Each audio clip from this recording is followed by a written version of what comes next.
The Book's Galaxy. The Clue of the Silver Key. Chapter 1. They were all in this business: Dick Allenby, inventor and heir at law; Jerry Dornford, man about town and wastrel; Mike Hennessy, theatrical adventurer; Mary Lane, small part actress; Leo Moran, banker and speculator; Horace Tom Tickler, Wallace for him, was very much in it, though he knew nothing about it; Mr. Washington Worth, who gave parties and loved flattery; old Hervey Lyne and the patient Binney, who pulled his bath chair and made his breakfast and wrote his letters, and Surefoot Smith. There came a day when Binney, who was an assiduous reader of newspapers that dealt with the more picturesque aspects of crime, was to find himself the focal point of attention and his evidence read by millions who had never before heard of him, a wonderful experience. Mr. Washington Worth's parties were most exclusive affairs and, in a sense, select. The guests were chosen with care, and might not, in the manner of the age, invite the uninvited to accompany them, but they were, as Mary Lane said, an odd lot. She went because Mike Hennessy asked her, and she rather liked the stout and lethargic Mike. People called him poor old Mike because of his bankruptcies, but just now sympathy would be wasted on him. He had found Mr. Washington Worth a patron of the theater and things theatrical, and Mr. Washington Worth was a very rich man. He was also a mysterious man. He was generally believed to live in the Midlands and to be associated with industry. His London address was the Kellner Hotel, but he never slept there. His secretary would telephone in advance for the Imperial Suite on a certain day, and on the evening of that day, when supper was laid for his 20 or 30 guests, and the specially hired orchestra was tuning up, he would appear, a stout, flaxen-haired man in horn-rimmed spectacles. The uncharitable said his flaxen hair was a wig, which may or may not have been true. He was perfectly tailored, invariably wore white kid gloves. He spoke in a high, falsetto voice, had a trick of clicking his heels and kissing the hands of his lady guests, which was very continental. His guests were handpicked. He chose, or Mike chose for him, the smaller theatrical fry. Chorus girls, small part ladies, an obscure singer or two. Once Mike had suggested a brighter kind of party. Mr. Worth was shocked. "I want nothing fast," he said. He loved adulation and had his fill of it. He was a generous spender, a giver of expensive presents. People living on the verge of poverty might be excused a little flattering. You could not gate crash into one of Mr. Washington Worth's parties, invitations to which came in the shape of a small oblong badge, not unlike the badge worn by the ladies in the royal enclosure at Ascot, on which the name of the invited guest was written. This the recipient wore. It served a double purpose, for it enabled Mr. Worth to read and address each of his guests by her name. Mary Lane was well aware that the invitation was no tribute to her own eminence. "I suppose if I had been a really important guest, I shouldn't have been invited," she said. Mike smiled good-naturedly. "You are important, Mary, the most important person here, my dear. The old boy was keen to know you." "Who is he?" Mike shook his head. "He's got all the money in the world," he said. She laughed. Mary Lane was very lovely when she laughed. She was conscious that Washington Worth, albeit occupied with the cooing attention of two blonde lovelies, was watching her out of the side of his eyes. "He gives lots of parties, doesn't he?" she asked. "Mr. Allenby told me today that they are monthly affairs. He must be rich, of course, or he wouldn't keep our play running. Honestly, Mike, we must be losing a fortune at the Sheridan." Mike Hennessy took his cigar from his mouth and looked at the ash. "I'm not losing a fortune," he said. Then, most unexpectedly, "Old Hervey Lyne a friend of yours, Mary?" She denied the friendship with some vigor. "No, he's my guardian." "Why?" Mike put back his cigar deliberately. The band had struck up a waltz. Mr. Worth was gyrating awkwardly, holding at arm's length a lady from the jollity who was used to being held more tightly. "I had an idea you were connected," he said. "Moneylender, wasn't he? That's how he made his stuff. Is Mr. Allenby related to him?" There was a certain significance in the question, and she flushed. "Yes, his nephew." She was a little disconcerted. "Why?" Mike looked past her at the dancers. "Trying to pretend they enjoy it," he said. They're all getting gold-mounted vanity bags tonight. You'll get yours." "But why do you ask about Mr. Lyne?" she persisted. "Just wondering how well you knew the old man." "No, he's never lent me money. He wants gilt-edged security, and I've never had it. Moran's his banker." Mike was one of those disconcerting men whose speech followed the eccentric course of their thoughts. He chuckled. "Funny, that, Mary. Moran's his banker. You don't see the joke, but I do." She knew Leo Moran slightly. He was by way of being a friend of Dick Allenby's, and she knew, a frequent visitor to the theater, though he never came backstage. When Mike was being cryptic, it was a waste of time trying to catch up with him. She looked at her watch. "Will he be very annoyed if I leave soon? I have promised to go on to the legation." He shook his head, took her gently by the arm, and led her up to where Mr. Worth was being delightfully entertained by 3 pretty girls who were trying to guess his age. "My little friend has to go, Mr. Worth," he said. "She's got a rehearsal in the morning." "Perfectly understood," said the host. When he smiled, he had white, even teeth, for which no thanks were due to nature. "Perfectly understood. Come again, Miss Mary Lane. I'll be back from abroad in 3 weeks." She took his big, limp hand and shook it. Mike escorted her out and helped her into her coat. "Another hour for me, and then I pack up," he said. "He never stays after 1. By the way, I'll bring on your gift to the theater." She liked Mike. Everybody liked Mike. There was hardly an actor or an actress in London who had not agreed to take half salary from him. He could cry very convincingly when he was ruined, and he was always ruined when hard-hearted people expected him to pay what he owed them. A lovable soul, entirely dishonest. Nobody knew what he did with the money which he had lost for so many people, but the probability is that it was usefully employed. "I don't know what's the matter with our play," he said as he walked with her along the corridor to the elevator. "Maybe it's the title, Cliffs of Fate. What does it mean? I've seen the darn thing 40 times, and still I don't know what it's about." She stared at him, aghast. "But you chose it," she protested. He shook his head. "He did." He jerked his thumb back to Mr. Worth's suite. He said it made him feel a better man when he read it. "It's never made me want to go more regularly to the synagogue." He saw Mary depart, fussed over her like a broody hen. He liked Mary because she was real in a world of unreality. The first time he had taken her out to supper, he had offered her a few suggestions on the quickest method by which a young actress might reach stardom and her name in lights, and she had answered him sanely and yet in a way that did not entirely wound his vanity, and the vanity of a fat man is prodigious. Thereafter she went into a new category. He had many. She was the only woman in the world he really liked, though, it is said, he loved many. He strolled back to the hectic atmosphere of the supper room. Mr. Worth was presenting the bags. He was unusually gay. Usually he drank very little, but tonight, well, he had promised to drink a whole bottle of champagne if anybody guessed his age, and one of the 3 pretty girls had guessed 32. "Good God," said Mike when they told him. As soon as was expedient, he took his patron aside. "About time these people went, Mr. Worth," he said. Mr. Worth smiled foolishly, spoke with the refinement which wine brings to some. "My dea fella, I'm quite seepable of draving myself to dea old Coventry." Certainly this was a new Mr. Worth. Mike Hennessy was troubled. He felt he was in danger of losing a priceless possession.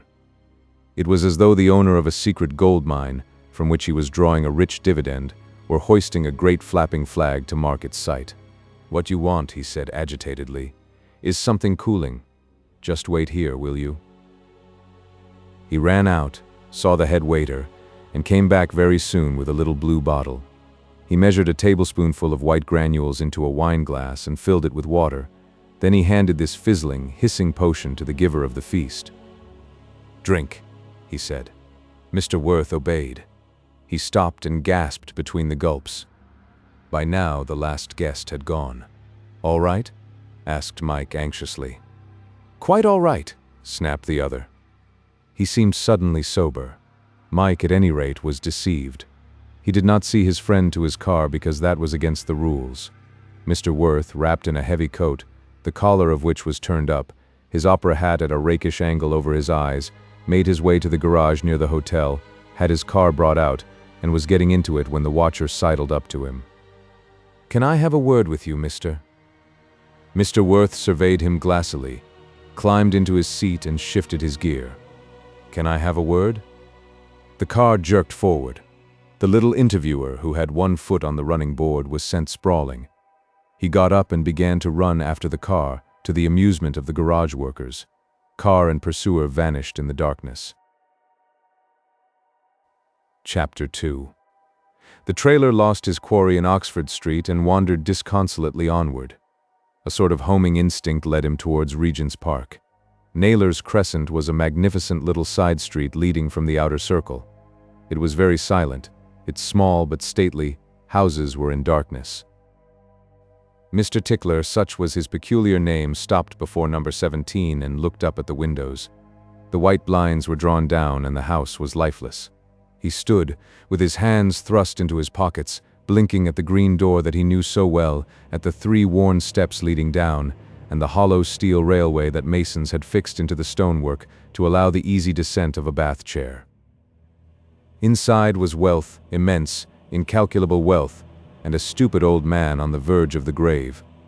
Outside were poverty and resentment, the recollection of the rigors of Pentonville prison, a sense of injustice. Old Lyne slept on the first floor. His bed was between these 2 high windows. That lower window marked the study where he sat in the daytime. There was a safe in the wall, full of useless old papers. Old Lyne never kept money in the house. All his life he had advertised this habit. A burglar or two had gone to enormous trouble to prove him a liar and had got nothing for their pains. There he was, sleeping in luxury, the old rat, under featherweight blankets specially woven for him, under a satin coverlet packed tight with rare down, and here was he, Horace Tom Tickler, with a pinch of silver in his pocket. But perhaps he was not there at all? That was an old trick of his, to be out when everybody thought he was in, and in when they thought he was out. He walked up and down the quiet cul-de-sac for nearly an hour, turning over in his mind numerous schemes, mostly impracticable. Then he slouched back towards the bright streets and coffee stalls. He took a shortcut through the Mews to reach Portland Place, and the most astounding luck was with him. A policeman walking through Baines Mews heard the sound of a man singing.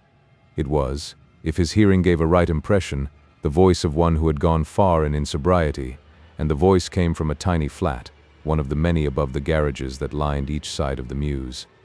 Time was when they were occupied exclusively by coachmen and chauffeurs, but the artistic and aristocratic classes had swamped these humble West End habitations, and more than half of the new population of Baines Mews were people who dressed for dinner and came home from parties and nightclubs, their arms filled with gala favors, some of which made strange and distressing noises.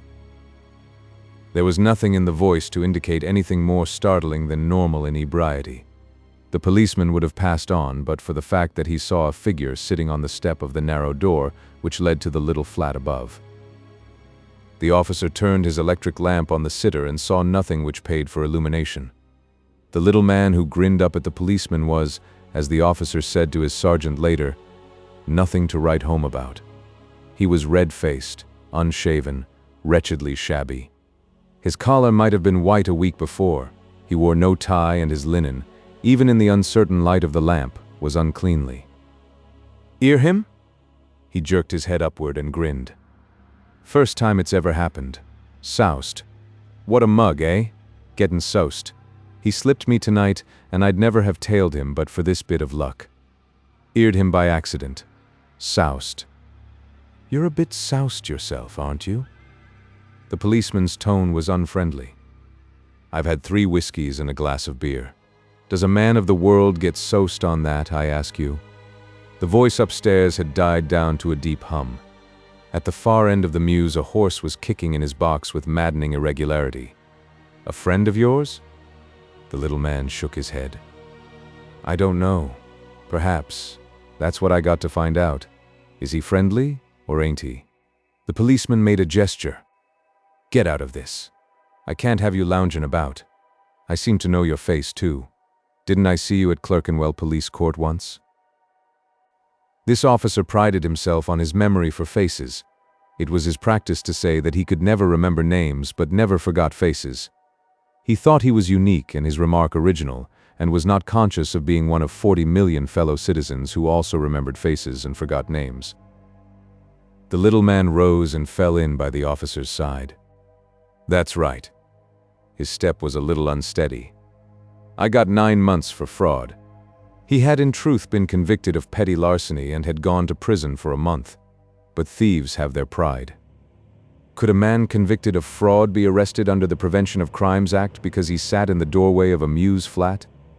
This was the problem that exercised the mind of the constable.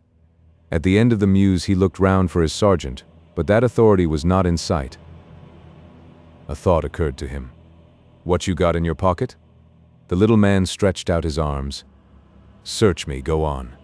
You ain't entitled to, but I'll let you." Another dilemma for the policeman, who was young and not quite sure of his rights and duties. "Push off. Don't let me see you hanging around here," he ordered. If the little man argued or refused, he could be arrested for obstruction, for insulting behavior, for almost anything. But he did nothing. "All right," he said, and walked off. The policeman was tempted to recall him and discover the identity of the singer. Instead, he watched Mr. Tickler until he was out of sight. The hour was 1:45 in the morning. The patrol marched on to the point where his sergeant would meet him. As for Mr. Tickler, he went shuffling down Portland Place, looking in every doorway to find a cigarette end or cigar butt, which might have been dropped by returning householders. What a tale to tell if he could sell the information in the right quarter. Or he could put the black upon the singer. Blackmail gets easy money if there is money to get. He stopped at a stall in Oxford Circus and drank a scalding cup of coffee. He was not entirely without funds and had a bed to go to and money for bus fare, if the buses were running. Refreshed, he continued his way down Regent Street and met the one man in the world he would willingly have avoided. Surefoot Smith was standing in the shadow of a recessed shop window, a stocky man, in a tightly buttoned overcoat. His derby hat was, as usual, on the back of his head. His round face, ruddier than Mr. Tickler's, was impassive. But for the periodical puffs of smoke which came from his big briar pipe, he might have been a statue carved out of red brick. "Hey." Reluctantly, Tickler turned. He had been quick to identify the silent watcher. By straightening his shoulders and adding something of jauntiness to his stride, he hoped to prevent the recognition from becoming mutual. Surefoot Smith was one of the few people in the world who have minds like a well-organized card index. Not the smallest and least important offender who had passed through his hands could hope to reach a blissful oblivion. "Come here, you." Tickler came. "What are you doing now, Tickler?" "Burglary, or just fetching the beer for the con men." 2 in the morning. Got a home?" "Yes, sir." "Ah, somewhere in the West End. Gone scientific, maybe. Science is the ruin of the country. Rights or no rights." He passed his hand swiftly over Tickler's person. The little man stretched out his arms obediently and smiled. It was not a pretty smile, for his teeth were few and his mouth large and lopsided. But it was a smile of conscious virtue. No jemmy, no chisel, no bit, no gat. Surefoot Smith gave Mr. Tickler absolution. "No, Mr. Smith, I'm running straight now. I'm going after a job tomorrow." "Don't waste my time, boy," said Surefoot reproachfully. "Work. You've read about it. What kind of thieving do you do now? Whizzing? No, you're not clever enough." Tickler said a bold thing. The lees of wine were still sizzling within him. "I'm a detective," he said. If Surefoot Smith was revolted, he did not betray his emotion. "Did you say defective or detective?" he asked. He might have asked further questions, but at that moment a pocket lamp flashed twice from the roof of the building he was watching. Instantly the roadways seemed to be covered by the figures of overcoated men converging on the building. Surefoot Smith was one of the first to reach the opposite sidewalk. A loud rapping on the door told Mr. Tickler all he wanted to know. The place was being raided, a spieling club or maybe worse. He was grateful for the relief and hurried on his way. At Piccadilly Circus he paused and considered matters. He was quite sober now and could review the position calmly, and the more he thought, the more thoroughly he realized that he had allowed opportunity to slip past him. He turned and walked along Piccadilly, his chin on his chest, dreaming dreams of easy money. Chapter 3. Mary Lane looked at the plain gold watch on her wrist and gasped. 4 o'clock, my dear. There were still 20 couples on the dancing floor of the Legation Club. It was a gala night, and they kept late hours at the Legation on these occasions. Sorry you've had such a tiring evening. Dick Allenby didn't look sorry. He certainly did not look tired. There were no shadows under the laughing gray eyes. The tanned face was unlined. Yet he had not seen his bed for 24 hours. Anyway, you rescued me, he said as he called a waiter. Think of it. I was alone until you came. When I said Moran had been and gone, I was lying. The devil didn't turn up. Jerry Dornford tried to edge in on the party. He's still hoping. He glanced across to a table on the other side of the room where the immaculately dressed Jerry sat. I hardly know him, she said. Dick smiled. He wants to know you better, but he is distinctly a person not to know. Jerry has been out all the night, went away just before supper, and has only just come back. Your other party was dull, was it? Funny devil, this man Worth. It was cheek of Mike Hennessy to invite you there. Mike is rather a dear, she protested.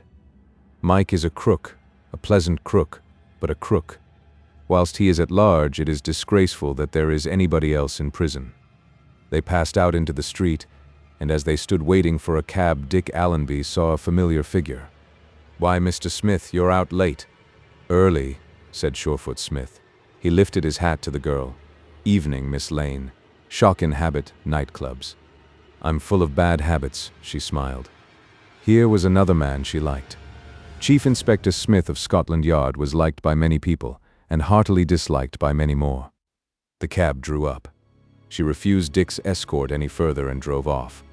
Nice young lady that, said Surefoot. Actresses don't mean anything to me.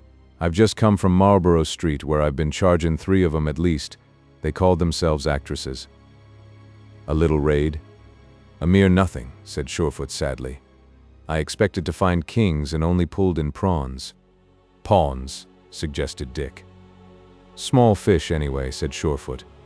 That he was called Surefoot was no testimony to his gifts as a sleuth. It was his baptismal name. His father had been a bookmaking publican, and a month before his child was born, the late Mr. Smith, obsessed with the conviction that Surefoot, the Derby favorite, would not win, had laid that horse to win himself a fortune. If Surefoot had won, the late Mr. Smith would have been a ruined man.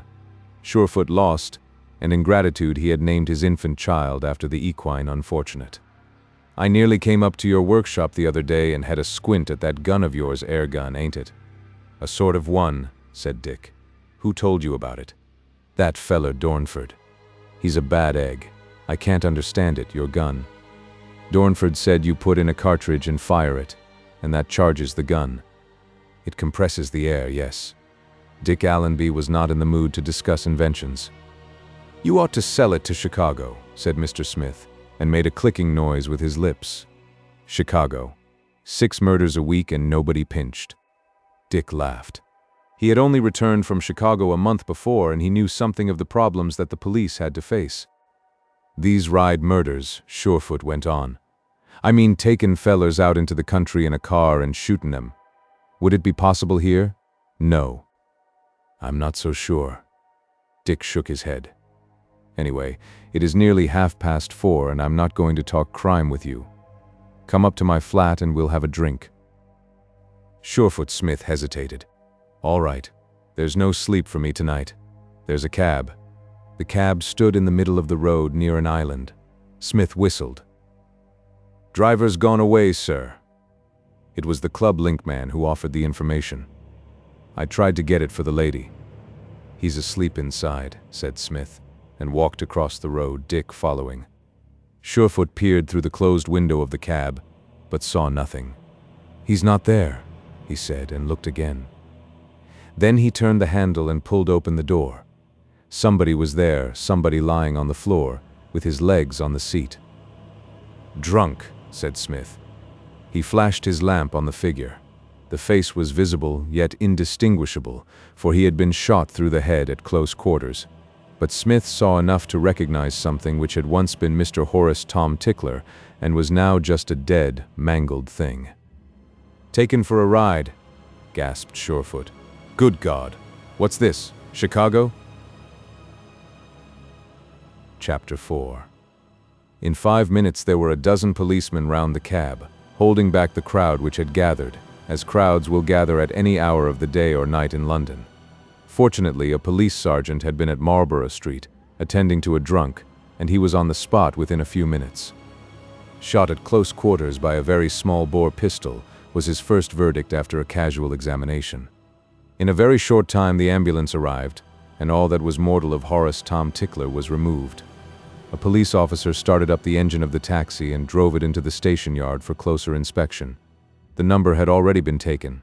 Scotland Yard had sent a swift car to find the owner, a taxi driver named Wells.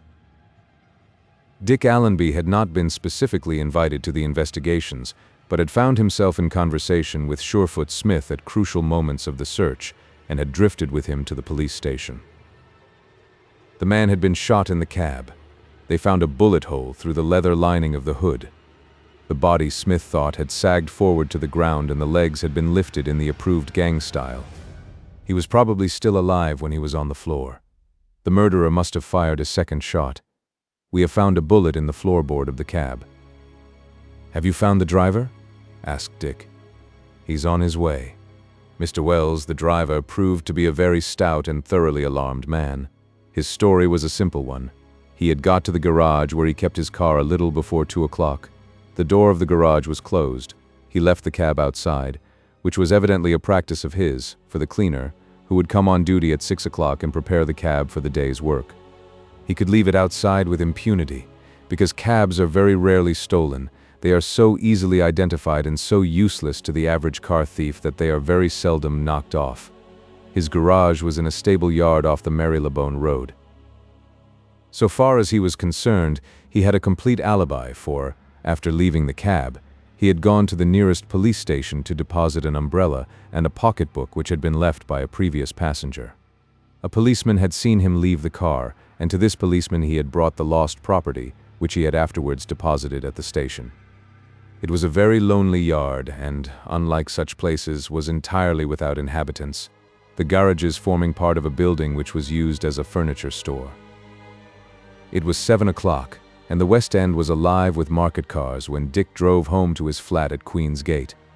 It was curious that the only impression left on him was one of relief that Mary had not walked across the road to the cab and opened the door, as she might have done, and made the hideous discovery. The car had been parked outside the club 20 minutes before the discovery. The driver had been seen to leave the taxi and walk towards Eyre Street. The earliest discovery that had been made was that the taxi flag was down and a sum of 17 shillings was registered on the clock. This gave the police approximately the period between the murder being committed and the body being found. Late that afternoon, Surefoot Smith called on Dick Allenby. "Thought you'd like to know how far we've got," he said. "We found 101-pound notes in this bird's pocket." "Tickler's? How did you know his name was Tickler?" Surefoot Smith regarded him with suspicion. Dick did not answer immediately. "Well, the odd thing is I recognized him when I saw him. He used to be a servant of my uncle's." "You didn't tell me that last night." "I wasn't sure last night. I wasn't sure, in fact, until I saw the body lifted out. I don't know very much about my uncle's business, but I understand this man was fired for stealing about 6 or 7 years ago." Surefoot nodded. "That's right. I'd come to give you that bit of information. I saw old Line this morning, but, bless you, Scotland Yard means nothing to him. Your uncle, is he?" He nodded again. "Congratulations." "What did he say?" asked Dick, curious. Surefoot Smith lit his huge pipe. "If you think he broke down, I am here to put you right. All he could remember about Tickler was that he was a scoundrel, and anyway we knew that. 101-pound notes. If there had only been a fiver amongst them, it might have been easy." He cleared a space on a crowded bench and perched himself upon it. "I wonder who the fellow was who took him for a ride. American, I'll bet you. That's what's worrying me, science coming into crime. Dick laughed.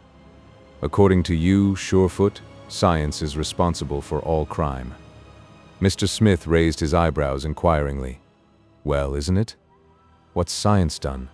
It's given us photography to make forgery easy, aeroplanes to get thieves out of the country, motor cars for burglars. What's wireless done? I've had 4 cases in the West End in the last 6 months of fellows who used wireless to rob people. What's electricity done? It helps safe smashers to drill holes in strong rooms. Science. Dick thought there was very little evidence of applied science in the taxicab murder, and said so. It might have been committed in a horse cab. The driver couldn't have left a horse, was the crushing retort. I'll bet you this is the first of many. He reached out and put his hand on the oblong steel box that lay on the bench near him. That's science, and therefore it's going to be used by criminals. It's a noiseless gun. Was the pistol last night noiseless? Asked Dick. Surefoot Smith thought a moment, and then, Have you got any beer? He asked. There were a dozen bottles under one of the benches. Dick had many visitors who required refreshment. Surefoot Smith opened 2 and drank them in rapid succession. He was a great drinker of beer, had been known to polish off 20 bottles at a sitting without being any the worse for it, claiming, indeed, that beer intensified his powers of reasoning. No, he said, and wiped his mustache carefully with a large red handkerchief. And yet we have seen nobody who heard the shots. Where were they fired? That cab could have been driven somewhere in the country. There are plenty of lonely places where a couple of shots would not be noticed or heard. You can go a long way in a couple of hours. There were rain marks on the windscreen and mud on the wheels. There was no rain in London. There has been a lot just outside of London. He reached mechanically under the bench, took out a 3rd and a 4th bottle, and opened them absent-mindedly. And how did you find my noble relative? Friend of yours? Asked Surefoot. Dick shook his head. Well, I can tell you what I think of him. Mr. Smith described Hervey Lyne in a pungent sentence. Very likely, agreed Dick Allenby, watching his beer vanish. I'm hardly on speaking terms with him. Again, Surefoot wiped his mustache with great care. This fellow Tickler, you had a few words with him, didn't you? About 5 years ago? Dick's eyes narrowed. Did Mr. Lyne tell you that? Somebody told me, said Surefoot vaguely. I kicked him out of my flat, yes. He brought father an insulting message from my uncle, and supplemented it with a few remarks of his own. Surefoot got down from the bench and brushed himself carefully. You ought to have told me all this last night, he said reproachfully. It might have saved me a bit of trouble. I also might have saved myself 4 bottles of beer, said Dick, slightly irritated. That's been put to a good use, said Surefoot. He examined the odd-looking air gun again, lifted it without difficulty, and replaced it. That might have done it, he said. Are you suggesting I killed this fellow? Dick Allenby's anger was rising. Surefoot smiled. Don't lose your temper. It's not you I am up against, but science. It certainly is a gun, said Dick, controlling his wrath. But the main idea, I don't know whether you can get it into your thick head. Thank you, murmured Surefoot. Is that this should be put to commercial use. By exploding an ordinary cartridge or nearly an ordinary cartridge in this breech, I create a tremendous air pressure, which can be just as well used for running a machine as for shooting a jailbird. You knew he'd been in jail? Asked Surefoot, almost apologetically. Of course I knew he'd been in jail 2 or 3 times, I should imagine, but I only know of one occasion when my uncle prosecuted him. If I were you, Surefoot, I'd go to Chicago and learn something of the police methods there. There ain't any, interrupted Surefoot decidedly. I've studied the subject. As Surefoot Smith walked towards Hyde Park, he observed that all other events in the world had slumped to insignificance by the side of the taxicab murder. Every newspaper bill flamed with the words. One said, important clue. He wasted a penny to discover that the clue was the first news that £100 had been found in the dead man's pocket, a fact which had not previously been revealed. The antecedents of Wells had been investigated during the day, and he had been given a clean bill by a man whose chief desire was to find the most damning evidence against him. Smith was due at Scotland Yard for a conference at 4 o'clock. He hated conferences, where people sat round and smoked and expressed extravagant views on subjects they knew nothing about. But on this occasion, the first time for many years, he arrived promptly and had the satisfaction of finding that his 4 colleagues were as barren of ideas as he. They knew, and this was no discovery, that there was a possibility that this was a new type of crime which might become prevalent. Desperados had before now stolen cars, but had confined their operations to minor out-of-town burglaries. There was one scrap of news.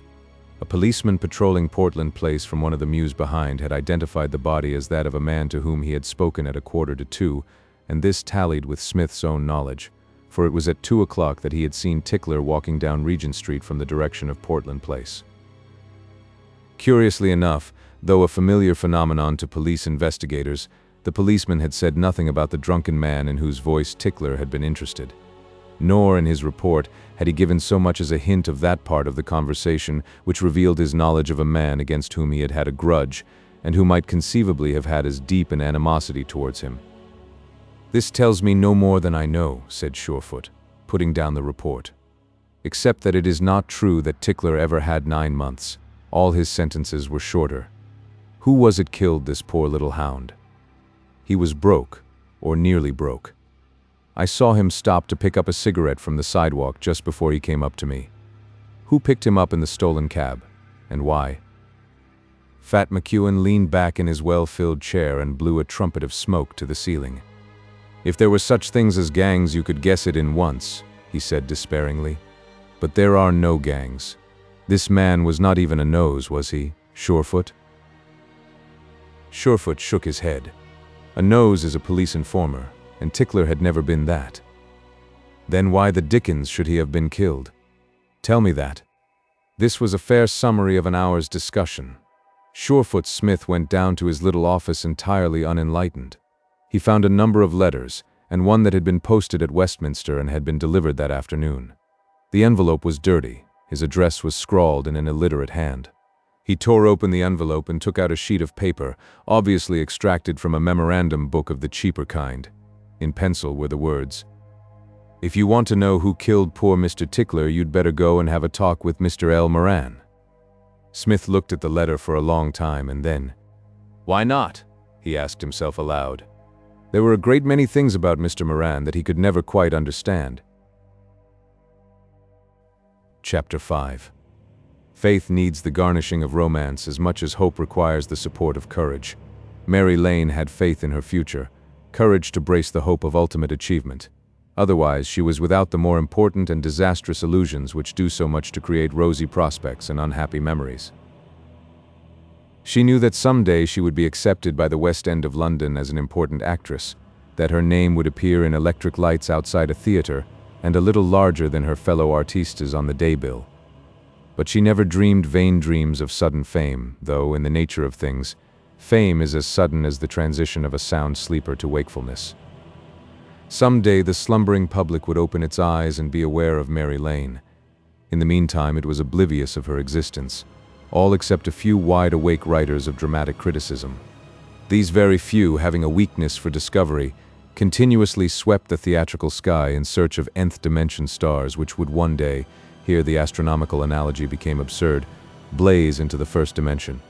Occasionally they found, more often than not they made themselves ridiculous, but covered their failure with well-designed fun poked at themselves and their own enthusiasms, which is one of the tricks of their business.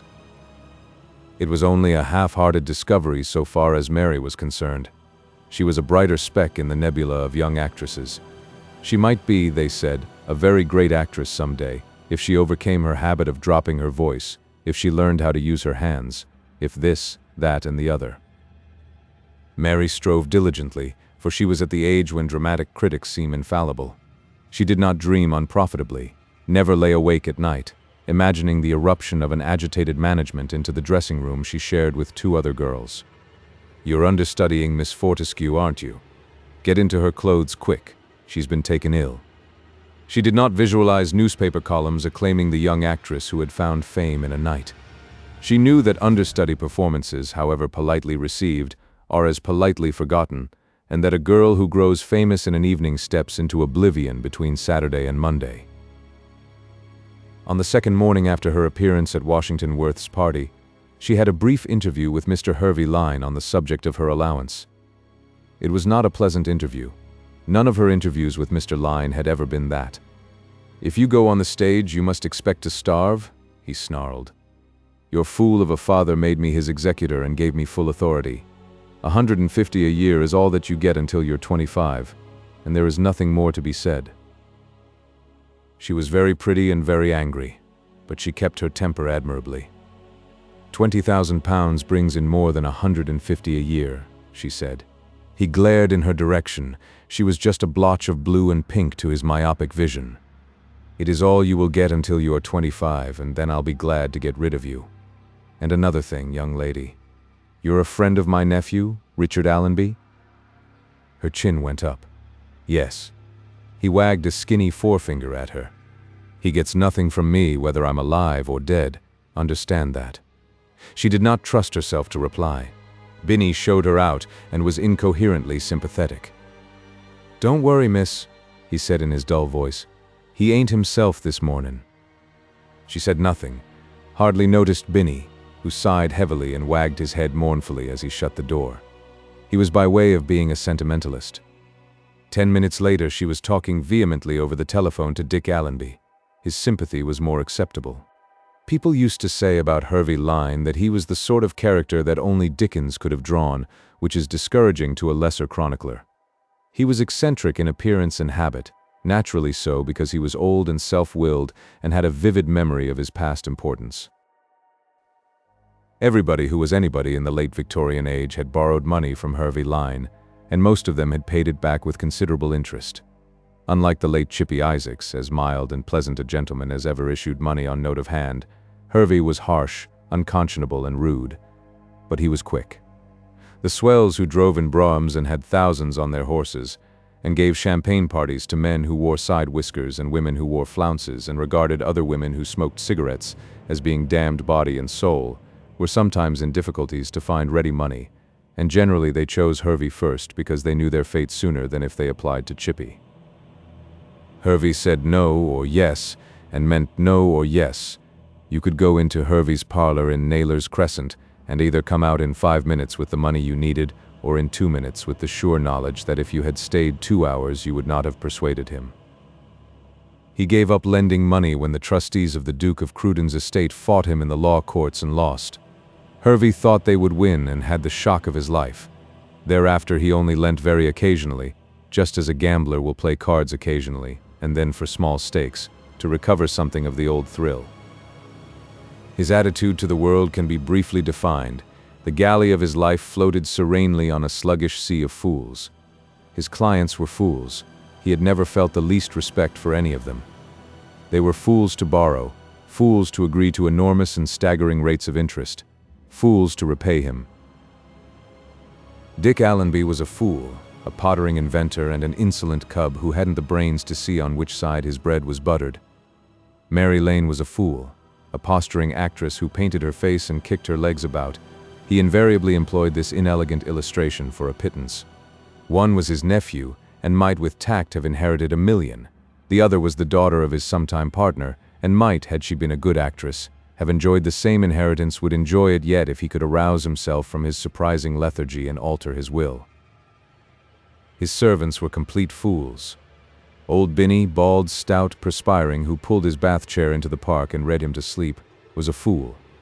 He might have taken a kindlier view of Binny and left him 100 or so for his unfailing loyalty and tireless services, but Binny hummed hymn tunes in the house and hummed them a key or so flat. Not that Binny cared.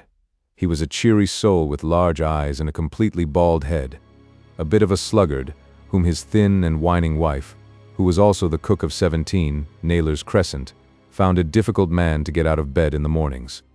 Valet, confidential servant, messenger, butler, chair-puller, and reader, Binny, alert or sleepy, was worth exactly 3 times as much wages as he received. Old Hervey sat propped up in his armchair, glooming at the egg and toast that had been put before him. His thin old face wore an expression of discontent. The thick tinted glasses which hid the hard blue eyes were staring at the tray, and his mind was far away. "Has that jackass of a detective called again?" "No, sir," said Binny. "You mean Mr. Smith?" "I mean the fool that came to ask questions about that blackguard Tickler," stormed the old man. emphasizing every sentence with a blow on the table that set the cups rattling. "The man who was found in the cab?" "You know who I mean," snarled the old man. "I suppose one of his thieving friends killed him.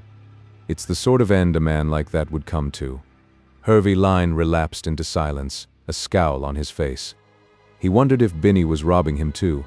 There had been a suspicious increase in the grocery bill lately, Binny's explanation that the cost of food had gone up being entirely unacceptable, and Binny was one of those smooth, smug, crawling slaves who wouldn't think twice about robbing an employer. It was about time Binny was changed. He had hinted as much that morning, and Binny had almost moaned his anguish. "It's going to be a fine day, sir, for your outing." He stirred the contents of the teapot surreptitiously with a spoon. "Don't talk," snapped the old man. There was another long silence, and then, "What time is that fellow calling?" he asked harshly. Binny, who was pouring out the tea at a side table, turned his big head and gazed pathetically at his employer. "What feller, sir?" "The young lady came at 9. Hervey's thin lip curled in silent fury. "Of course she did, you fool. But the bank manager, didn't you ask him to come?" "At 10, sir, Mr. Moran." "Get the letter, get it." Binny placed the cup of tea before his employer, rummaged through a small heap of papers on an open secretaire, and found what he sought. Read it, snapped the old man. "I can't be bothered." He never would be bothered again. He could tell light from dark, knew by a pale blur where the window was, could find his way unaided up the 17 stairs which led to his bedroom, but no more. He could sign his name, and you would never suspect that a man more than half blind was responsible for that flourish. "Dear Mr. Lyne," read Binny in the monotonous voice he adopted for reading aloud, "I will give myself the pleasure of calling on you at 10 o'clock tomorrow morning. Yours faithfully, Leo Moran." Hervey smiled again. "Give himself the pleasure, eh?" His thin voice grew shrill. "Does he think I'm asking him here for his amusement?" There's the doorbell. Binny shuffled out and came back in a few seconds with the visitor. "Mr. Moran," he announced. Sit down, Mr. Moran." The old man waved a hand vaguely. "Find him a chair, Binny, and get out. Ye hear? Get out. And don't listen at the door, damn you." The visitor smiled as the door closed on a Binny who was unconcerned, unemotional, unresentful. "Now, Moran, you're my bank manager." "Yes, Mr. Lyne. I asked if I could see you a year ago, if you remember." "I remember testily. I don't want to see bank managers, I want them to look after my money. That is your job, you're paid for it, handsomely, I've no doubt. You have brought the account?" The visitor took an envelope from his pocket, and opening it, brought out 2 folded sheets of paper. "Here," he began, and his chair creaked as he rose. "I don't want to see them, just tell me what is my balance." £212,760 and a few shillings. "Ma'am." The ma'am was a purr of satisfaction. "That includes the deposit, eh? And you hold stock?" "The stock held amounts to £632,000. "I'll tell you why I want you," began Lyne, and then, suspiciously, "Open the door and see if that fellow's listening." The visitor rose, opened the door, and closed it again. "There's nobody there," he said. He was slightly amused, though Mr. Lyne's infirmities prevented him from observing this fact. "Nobody, eh? Well, Moran, I'll tell you candidly, I regard myself as a remarkably able man. That is not boastful. It is a fact which you yourself could probably verify. I trust nobody, not even bank managers. My eyesight is not as good as it was, and it is a little difficult to check up accounts. But I have a remarkable memory. I have trained myself to carry figures in my head, and I could have told you to within a few shillings exactly the figures that you gave to me." He paused, stared through his thick glasses in the direction of the man who sat at the other side of his desk. "You're not a speculator or a gambler?" "No, Mr. Lyne, I am not." A pause. That fool Binny was reading to me a few days ago the story of a bank manager who had absconded, taking with him a very considerable sum. I confess I was uneasy. People have robbed me before. "You are not being very polite, Mr. Lyne." "I'm not trying to be polite," snapped the old man. "I am merely telling you what has happened to me." There was a scoundrelly servant of mine, a fellow called Tickler, the fellow who was killed." He rambled on a long, long story about the minor depredations of his dishonest servant, and the man who called himself Moran listened patiently. He was very relieved when he had taken the thin, limp hand in his and the door of number 17, Naylor's Crescent, closed behind him. "Phew," he said. He had a habit of speaking his thoughts aloud. "I wouldn't go through that again for a lot of money." Binny, summoned from the deeps by a bell, came in to find the visitor gone. "What does he look like, Binny? Has he an honest face?" Binny thought profoundly. "Just a face," he said vaguely, and the old man snorted. "Clear those breakfast things away. Who else is coming to see me?" Binny thought for a long time. "A man named Dornford, sir." "A gentleman named Dornford," corrected his master. "He owes me money, therefore he is a gentleman. At what hour?" "About 8 o'clock, sir."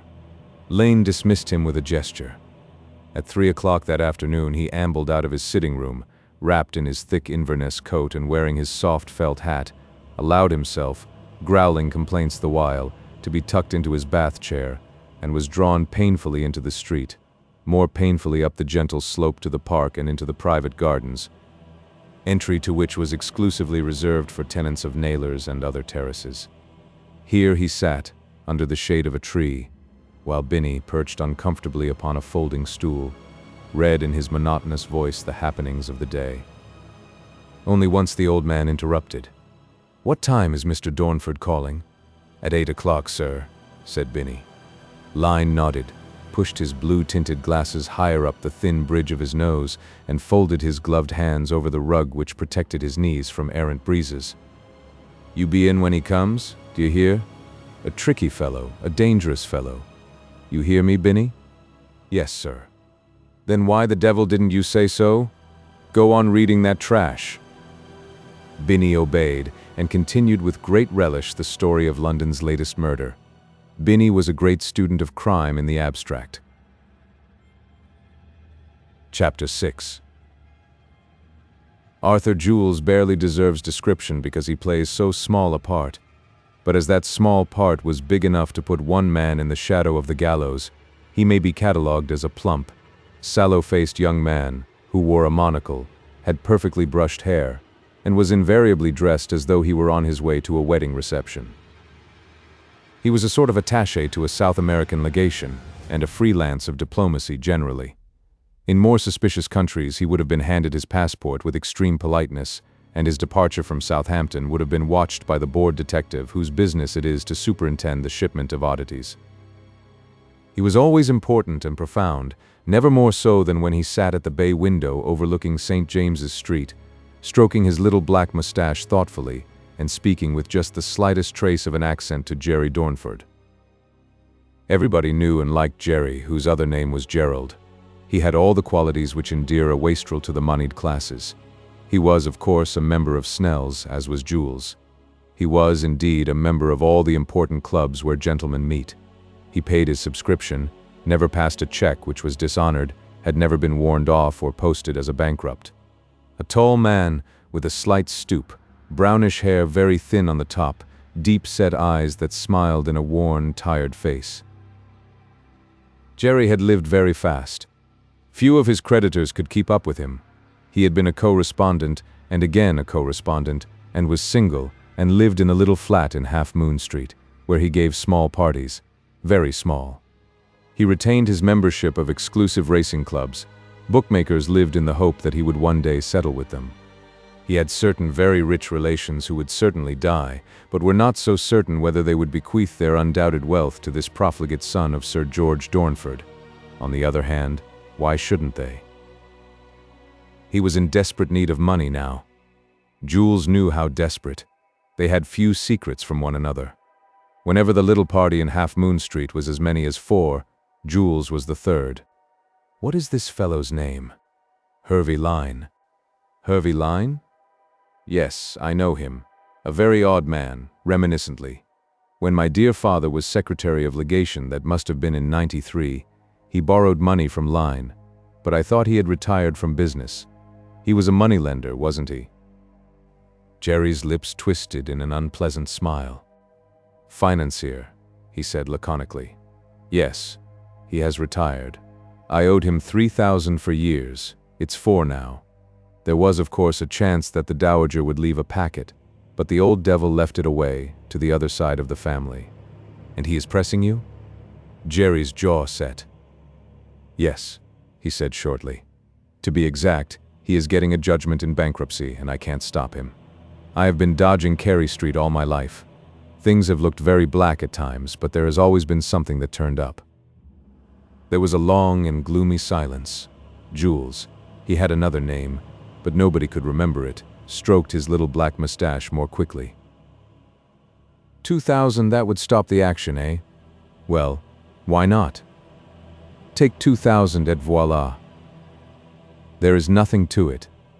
I do not ask you, like the fellow in the storybooks, to go to the War Office and rob them of their schemes of mobilization. But I do want something, for a gentleman who has himself been working on the lines of your friend. To me it seems a very large sum to pay for so small a thing. Naturally, I do not say that to my gentleman. If he desires to be extravagant and my friend would benefit, teens, why not? Jerry Dornford made a wry face at the street below. When he was asked to work for money, he never forgot that he was a gentleman. It was rather a disgusting thing he was now asked to do, but he had contemplated things even more distressful. He had, in fact, found every solution to his difficulty except suicide. "I am not so sure that it can be done anyway," he said. 2 men came into the smoke room. He looked up quickly and recognized both, but was interested particularly in one. "That's fate," he said. "Who are they?" asked Jules.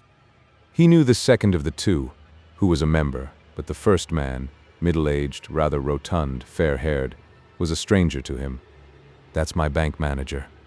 Incidentally, he is Lyne's banker too, a fellow named Moran, Major Moran, he loves to call himself. A territorial fellow." Jules shot a swift glance in the direction of the men who at that moment were seating themselves at the table. A great rifle shot. "I saw him at Bisley. I was there with one of our generals, watching the shooting." He turned his black eyes to Jerry. "Well, my friend?"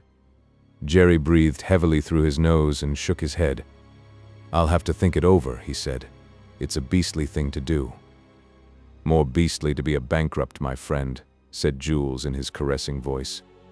"Resignation from all clubs. Poor old Jerry, eh? You are going into the Mike Hennessy class. You don't want to be that." "Why Mike Hennessy?" asked Jerry quickly, and the other laughed. "An association of ideas. You go often to the Sheridan, eh? I do not blame you. A very charming girl." He made a little grimace as though he were about to whistle. "Association of ideas, eh? Allenby also likes the young lady. Queer how all things fit in like the pieces of a puzzle. Think it over, my dear Jerry, and ring me up at the Grosvenor." He snapped his fingers towards a club waiter, scribbled his initials on a bill and strolled towards the door, Jerry following. They had to pass Moran and his friend. That bluff, jolly-looking man looked up, nodded with careless friendliness and caught Jerry's sleeve as he was passing. "I'd like to see you one day this week, if you're not busy, Jerry." Jerry never forgot he was a member of Snell's and a gentleman. He never forgot that Mr. Leo Moran was a sort of glorified bank clerk who had probably had his education at the state's expense, and knowing all these things, he resented the Jerry. It added to his irritation that he knew why Mr. Moran wished to see him. It was outrageous that one couldn't lunch in one's club without being dunned by cads of this description. He pulled his sleeve away from the detaining finger and thumb. "All right," he said. He would have been more offensive if this man had not been a guest at the club, and, more important, if it were not in Moran's power to make things deucedly uncomfortable for Mr. Gerald Dornford. As he and Jules were passing down the stairs together. The swine!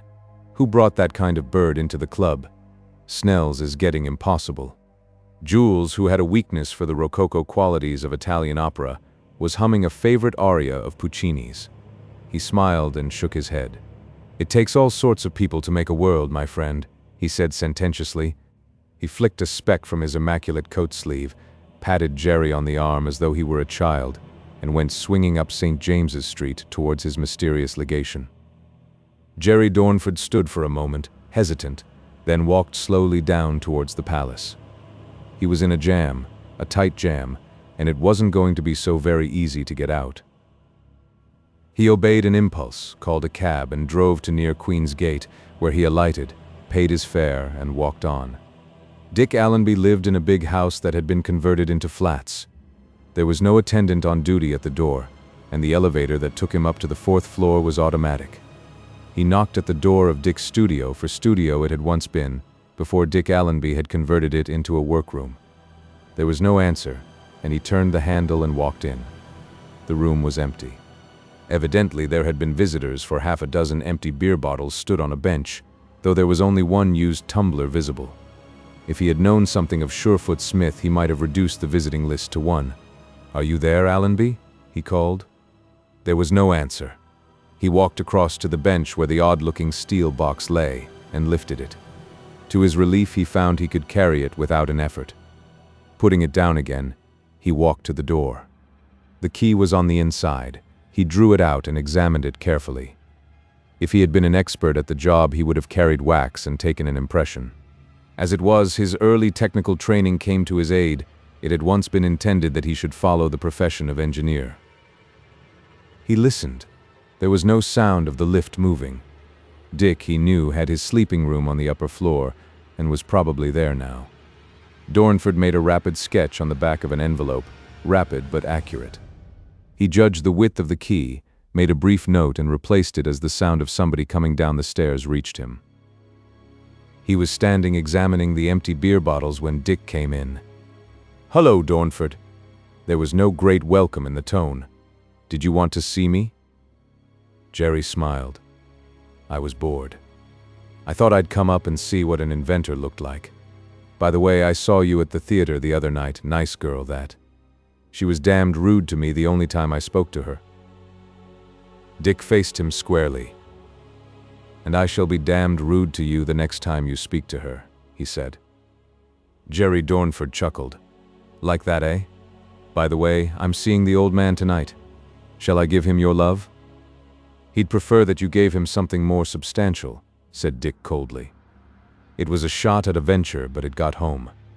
Gerald the imperturbable winced. It was odd that up to that moment Dick Allenby had never realized how intensely he disliked this man. There was excellent reason why he should hate him, but that was yet to be revealed. Why this sudden antagonism? "After all, I've no feeling about this girl of yours. She's a jolly little thing, a bad actress, but a good woman. They don't go very far on the London stage. If you're talking about Miss Lane, I will bring the conversation to a very abrupt termination," said Dick, and then bluntly, "Why did you come up here? You are quite right about the antagonism, but it is not very sudden, is it? I don't seem to remember that you and I were ever very great friends." "We were in the same regiment, old boy, brother officers and all that," said Jerry flippantly. "Good Lord, it doesn't seem like 12 years ago." Dick opened the door and stood by it. "I don't want you here. I don't particularly want to know you. If you see my uncle tonight, you'd better tell him that. It will be a point in my favor." Jerry Dornford smiled. His skin was thick, though he was very sensitive on certain unimportant matters. "I suppose you knew this fellow Tickler who was killed the other night," he began. "I don't want even to discuss murders with you," said Dick. He went out of the room, pulled open the door of the lift, and shot back the folding iron gate. He was angry with himself afterwards that he had lost his temper, but he never knew the time when Jerry Dornford did not arouse a fury in him. He hated Jerry's views of life, his philosophy, the looseness of his code. He remembered Jerry's extraordinary dexterity with cards and a ruined subaltern who went gladly to his death rather than face the consequence of a night's play. As he heard the elevator stop at the bottom floor, he opened the window of the workshop to air it, an extravagant gesture, but one which accurately marked his attitude of mind towards his visitor. Chapter 7. The bank was closed, and Mr. Moran had gone home, when Surefoot Smith called to make his enquiry. Surefoot knew almost everybody who had any importance in London. Indeed, quite a number of people would have had a shock if they had known how very completely informed he was about their private lives. It is true that almost every man and woman in any civilized community has, to himself or herself, a criminal history. They may have broken no laws, yet there is guilt on their conscience, and it is a knowledge of this psychology which is of such invaluable aid to investigating detectives. The nearest way to Parkview Terrace led him across the open end of Naylor's Crescent. Glancing down, he saw a man coming towards him and stopped. Binney he knew to be an inveterate gossip, a great collector of stories and scandals, most of which were ill-founded. At the back of his mind, however, he associated Mr. Lyne's serving man with the banker. Years before, Surefoot Smith had been in control of this division, and his memory was extraordinarily good. "Good afternoon, Mr. Smith." Binney tipped his wide-brimmed bowler hat, and then, after a moment's hesitation, "May I be so bold to ask, sir, if there is any news? You told me you knew this man, Tickler?" Binney shook his head. "An acquaintance. He was my predecessor." "I'd have that word framed," said Surefoot Smith testily. "You mean he was the fellow who had your job before, don't you?" And when Binney nodded, "Then why didn't you say so? Didn't you work for Moran?" Binney smiled. "I've worked for almost every kind of gentleman," he said. "I was Lord Friendly's valet." "I don't want your family history, Binney," said Surefoot Smith. "What sort of man is Moran? Nice fellow, generous, eh? Free spender?" Binney considered the matter as though his life depended upon his answer. "He was a very nice gentleman. I was only with him for 6 months," he said. "He lives just round the corner, overlooking the park. In fact, you can see his flat from the gardens." "A quiet sort of man?" asked Surefoot. "I never heard him make much noise," began Binney. "When I say quiet," explained Surefoot Smith with a pained expression, "I mean, does he gad about? Women, wine, and song, you know the kind of thing I mean. I suppose your mother told you something when you were young." "I don't remember my mother," said Binney. "No, sir. I can't say that Mr. Moran was a gadder. He used to have little parties, ladies and gentlemen from the theater, but he gave that up after he lost his money." Surefoot's eyes narrowed. "Lost his money? He's a bank manager, isn't he? Had he any money to lose?" "It was his own money, sir." Binney was shocked and hastened to correct a wrong impression. "That was why I left him. He had some shares in a bank, not his own bank, but another one, and it went bust.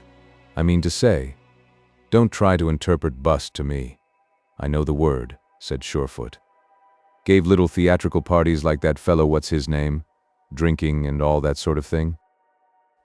Binney could not help him. He was looking left and right anxiously, as though seeking a means of escape. "In a hurry?" asked the detective. "The big picture comes on in 10 minutes. I don't want to miss it. It's Mary Pickford Inn." "Oh, her," said Surefoot, and dismissed the world's sweetheart with a wave of his hand. "Now what about this man Tickler? Did he ever work for Moran?" Binney considered this and shook his head. "No, sir, I think he was working for Mr. Lyne when I was with Mr. Moran, but I'm not certain." And then, as a thought struck him, "He's on the wireless tonight." Surefoot was staggered. "Who?" "Mr. Moran. He's talking on economics or something. He often talks on banking and things like that. He's a regular lecturer." Surefoot Smith was not very much interested in lecturers. He asked a few more questions about the unfortunate Tickler and went on his way. Parkview Terrace was a noble block of buildings which had suffered the indignity in post-war days, as so many other buildings have suffered, of being converted into apartments. Mr. Moran lived on the top flat, and he was at home. His servant told Surefoot when he came to the door. In point of fact, he was dressing for dinner. Smith was shown into a large and handsome sitting room, furnished expensively and with some taste. There were 2 windows which commanded a view of Regent's Park and the canal, but it was the luxury of the appointments which arrested Surefoot's interest. He knew the financial position of the average branch manager, could tell to within a few pounds just what their salaries were, and it was rather a shock to find even a $1,200 a year manager living in an apartment which must have absorbed at least $400, and displaying evidence of wealth which men in his position have rarely the opportunity of acquiring. A Persian carpet covered the floor. The electric fittings had the appearance of silver, and were certainly of the more exquisite kind that are not to be duplicated in a department store. There was a big Nola couch, cost $100, Smith noted mentally. In an illuminated glass case were a number of beautiful miniatures, and in another, rare ornaments of jade, some of which must have been worth a considerable sum. Surefoot knew nothing about pictures, but he was satisfied that more than one of those on the wall were genuine old masters. He was examining the cabinet when he heard a step behind him and turned to meet the owner of the flat. Mr. Leo Moran was half-dressed and wore a silk dressing gown over his shirt and white waistcoat. "Hello, Smith. We don't often see you. Sit down and have a drink." He rang the bell. "Beer, isn't it?" "Beer it is," said Surefoot heartily. "Nice place you've got here, Mr. Moran." "Not bad," said the other carelessly. He pointed to a picture. "That's a genuine Corot. My father paid £300 for it, and it's probably worth 3,000 today." "Your father was well off, was he, Mr. Moran?" Moran looked at him quickly. "He had money." "Why do you ask? You don't imagine I could have furnished a flat like this on 1,000 a year, do you?" His eyes twinkled. "Or has it occurred to you that this is part of my illicit gains, monies pinched from the bank?" "I hope," said Surefoot Smith solemnly, "that such a thought never entered into my head." "Beer," said Mr. Leo Moran, addressing the servant who had appeared in the doorway. "You've come about something, haven't you? What is it?" Surefoot pursed his lips thoughtfully. "I'm making inquiries about this man Tickler. The fellow who was murdered. Do I know him, you mean?" "Of course I know him. The fellow was a pest. I never went from this house without finding him on the curb outside, wanting to tell me something or sell me something, I have never discovered which." He had a rapid method of speaking. His voice was not what Smith would have described as a gentleman's. Indeed, Leo Moran was very much of the people. His life had been an adventurous one. He had sailed before the mast, he had worked at a brass founder's in the Midlands, been in a dozen kinds of employment before he eventually drifted into banking. A rough diamond, with now and again a rough voice, more often, however, a suave one, for he had the poise and presence which authority and wealth bring. Now and again his voice grew harsh, almost common, and in moments he became very much a man of the people. It was in that tone he asked, "Do you suppose I killed him?" Surefoot smiled, whether at the absurdity of the question or the appearance of a large bottle of beer and a tumbler, which were carried in at that moment. Moran was undecided. "You know Miss Lane, don't you?" "Slightly." Moran's tone was cold. "Nice girl, here's luck." Surefoot raised his glass and swallowed its contents at a gulp. "Good beer, almost pre-war. Lord, I remember the time when you could get the best ale in the world for 4 pence a quart." He sighed heavily and tried to squeeze a little more out of the bottle, but failed. Moran touched the bell again. "Why do you ask me about Miss Lane?" "I knew you were interested in theatricals. There's your servant." "Another bottle of beer for Mr. Smith," said Moran without turning his head. "What do you mean by theatricals? You used to give parties, didn't you, once upon a time?" The banker nodded. "Years ago, in my salad days." "Why?" "I was just wondering," said Smith vaguely. His host strode up and down the floor, his hands thrust into the silken pockets of his gown. "What the devil did you come here for, Smith? You're not the sort of man to go barging round making stupid inquiries. Are you connecting me with this absurd murder? The murder of a cheap little gutter rat I scarcely know by sight?" Surefoot shook his head. "Is it likely?" he murmured. Then the beer came, and Moran's fit of annoyance seemed to pass. "Well, the least you can do is to tell me the strength of it, or aren't you inquiring about the murder at all? Come along, my dear fellow, don't be mysterious." Mr. Smith wiped his mustache, got up slowly from the chair and adjusted his horrible pink tie before an old Venetian mirror. "I'll tell you the strength of it, man to man," he said. "We had an anonymous letter. That was easy to trace. It was sent by Tickler's landlady, and it appeared that when he was very drunk, which was every day, sometimes twice a day, he used to talk to this good lady about you." "About me?" said the other quickly. "But he didn't know me." "Lots of people talk about people they don't know," began Smith. "It's publicity." "Nonsense. I am not a public man. I am just a poor little bank manager who hates banking and would gladly pay a fortune, if he had one to pay, for the privilege of taking all the books of the bank and burning them in Regent's Park, making the clerks drunk, throwing open the vault to the petty thieves of London, and turning the whole damn thing into a nightclub. Gazing at him with open mouth, genuinely staggered by such a confession, Smith saw an expression in that sometime genial face that he had never seen before. A certain harshness, heard in his voice the vibration of a hidden fury. "They nearly kicked me out once because I speculated," Moran went on. "I'm a gambler. I always have been a gambler. If they'd kicked me out, I'd have been ruined at that time. I had to crawl on my hands and knees to the directors to let me stay on. I was managing a branch at Chalk Farm at the time, and I've had to pretend that the Northern and Southern Bank is something holy, that its directors are gods, and every time I've tried to get a bit of money so that I could clear out, the market has gone." He snapped his fingers. "I don't really know Tickler. Why he should talk about me, I haven't the slightest idea." Surefoot Smith looked into his hat. "Do you know Mr. Hervey Lyne?" he asked. "Yes, he's a client of ours." "Have you seen him lately?" A pause, and then, "No, I haven't seen him for 2 years." "Oh," said Surefoot Smith. He said, "Oh," because he could think of nothing else to say. "Well, I'll be getting along. Sorry to bother you, but you know what we are at the Yard." He offered his huge hand to the banker, but Mr. Moran was so absorbed in his thoughts that he did not see it. After Moran had closed the door upon his visitor, he walked slowly back to his room and sat down on the edge of the bed. He sat there for a long time before he got up, walked across the room to a wall safe hidden behind a picture, opened it, and took out a number of documents which he examined very carefully. He put these back and, groping, found a flat leather case which was packed with strangely colored documents. They were train and steamship tickets. His passport lay handy and, fastened in his passport by a thick rubber band, 20 banknotes for £100. He locked the safe again, replaced the picture, and went on with his dressing. He was more than a little perturbed. That casual reference to Hervey Lyne had shaken him. Chapter 8. At 10 o'clock that night, quite a number of wireless sets would be shut off at the item, "The Economy of Our Banking System," and would be turned on again at 10:15, when the Jubilee Jazz Band would be relayed from Manchester. Binney read the program through and came at last to the 10 o'clock item.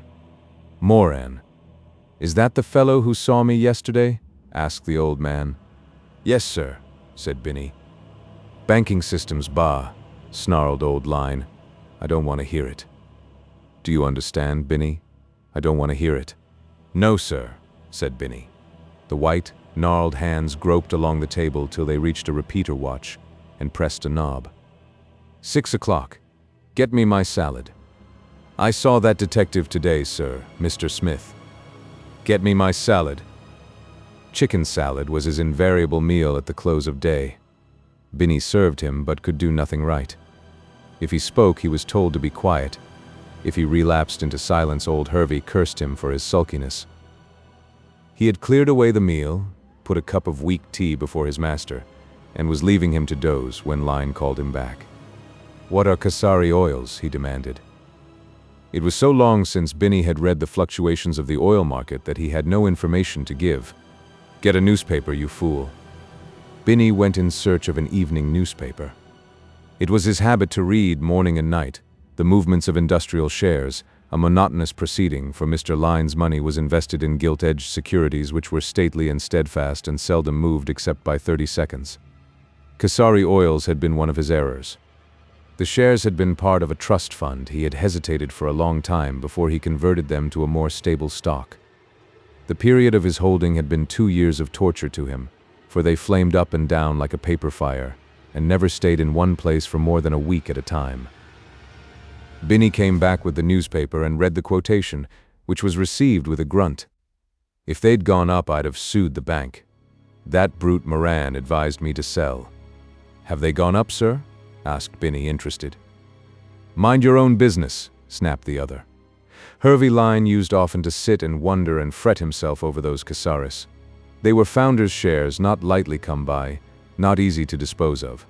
The thought that he might have thrown away a fortune on the advice of a conservative bank manager, and that when he came to hand over his stewardship to Mary Lane he might be liable, which he would not have been, was a nightmare to him. The unease had been renewed that day by something which Binney had read to him from the morning newspaper concerning oil discoveries in Asia Minor. In the course of the years, he had accumulated quite a lot of data concerning the Kasari oil field, most of it very depressing to anybody who had money in the concern.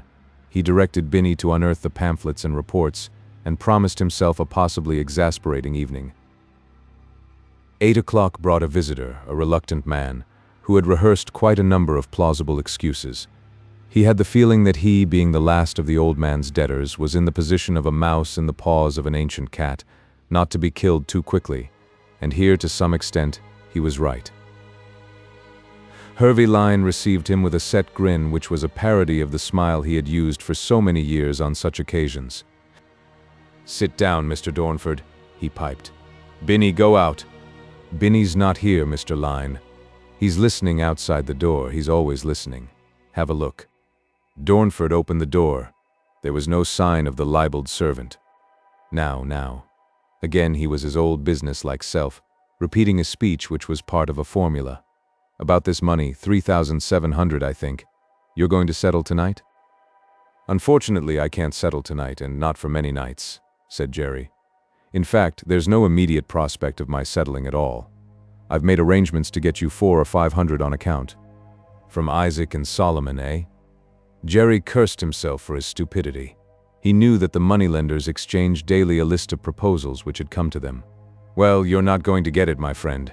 You've got to find money to settle this account, or it goes into the hands of my collectors tomorrow." Jerry had expected nothing better than this. "Suppose I find you 2,000 by the end of the week," he said. "Will you give me a reasonable time to find the remainder?" To his surprise, he was speaking huskily. The imperturbable Jerry, who had faced so many crises with equanimity, was amazingly agitated in this, the most crucial of all. "If you can find 2,000, you can find 3,700, boomed the old man. "A week? I wouldn't give you a day, and where are you getting the 2,000 from?" Jerry cleared his throat. "A friend of mine." "That's a lie to begin with, Mr. Gerald Dornford," said the hateful voice. "You have no friends. You've used them all up. I'll tell you what I'll do with you." He leaned over the table, his elbows on the polished mahogany. He was enjoying this moment of his triumph, recovering some of the old values of a life that was now only a memory. "I'll give you till tomorrow night at 6 o'clock. Your money's here," he tapped the table vigorously, "or I'll bankrupt you." If his sight had been only near to normal, he would have seen the look that came into Jerry's face and would have been frightened to silence. But if he saw nothing, he sensed the effect of his words. "You understand, don't you?" Some of the steel went out of his tone. "I understand." Jerry's voice was low. "Tomorrow you bring the money, and I will give you your bill. A minute after 6 o'clock, and it goes to the collector." "But surely, Mr. Lyne," Jerry found coherent speech at last, £2,000 on account is not to be sniffed at." "We shall see," said the old man, nodding. "I've nothing else to say." Jerry rose. He was shaking with anger. "I've got something to say, you damned old usurer," he quivered with rage. "You blood-sucking old brute. You'll bankrupt me, will you?" Hervey Lyne had come to his feet, his skinny hand pointing to the door. "Get out!" His voice was little more than a whisper. "Bloodsucker, damned old usurer, am I? Binney. Binney came stumbling up from the kitchen. "Throw him out. Throw him on his head. Smash him," screamed the old man. Binney looked at the man who was head and shoulders taller than he, and his smile was sickly. "Better get out, sir," he said under his breath, "and don't take no notice of me." Then, in a louder, truculent tone, "Get out of here, will you?" He pulled open the street door noisily. "Out you get." He struck his palm with his fist, and all the time his imploring eyes begged the visitor to pardon his lapse of manners. When he came back, the moneylender was lying back, exhausted, in his chair. "Did you hit him?" he asked weakly. "Did I hit him, sir? I nearly broke me wrist." "Did you break his wrist or anything else of him?" snarled Hervey, not at all interested in the injuries which might have come to the assailant. "It'll take 2 doctors to put him right," said Binney. The old man's thin lips curled in a sneer. "I don't believe you touched him, you poor worm," he said. "Don't you hear me?" began Binney, aggrieved. "Clapping your hands together. Liar and fool, do you think I didn't know that? I may be blind, but I've got ears. Did you hit the burglar last night? Or when was it? You didn't even hear him. Binny blinked at him helplessly. 2 nights before somebody had smashed a glass at the back of the house and opened a window. Whether they succeeded in entering the kitchen or not, it was impossible to say. Old Hervey, a light sleeper, heard the crash and came to the head of the stairs, screaming for Binny, who occupied a subterranean room adjoining the kitchen.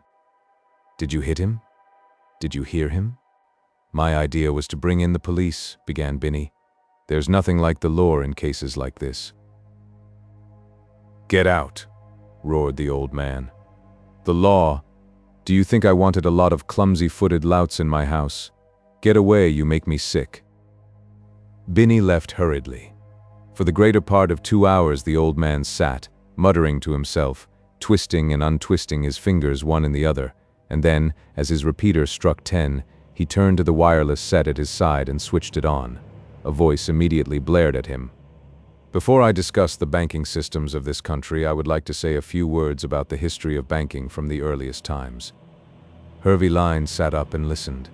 His hearing, as he had said, was extraordinarily sensitive. Chapter 9. Dick Allenby never described himself as being engaged, and the telltale finger of Mary Lane bore no ring indicative of her future. He mentioned the fact casually as he sat in her dressing room between the last 2 acts of Cliffs of Fate, and he talked to her through a cretonne curtain behind which she was changing her dress. I shall be getting a bad name, he said. Nothing damages the reputation of an inventor more readily than to be recognized by stage doorkeepers. He admits me now without question. Then you shouldn't come so often, she said, coming through the curtain and sitting before her dressing table. I won't say you're a matter of life and death to me, said Dick, but very nearly. You're more important than anything in the world. Including the Allenby gun. Oh, that, he said contemptuously. By the way, a German engineer came in today and offered me, on behalf of Eckstein's. They're the big Essen engineers, £10,000 for the patent. What was the matter with him? She asked flippantly. That's what I wondered, said Dick, lighting a forbidden cigarette. No, he wasn't drunk. Quite a capable bloke and terribly discerning. He told me he thought I was one of the greatest inventors of the age. Daring you are, she said. I know I am, said Dick complacently, but it sounded awfully nice in German. Honestly, Mary, I had no idea this thing was worth so much. Are you selling it? She turned her head to ask the question. Dick hesitated. I'm not sure, he said. But it is this enormous accession of wealth that has brought me to the point of your unadorned engagement finger. She turned to the mirror, smoothed her face gently with a puff, and shook her head. I'm going to be a very successful actress, she said. You are a very successful actress, said Dick lazily. You've extracted a proposal of marriage from a great genius. She swung round in her chair. Do you know what I'm in dread of? She asked. Besides marriage, nothing, I should think. No, there's one prospect that terrifies me. She was very serious. And that is that your uncle should leave me all his money. He chuckled softly. It is a fear that has never disturbed my night's rest. Why do you say that? She looked at him, biting her lip thoughtfully. Once he said something about it, and it struck me quite recently that he loathes you so much that out of sheer pique he might leave it to me, and that would be dreadful. He stared at her. In heaven's name, why? He asked. I should have to marry you, she said. Out of sheer pique, he bantered. She shook her head. No, but it would be dreadful, wouldn't it, Dick? I think you're worrying yourself unnecessarily, he said dryly. The old boy is more likely to leave it to a dog's home. Do you see much of him? She told him of her visit to Naylor's Crescent, but that was old news to him. They were talking when there came a tap at the door. She half rose, thinking it was the call boy, but when the knock was repeated and she said, "Come in," it was Leo Moran who made an appearance. He favored Dick with a little grimace. Instead of wasting your time here, you ought to be sitting at home, tuning in to my epoch-making address. Been broadcasting, have you? Smiled Dick. Do they make you dress up for it? I'm going on to supper. This time the knock was followed by the sing-song voice of the call boy, and Mary hurried out. She was glad to escape. For some reason she never felt quite at ease in Mr. Moran's presence. "Have you seen this show?" asked Dick. Moran nodded. "For my sins, yes," he said. "It's the most ghastly play in London. I wonder why old Mike keeps it on. He must have a very rich backer. Have you ever heard of Washington Worth?" Leo Moran's face was a blank. "Never heard of him, no. What is he? An American?" "Something unusual," said Dick. "I was reckoning up the other day. He must have lost £10,000 on this play already, and there's no special reason, so far as I know, why he's keeping it running. Mary's the only woman in the cast who's worth looking at, and she's no friend of his." "Washington Worth? The name is familiar." Moran looked at the wall above Dick's head. "I've heard something about him or seen his name. By the way, I met an old friend of yours tonight, Surefoot Smith. You were present when that wretched man Tickler was found, weren't you?" Dick nodded. "The fool treated me as though I were an accomplice." "If the fool you are referring to is Surefoot Smith, he treated me as though I were the murderer," said Dick. "Did you give him some beer?" Leo Moran opened the door and, after looking down the deserted corridor, came back and closed the door quietly. "I was hoping I should see you here, Dick. I want to ask you a favor." Dick grinned. "Nothing would give me greater joy than to refuse a favor to a bank manager," he said. "Don't be a fool. It has nothing to do with money. Only—" He stopped, and it seemed as if he were carefully framing his words. "I may be out of London for a week or two. My leave is due, and I want to get into the country. I wonder if you could collect my letters at the flat and keep them for me till I come back." "Why not have them sent on?" said Dick in surprise. Leo Moran shook his head impatiently. "I have a special reason for asking. I'm having nothing sent on at all. My servant is going away on his holiday, and the flat will be in charge of heaven knows who. If I send you the key, will you keep an eye on the place?" "When are you going?" asked Dick. Moran was vague on this point. There was no certainty whether his leave would be granted. Head office was being rather difficult, although he had a most capable assistant and could have handed over at any moment. "I want to go at once, but these brutes in the city are just being tin godlike. You'll never know how near human beings can approach divinity until you have had dealings with general managers of banks," he said. "When you approach them, you make 3 genuflections and stand on your head, and even then they hardly notice you. Is it a bet?" "Surely," said Dick. "You know where to send the key, and I'll take a little cheap advice from you, now you're here." He told him of the offer he had received for the gun. There was no need to explain what the gun was, for Leo had both seen and tested it. "I shouldn't take an outright offer. I should prefer to take half on account of a royalty," he said when Dick had finished. "Are you going to your flat soon?" "Almost immediately," said the other. "Mary has a supper engagement." "With Mr. Worth?" asked Moran with a smile. "I thought you'd never heard of him," said Dick. "His name came to me as I was speaking. He's the fellow who gives these supper parties. I used to give them myself once upon a time, and Dead Sea fruit they are. But if you're going back, I'll walk with you and renew my acquaintance with your remarkable invention." Leo Moran would have been ever so much more popular but for the fact that there was invariably a hint of sarcasm in his most commonplace remarks. Sometimes Dick, who liked him well enough, thought he had been soured by some big misfortune, for, despite his geniality, there was generally a bite to his remarks.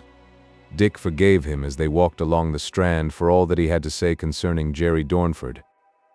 "There's a wastrel," said Moran. "I can't tell you why I think so, because I'm interviewing him tomorrow on bank business."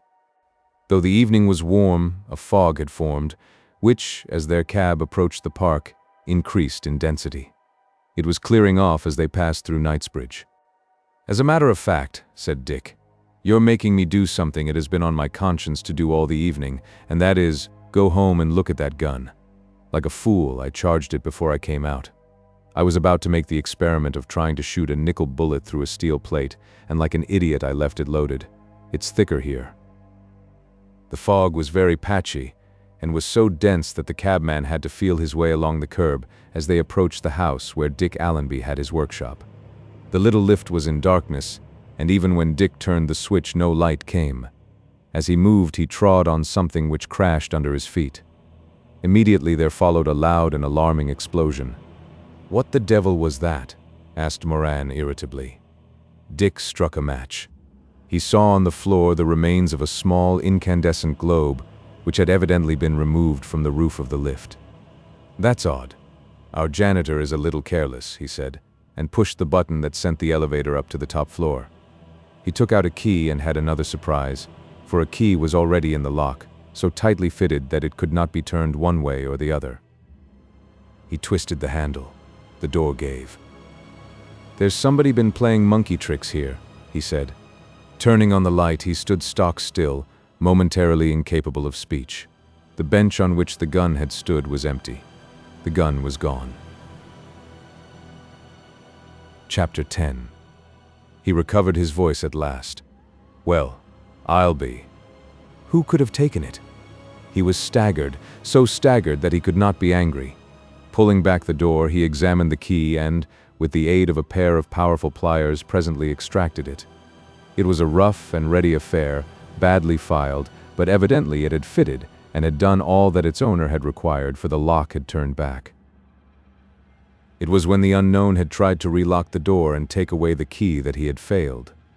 Dick walked to where the gun had been and glared down at the bench. Then he began to laugh. "The brute.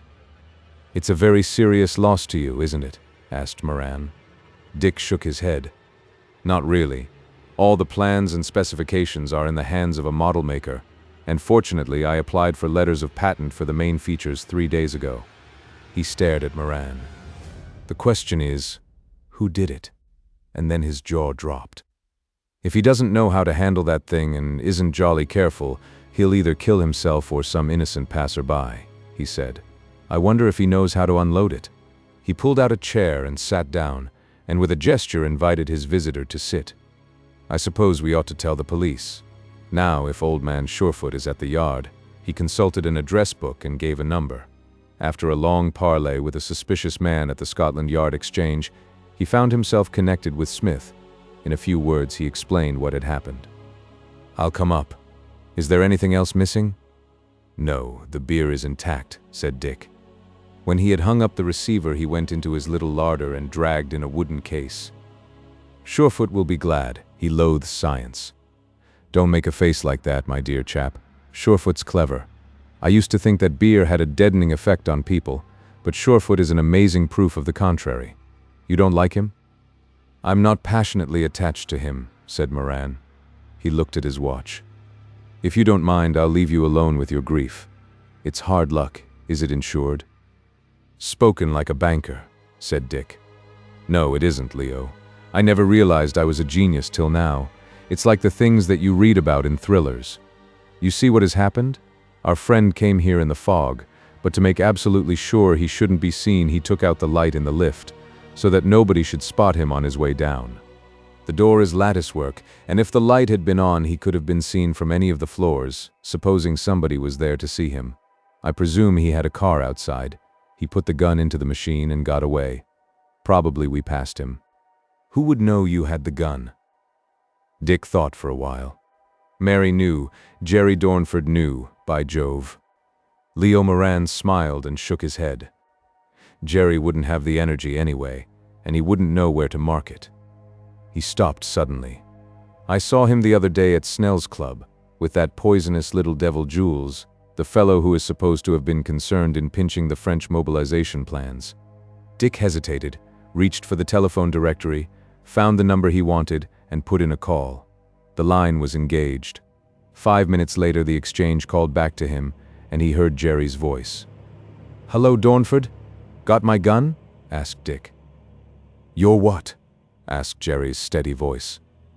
"Somebody said they saw you walking out of my house with something under your arm this evening. I haven't seen your infernal house, and I'm not likely to see it after your beastly rudeness this afternoon." Click. Jerry Dornford had hung up on him.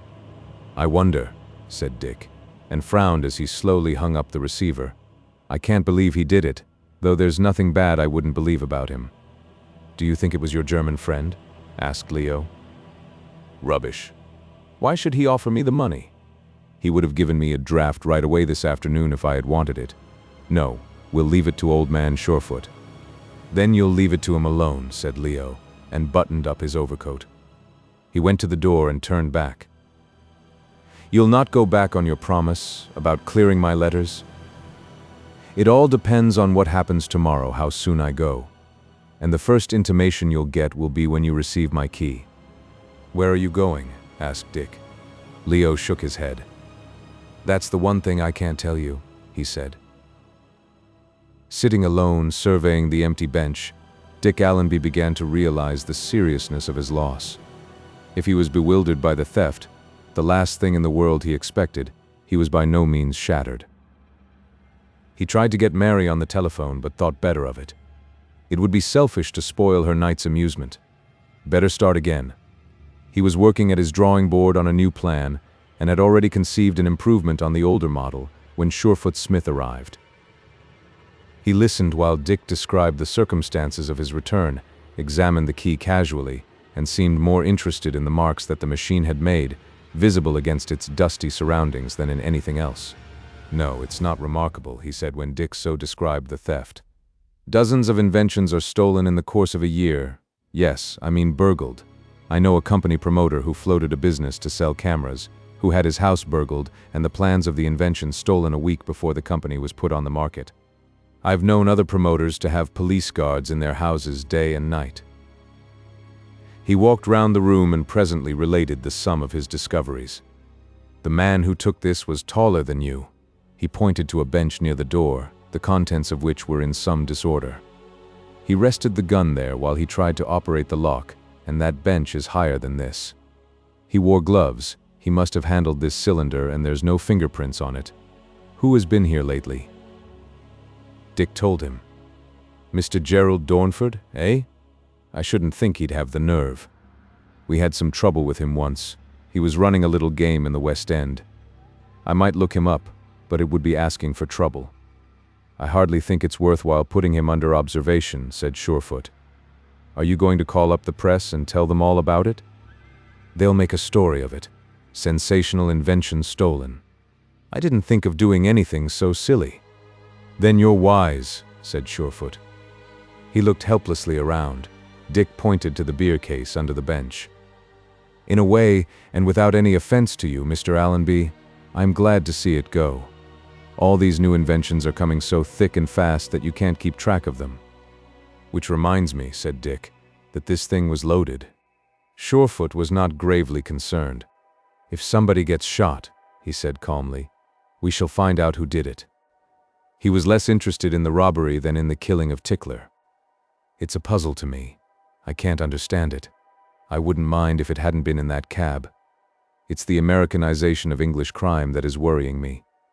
These Americans have got our motorcar trade. They've got our tool trade.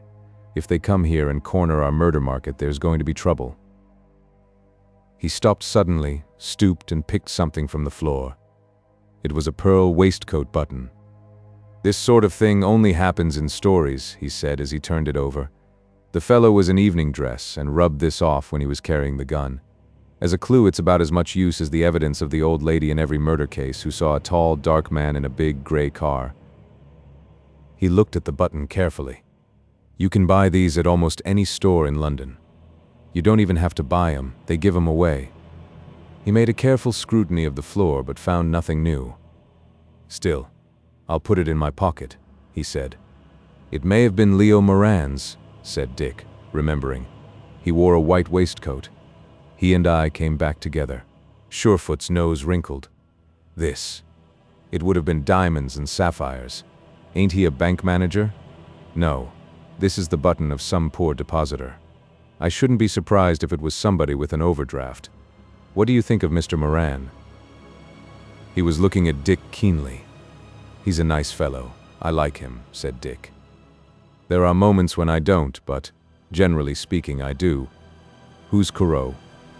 He pronounced it as though it were spelt Corot. "Corot?" said Dick. "You mean the painter?" Smith nodded. "Oh, he's a very famous landscape artist." "Expensive?" asked Surefoot. "Very," said Dick. "His pictures sell for thousands." Surefoot rubbed his nose irritably. That's what I thought. In fact, he said as much. Seen his flat? It looks as though it had been furnished for the Queen of Sheba, the well-known Egyptian, Persian carpet, diamond lampshades. Dick laughed. You're talking about Moran's flat? Yes, it's rather beautiful. But he's got money of his own. It was his own when he had it anyway, said Smith darkly, and left on this cryptic note. He had left Scotland Yard with some reluctance, for there was visiting London at that period one John Kelly, Deputy Chief Commissioner of the Chicago Police and one of America's foremost detectives.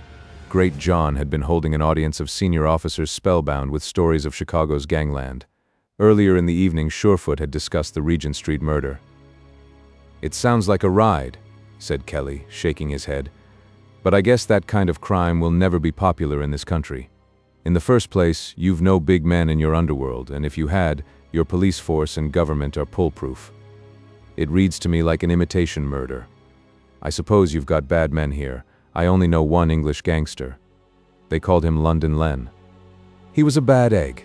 Bumped off half a dozen men before a rival gang got after him and got him on the run. He was English-born, so far as I've been able to trace. He wasn't in the country 5 years. London Len was an inside man. He got himself into positions of trust, and at the first opportunity cleared the contents of the office safe. Quick on the draw and ruthless, said John, but he certainly wouldn't give a man £100 and leave it behind when he shot him. Now that he was abroad on this foggy night, Surefoot decided to interview a certain forgetful constable, and before he left the yard he arranged to meet the man at Marylebone Road Station. He found the police officer in mufti, waiting in the charge room, rather proud, if anything, that he had recalled the one fact that he should not have forgotten. Surefoot Smith listened to the story of the little man who had been found sitting on the doorstep of an apartment in Baines Mews, and of the inebriated songster. It's funny I should have forgotten that, began the policeman. But as I was shaving this morning I thought, it's not funny. If it was, I should be laughing. Am I laughing? No, sir, admitted the police officer. It's not funny. It's tragic.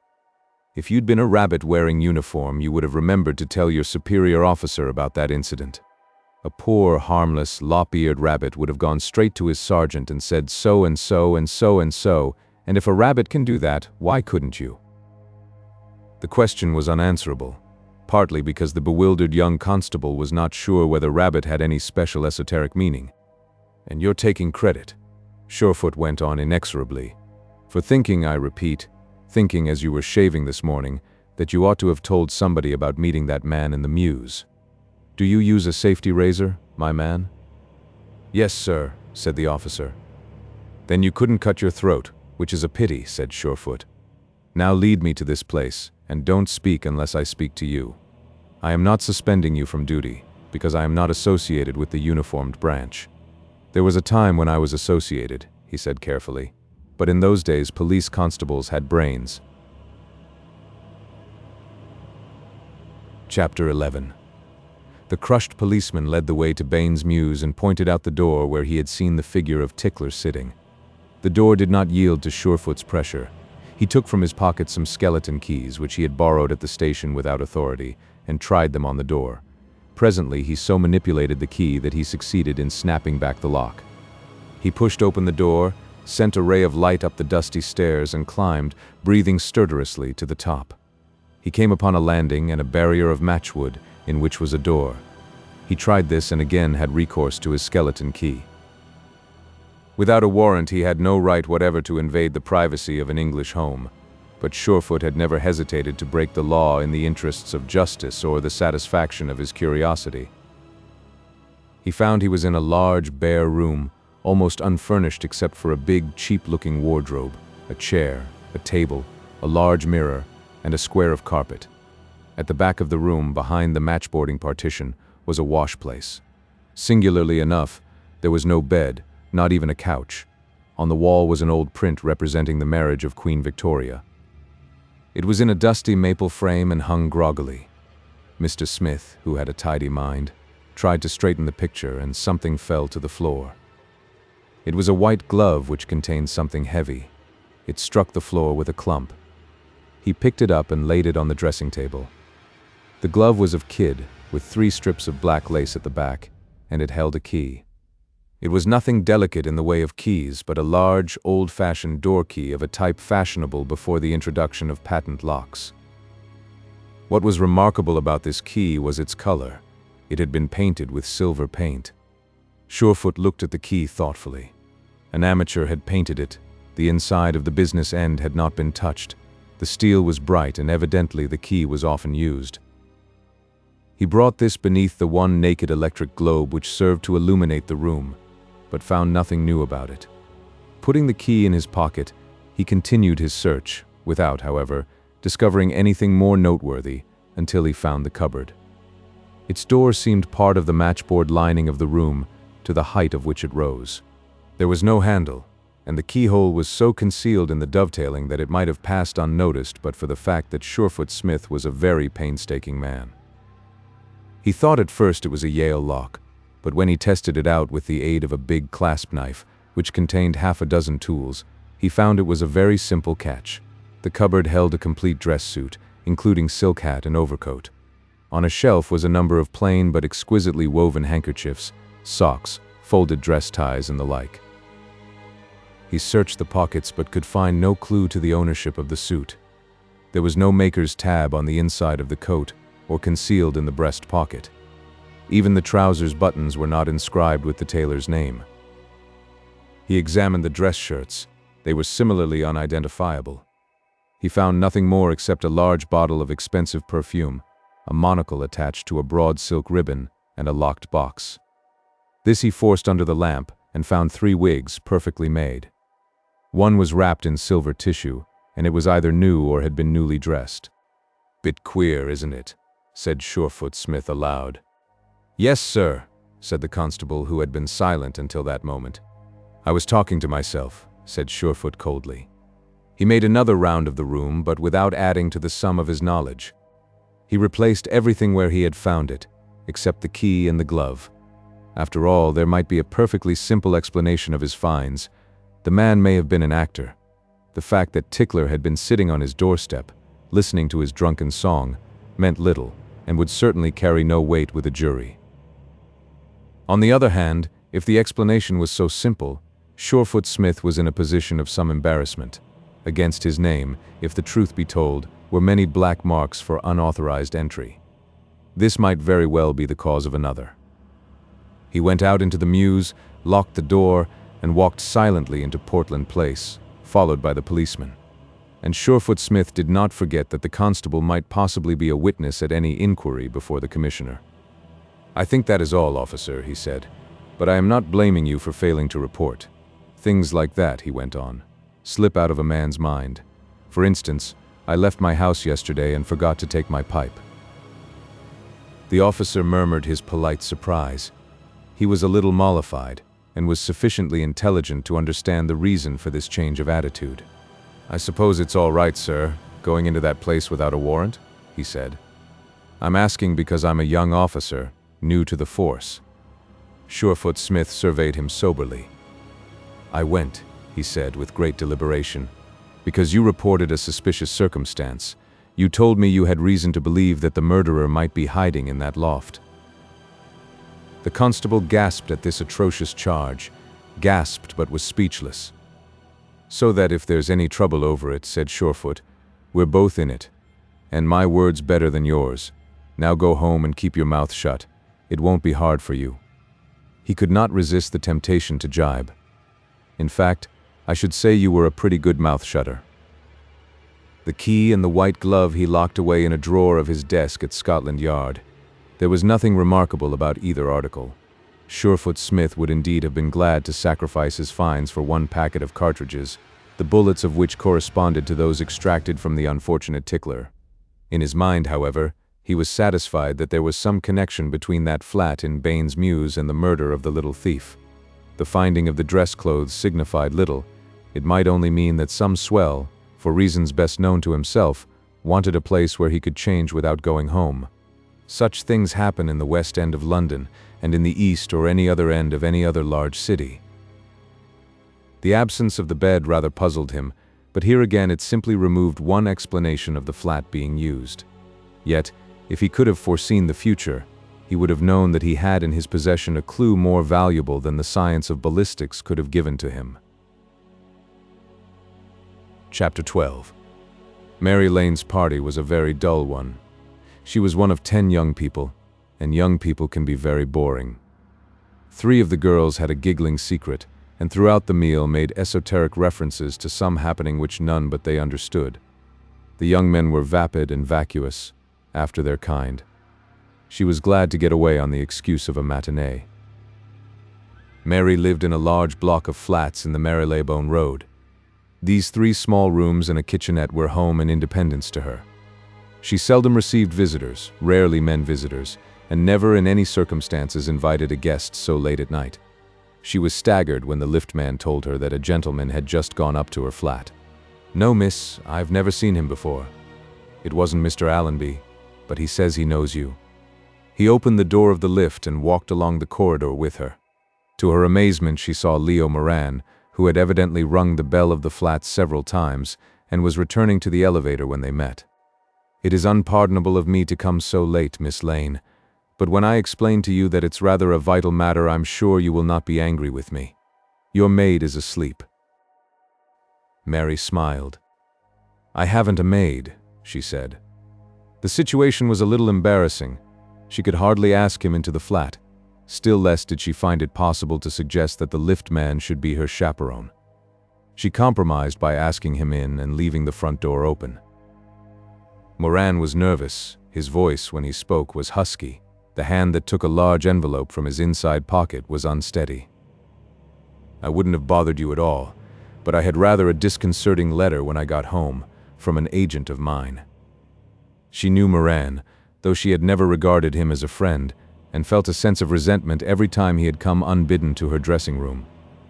Since she received her allowance from old Hervey, she had it also through the bank of which Leo Moran was manager. "I'll be perfectly frank with you, Miss Lane," he said, speaking quickly and nervously. "It's a matter entirely personal to myself, in the sense that I am personally responsible.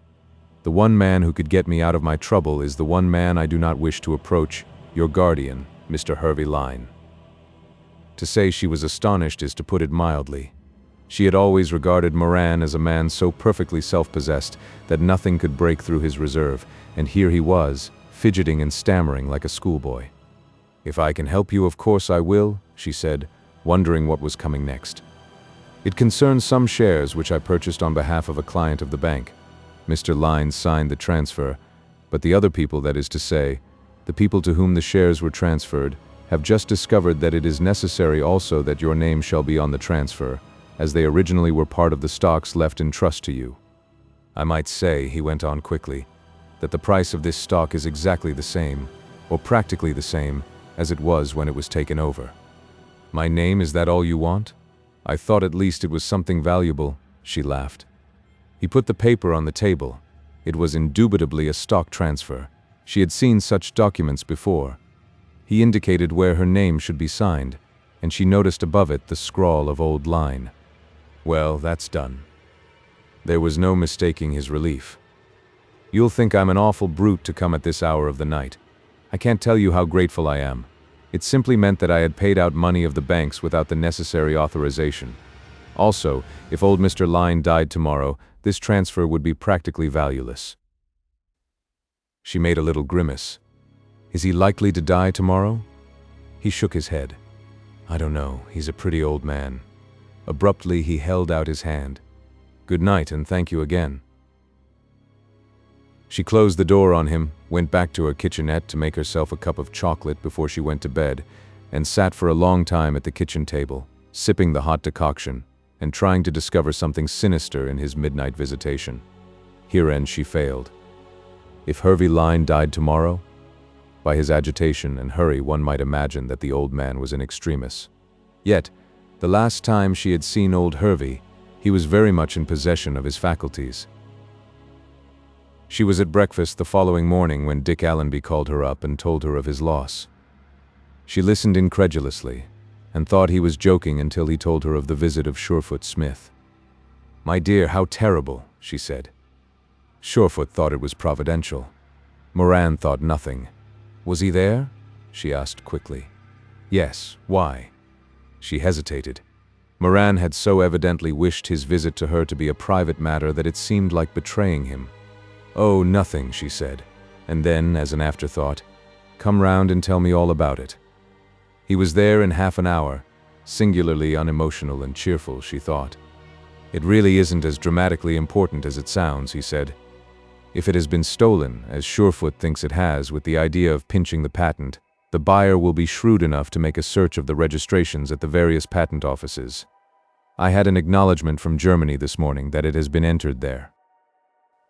He was interrupted by a knock at the outer door, and she opened it to admit a second visitor.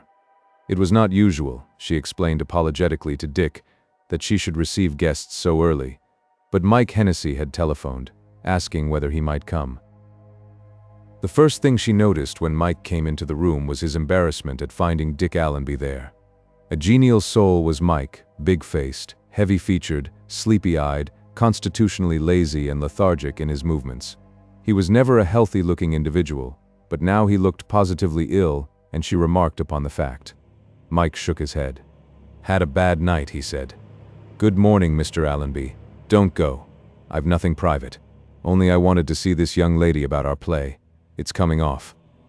Thank heaven for that, said Mary gratefully. It's the best news I've had for months. It's about the worst I've had, he grumbled. Has Mr. Worth withdrawn his support? It was nearer the truth than she guessed. Mr. Worth's weekly check, which had been due on the previous day, had not arrived, and Mike was taking no chances. The notice goes up tonight that we finish on Saturday, he said. I've had the luck to let the theater. I wish I'd taken a better offer that I had last week. He was even more nervous than Moran had been, could not keep his hands still or his body either. He got up from the chair, walked to the window, came back and sat down, only to rise again a few moments later. Who is this old fellow Worth? What's his job? Asked Dick. I don't know. He's in some sort of business at Coventry, said Mike. I thought of running up there today to see him. The point is this, he came to that point bluntly, tomorrow night's treasury, and I haven't enough money in the bank to pay the artistes. I may get it today, in which case there's no fuss. You're the heaviest salary in the cast, Mary. Will you trust me till next week if things go wrong? She was staggered at the suggestion. In the case of other productions, Mike's solvency had always been a matter of the gravest doubt, but Cliffs of Fate had been under more distinguished patronage, and the general impression was that, whatever else happened, the money for its continuance would come in. Of course I will, Mike, she said, but surely Mr. Worth hasn't. Gone broke? No, I shouldn't think so. He's a queer man, said Mike vaguely. He did not particularize his patron's queerness, but was satisfied to leave it at that. His departure was almost as abrupt a gesture as any he had performed. There's a pretty sick man, said Dick. Do you mean he's ill? Mentally, something's upset him. I should imagine that the failure of old Worth's check was quite sufficient, but there's something else besides. He rose. Come and lunch, he invited, but she shook her head. She was lunching at home. Her matinee excuse at the overnight party had been on the spur of the moment. She wondered how many would remember it against her. Dick went on to Scotland Yard and had to wait half an hour before Surefoot Smith returned. He had no news of any importance. A description of the stolen gun had been circulated. But that won't help you very much. It's hardly likely to be pawned or offered for sale in the Caledonian market, said Surefoot. And then, abruptly, do you know Mr. Washington Worth? I've heard of him. Have you ever met him? Great party giver, isn't he? Dick smiled. He's never given me a party, but I believe he is rather keen on that sort of amusement. Surefoot nodded. I've just been up to the Kellner Hotel. They know nothing about him except that he always pays in cash. He's been using the hotel for 3 years, orders a suite whenever he feels inclined, leaves the supper and the band to the head waiter. But that's the only thing they know about him, that his money is good money, which is all they want to know, I suppose. Are you interested in him? Asked Dick, and told the story of Mike Hennessy's agitation. Surefoot Smith was interested. He's got a bank, has he? Well, he may be one of those Midland people. I've never understood what makes the corn and coal merchants go in for theatricals. It's a form of insanity that's been pretty common since the war. Mike will tell you all about it, suggested Allenby. Mr. Smith's lips curled. Mike'll tell us a whole lot, he said sarcastically. That fellow wouldn't tell you his right hand had 4 fingers, for fear you brought it up in evidence against him. I know Mike. At any rate, he's got a line on Worth, said Dick. He's been financing this play. Since he could find nobody to lunch with, he decided to take that meal at Snell's, which had all the values of a good club except that there were 1 or 2 members who were personally objectionable to him, and the most poisonous were the first 2 he saw at the entrance of the dining room. Gerald Dornford and Jules had their little table in the window. Jules favored him with a nod, but Jerry kept his eyes steadily averted as Dick passed. They had, in point of fact, only just sat down when Allenby had arrived, and in his furtive way Jules had been avoiding the one subject which his companion wished to discuss. He spoke of the people who were passing in the street, recognizing every important motor car that passed. He talked of the military conference which was in session just then, of the party to which he had been the night before, of anything but. "Now what about this gun?" said Jerry. "The gun?" Jules looked at him blankly, then leaned back in his chair and chuckled. "What a good thing you came today. I wanted to see you. That little project of mine must be abandoned." "What do you mean?" gasped Jerry, turning pale. "I mean that my principals, or rather the principals of my principals, have decided not to go any farther in the matter. You see, we've discovered that all the salient points of the gun have been protected by patents, especially in those countries where the invention could be best exploited." Jerry looked at him, dumbfounded. "Do you mean to say that you don't want it?" Jules nodded. "I mean to say that there's no need for you to take any unnecessary risks. Now let us discuss some other way of raising the money." "Discuss be damned," said Jerry savagely. "I've got the gun, I took it last night." Jules stroked his smooth chin and looked at his companion thoughtfully. "That's awkward," he said. "You took it from the workshop, did you? Well, you can hardly put it back. I advise you to drive somewhere out of London and dump it in a deep pond. Or, better still, try the river, somewhere between Temple Lock and Hambledon." "Do you mean to tell me," Jerry's husky voice was almost hoarse, "that I've taken this risk for nothing? What is the idea?" Jules shrugged. "I'm sorry, my principals." "Damn your principals. You gave me a specific promise that if I got the thing you'd give me a couple of thousand." Jules smiled. "And now, my dear fellow, I give you a specific assurance that I cannot get 2,000 shillings for the gun. It is unfortunate. If you had procured the invention when I first suggested it, the matter would have been all over and paid for. Now it is too late." He leaned over and patted the other gently on the arm as though he were a child. "There is no sense in being foolish about this matter," he said. "Let us find some other way of raising the wind, eh?" Jerry Dornford was crushed. He knew Hervey Lyons sufficiently well to realize that, had he produced the £2,000, the old man would have grabbed at the money and given him the extra time he had asked. Hervey could never resist the argument of cash. He could have grabbed the smiling little cad opposite him and thrown him out of the window. There was murder in his glance when he looked into the round, brown eyes of his companion. But Jerry Dornford never forgot he was a gentleman, and as such was expected to exercise the self-control which is the peculiar and popular attribute of the well-bred man. "Well, it can't be helped," he said. "Order me a drink. I'm a bit rattled." Jules played an invisible piano on the edge of the table. "Our friend Allenby is at the 3rd table on the right. Would it not be a good idea," he suggested, "to go over and say, 'What a little joke I played on you, eh?'" "Don't be a fool," interrupted Jerry roughly. "He called me up last night and asked me if I had it. He's put the matter in the hands of the police. I had a visit from Smith this morning." "So," Jules pursed his red lips. "That is a pity. Here is your drink." They sat for a long time over their coffee, saw Dick Allenby leave the club and cross to the opposite side of St. James's Street. "Clever fellow, that," said Jules, almost with enthusiasm. "He doesn't like me. I forget the name he called me the last time we had a little discussion, but it was terribly offensive. But I like him. I am fond of clever people. There is nothing so amusing as cleverness."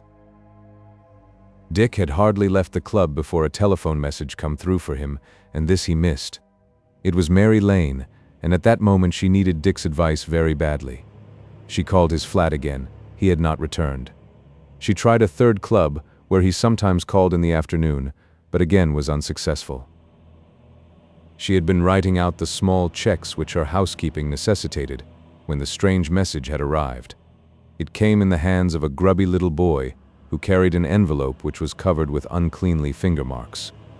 "An old gentleman told me to bring it here," he said in his shrill Cockney. "An old gentleman?" She looked at the superscription. Her name and address were scrawled untidily, and although she had not seen Hervey Lyne's handwriting, she knew, or rather guessed, that it was he who had sent the letter. The boy explained that he had been delivering a parcel at number 19, and had seen the old gentleman leaning on his stick in the doorway. He wore his dressing gown and had the letter in his hand. He had called the boy, given him £50, that must have been a wrench for Hervey, and ordered him to deliver the letter at once. She tore it open. It was written on the back of a ruled sheet of paper covered with typewritten figures, and the writing was in pencil. "Bring Moran to me without fail at 3 o'clock this afternoon. I saw him 2 days ago, but I'm not satisfied. Bring police officer." Here was written, above, a word which she deciphered as Smith. "Do not let Moran or anybody know about post office. This is very urgent." The note was signed H.L. The little boy could give her no other information. She would have called up Mr. Lyne's house, but the old man had an insuperable objection to the telephone and had never had one installed. She looked at her watch. It was after 2, and for 10 minutes she was making a frantic effort to get in touch with Dick. Surefoot Smith she hardly knew well enough to consult, and she had a woman's distaste for approaching the police direct. She called up Mr. Moran's bank. He had gone home. She tried his club, with no better success. Moran had left his flat that morning, announcing that he had no intention of returning for 2 or 3 weeks. He had gone on leave. Curiously enough, the bank did not tell her that. They merely said that Mr. Moran had gone home early, a completely inaccurate piece of information she discovered when the first man, who was evidently a clerk, was interrupted and a more authoritative voice spoke. "This is the chief accountant speaking, Miss Lane. You were asking about Mr. Moran? He has not been to the bank today." "He's gone on leave, hasn't he?" "I'm not aware of the fact. I know he has applied for leave, but I don't think he's gone. In fact, I'm certain. I opened all the letters this morning." She hung up the telephone, bewildered, and was sitting at the window, cogitating on what else she should do, when to her joy the telephone rang. It was Dick, who had returned to Snell's club to collect some letters he had forgotten, and had been told of her call. "That's very odd," was his comment when he heard about the note. "I'll try to get Smith. The best thing you can do, Angel, is to meet me outside Baker Street Tube Station in a quarter of an hour. I'll try to land Smith at the same moment." She got to the station a little before 3, and had to wait for 10 minutes before a taxicab dashed up and Dick jumped out. She saw the bulky figure of Mr. Smith in one corner of the cab, and getting in, sat by him. Dick gave instructions to the taxi driver and seated himself opposite. "This is all very mysterious, isn't it?" he said. "Let me see the letter." She showed it to him, and he turned it over. "Hello, this is a bank statement," he whistled. "Phew! What figures? The old boys certainly let the cat out of the bag." She had paid no attention to the typewritten statement on the back. Over 200,000 in cash and umpteen 100,000 in securities. "What is the idea, I mean, of sending this note? I suppose you couldn't find Moran?" She shook her head. Smith was examining the letter carefully. "Is he blind?" he asked. "Very nearly," said Dick. "He doesn't admit it, but he can't see well enough to distinguish you from me. That's his writing. I had a rude letter from him one day last week. Did you find Moran?" Mary shook her head. "Nobody seems to know where he is. He hasn't been to the bank today, and he's not at his flat." Surefoot folded the letter and handed it back to the girl. "It looks as if he doesn't want to see me yet a while, and not at all if we don't bring Moran," he said. They drove into Naylor's Crescent, and it was agreed that Surefoot should sit outside in the cab whilst they interviewed the old man, but repeated knockings brought no answer. The houses in Naylor's Crescent stand behind deep little areas, and out of one of these next door, a head appeared. "There's nobody in," he said. "Mr. Lyne has gone out in his chair about an hour ago." "Where did he go?" asked Dick. The servant could not say, but Mary was better informed.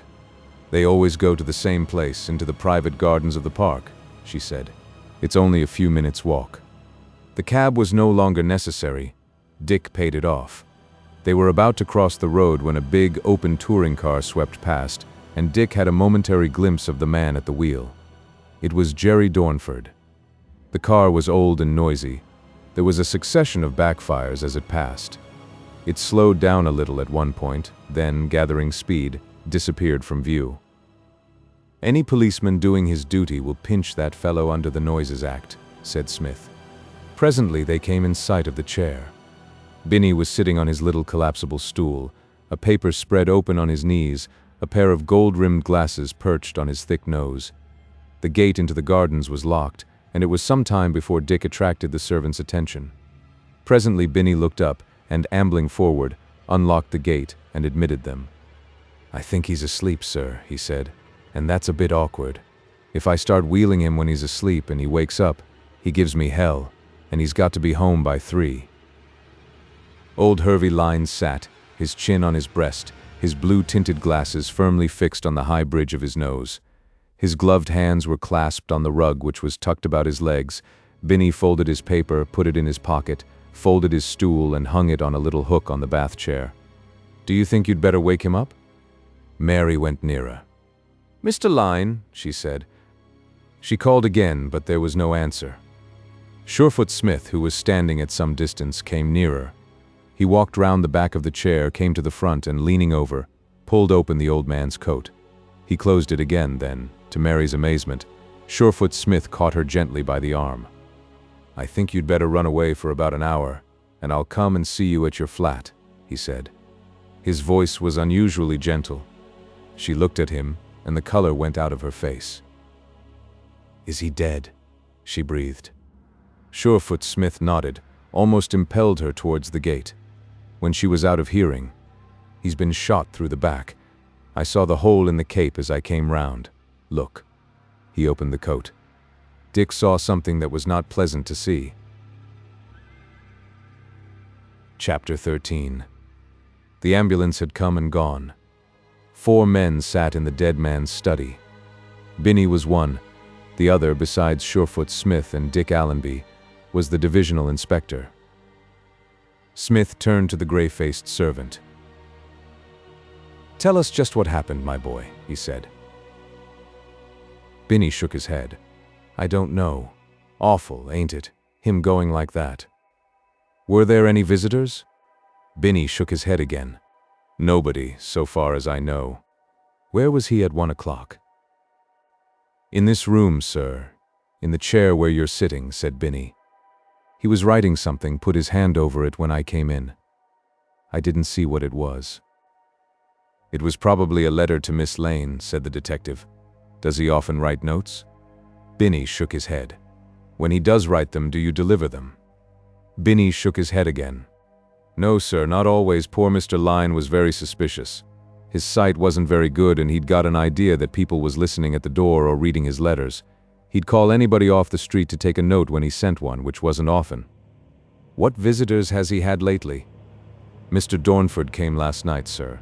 There was a bit of a quarrel over money, I think." "A bad quarrel?" asked Smith. Binny nodded.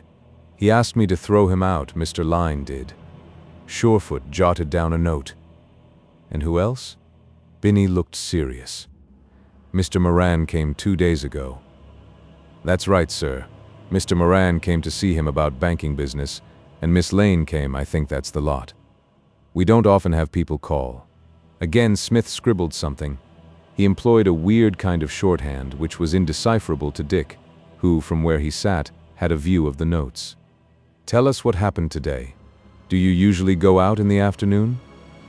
"Yes, sir, but at lunchtime Mr. Lyne said he wouldn't go out.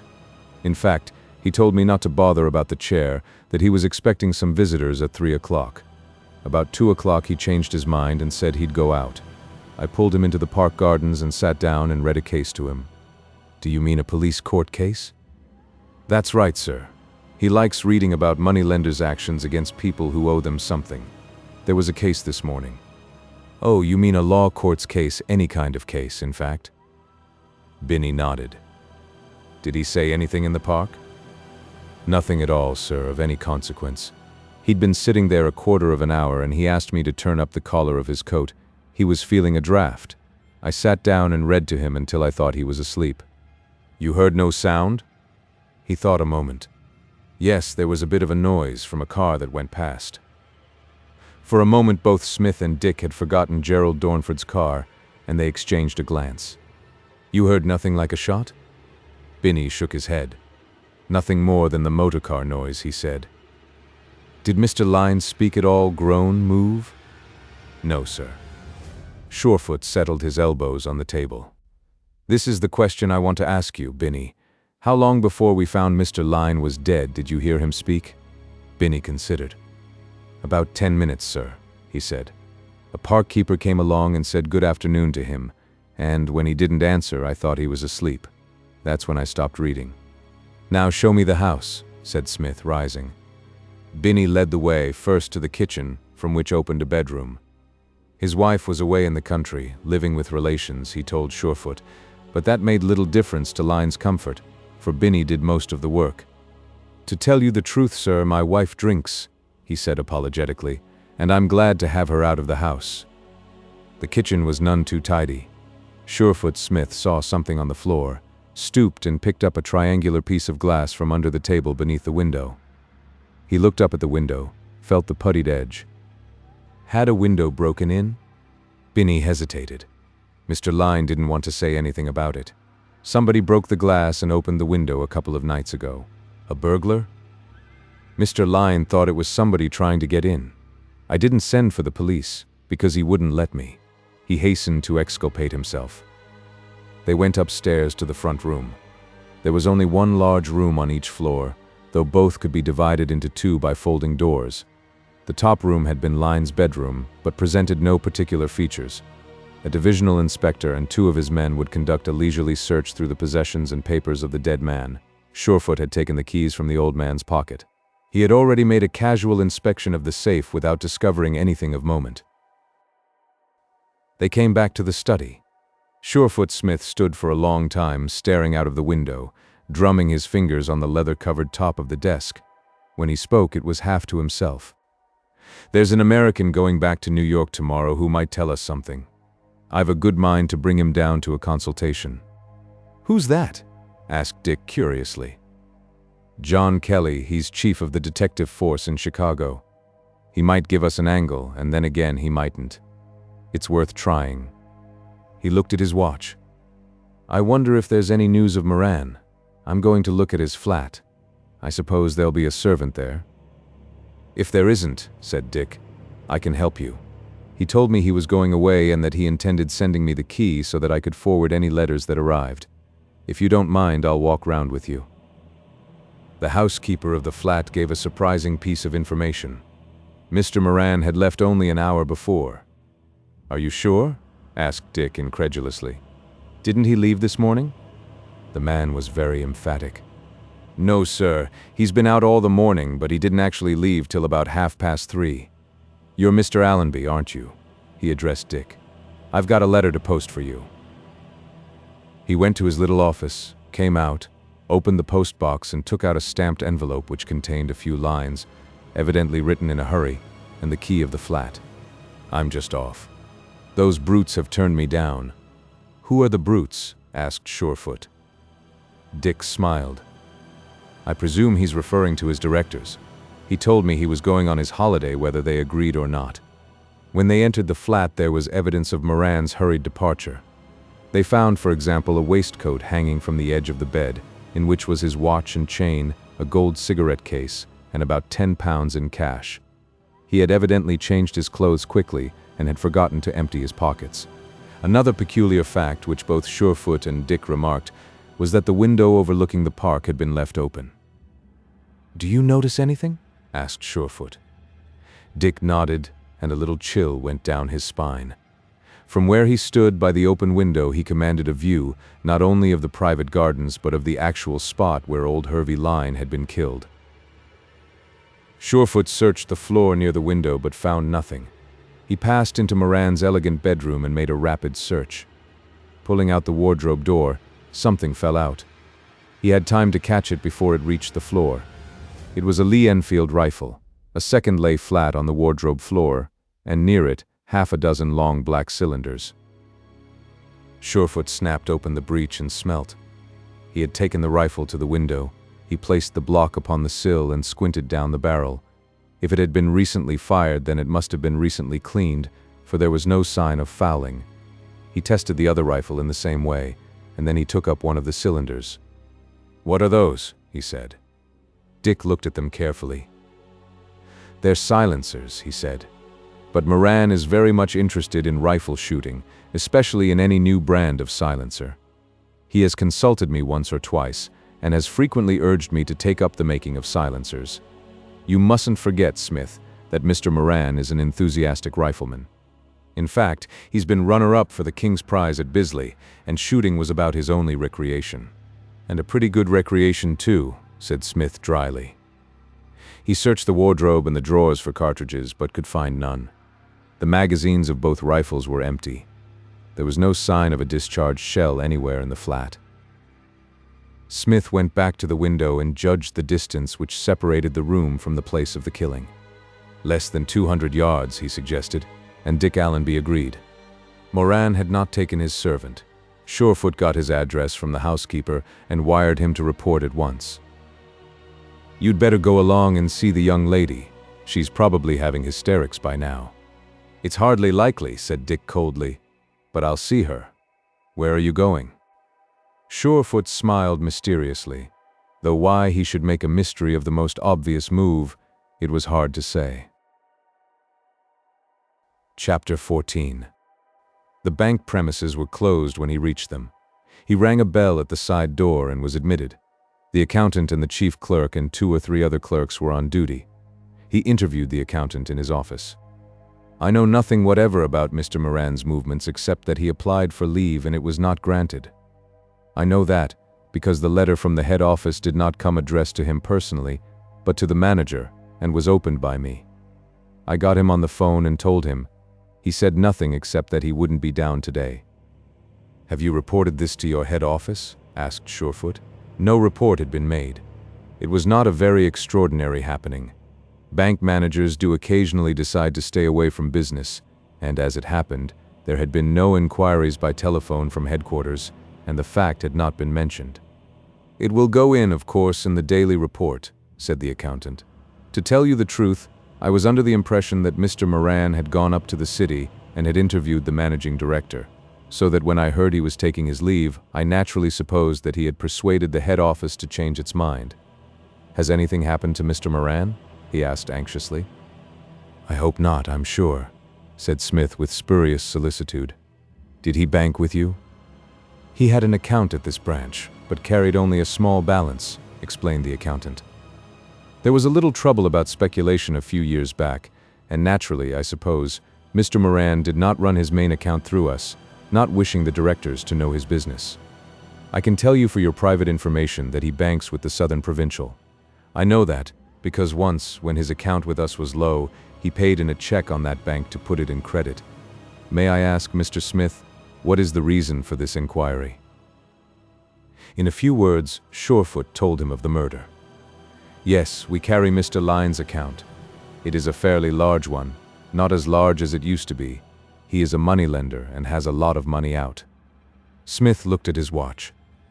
"Is it possible to see any of the directors at headquarters?" The accountant was doubtful, but he put through a telephone call only to return with the information that all the directors had gone home. "If Mr. Moran doesn't turn up in the morning—" "He won't," said Surefoot. "Well, if he doesn't, I'd be glad if you saw the head office. I really ought not to be giving you any kind of information, either about Mr. Moran or about any of our customers.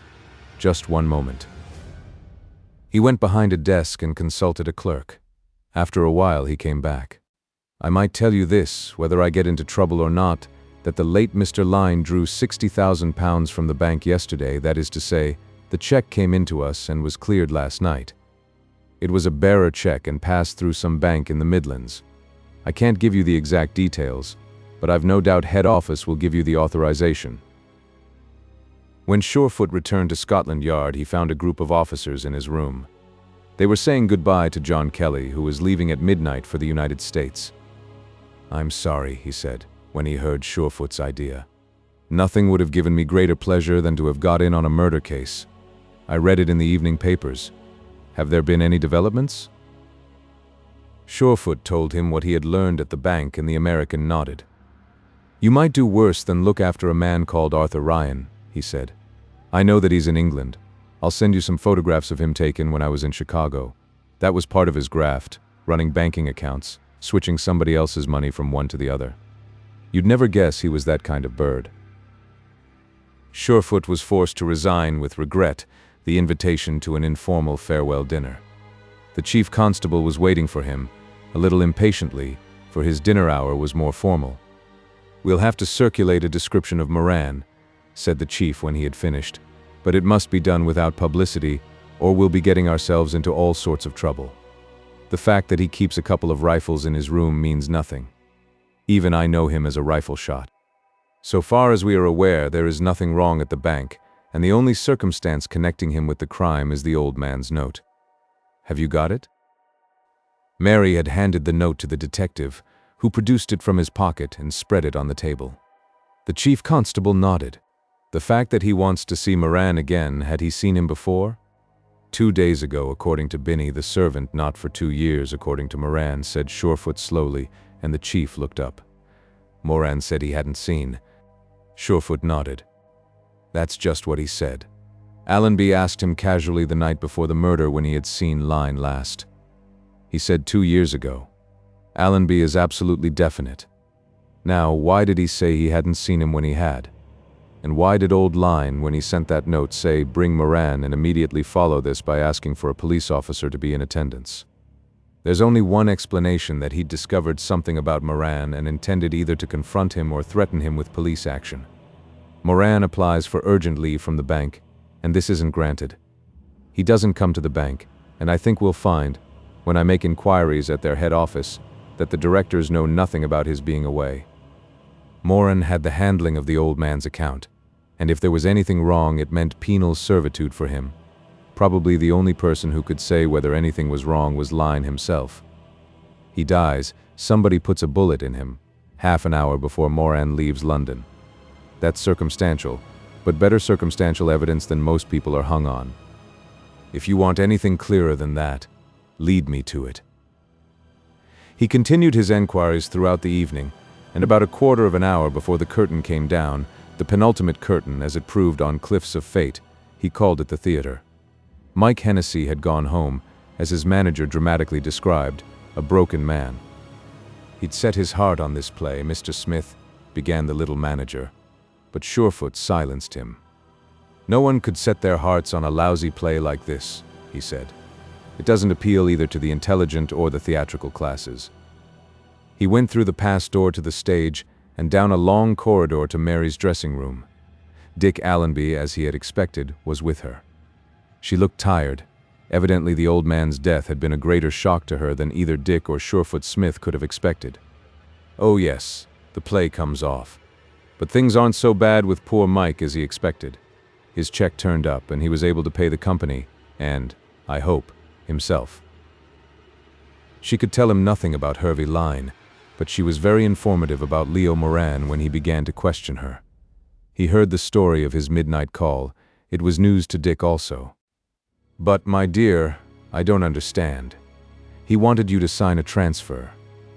"Did you notice the name of the shares?" interrupted Surefoot.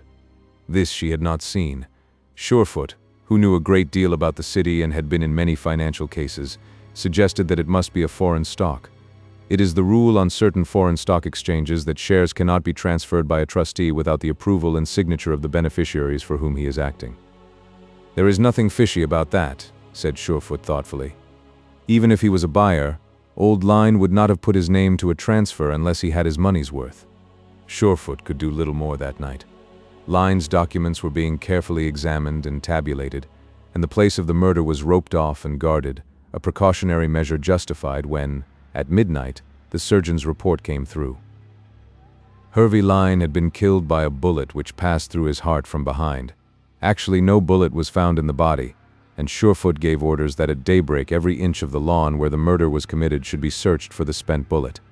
By 9 o'clock he was in the city, awaiting the arrival of the great men of the bank. As he had expected, no leave had been granted to Leo Moran, against whose name there was a black mark in the bank's books.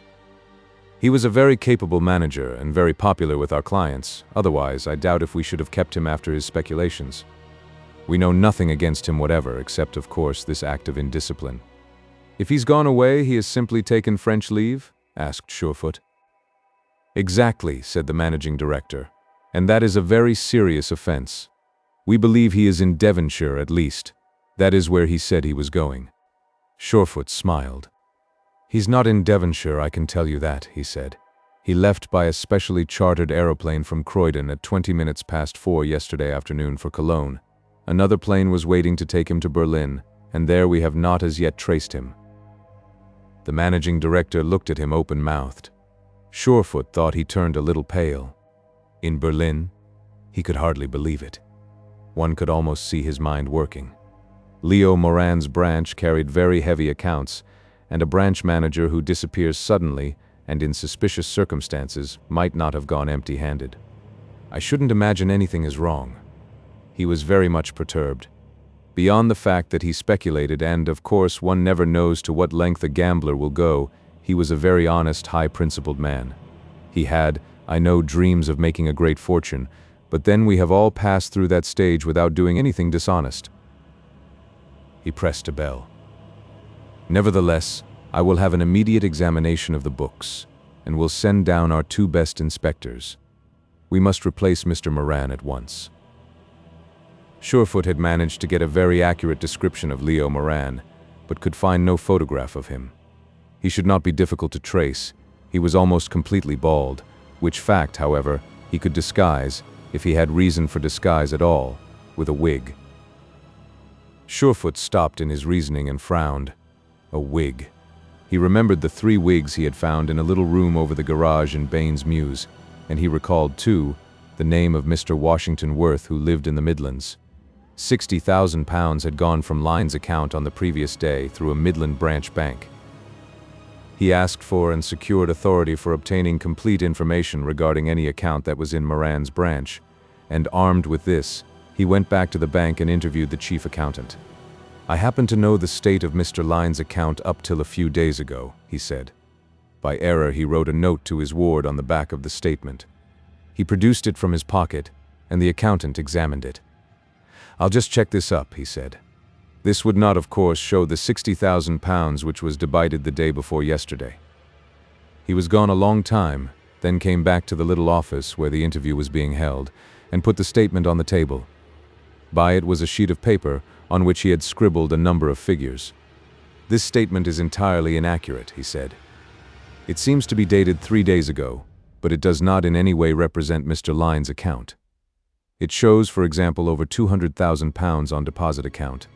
The actual amount on deposit is less than 50,000, 48,700 to be exact. Most of this has been transferred to the current account at some time or other, the actual cash remaining in that account being about £5,000. Surefoot whistled softly. "Then you mean that the difference between the real condition of affairs and this statement is about £200,000? The accountant nodded. "The moment I saw it, I knew it was wrong. As a matter of fact, I paid a great deal of attention to this particular account, and I have twice suggested to the manager, Mr. Moran, that he should write to Mr. Lyne, pointing out the low state of his balance. As I say, we don't worry very much about moneylenders' balances, because very often they put all their available cash into loans." "What about these stocks?" "They're quite all right, with the exception of £30,000 worth of steel preferred which were sold 4 months ago on Mr. Lyne's instructions. The money received for that is in another account." "Did you receive any letter from Lyne in answer to yours?" "In answer to the manager's?" corrected the accountant. "No, sir. I wouldn't see them anyway. They'd be on Mr. Moran's file, where you'll probably find them." Smith considered the matter. "Did Mr. Moran see Line last Tuesday about 10 o'clock in the morning?" The accountant smiled. "If he did, he didn't tell me. Last Tuesday morning?" He considered. "He didn't come in till about midday. He said he'd had an interview of some kind, but what it was I don't know." And then, very seriously, "There's something radically wrong, isn't there? And Mr. Moran is in it. I will give you and the bank any help I can. As I said before, I know nothing whatever about these transactions. Would you like to see Mr. Line's account? Very large sums have been going out in the past 18 months, generally on bearer checks. That is not unusual with a moneylender's account.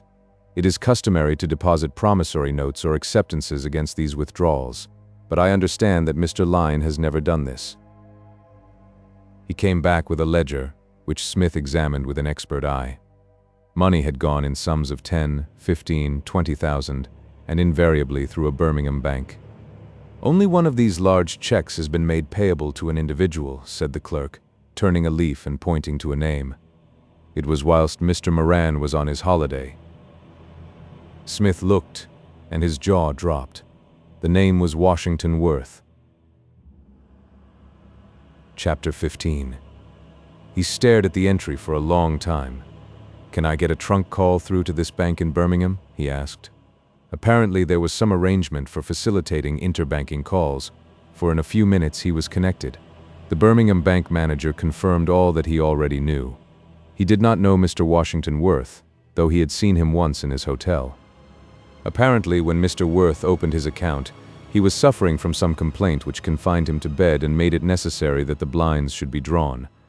The manager's chief clerk who interviewed him had taken his signature, and that was the last that had been seen of him.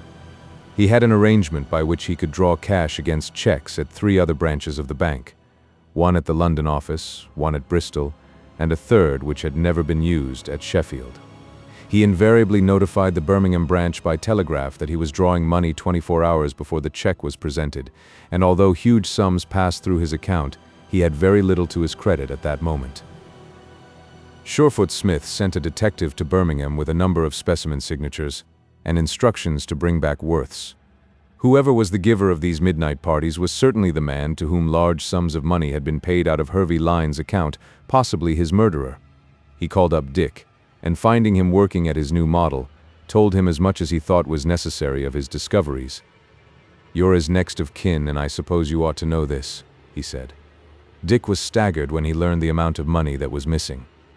"You haven't overlooked the possibility of Mr. Worth being Hervey Lyne himself, have you?" "I've thought of that," said Surefoot. "The fact that he couldn't move without a bath chair means nothing. That's one of the oldest fakes in the world. The checks were undoubtedly signed by him. I've seen the last one, in fact, I've got it here." He took it from his pocket.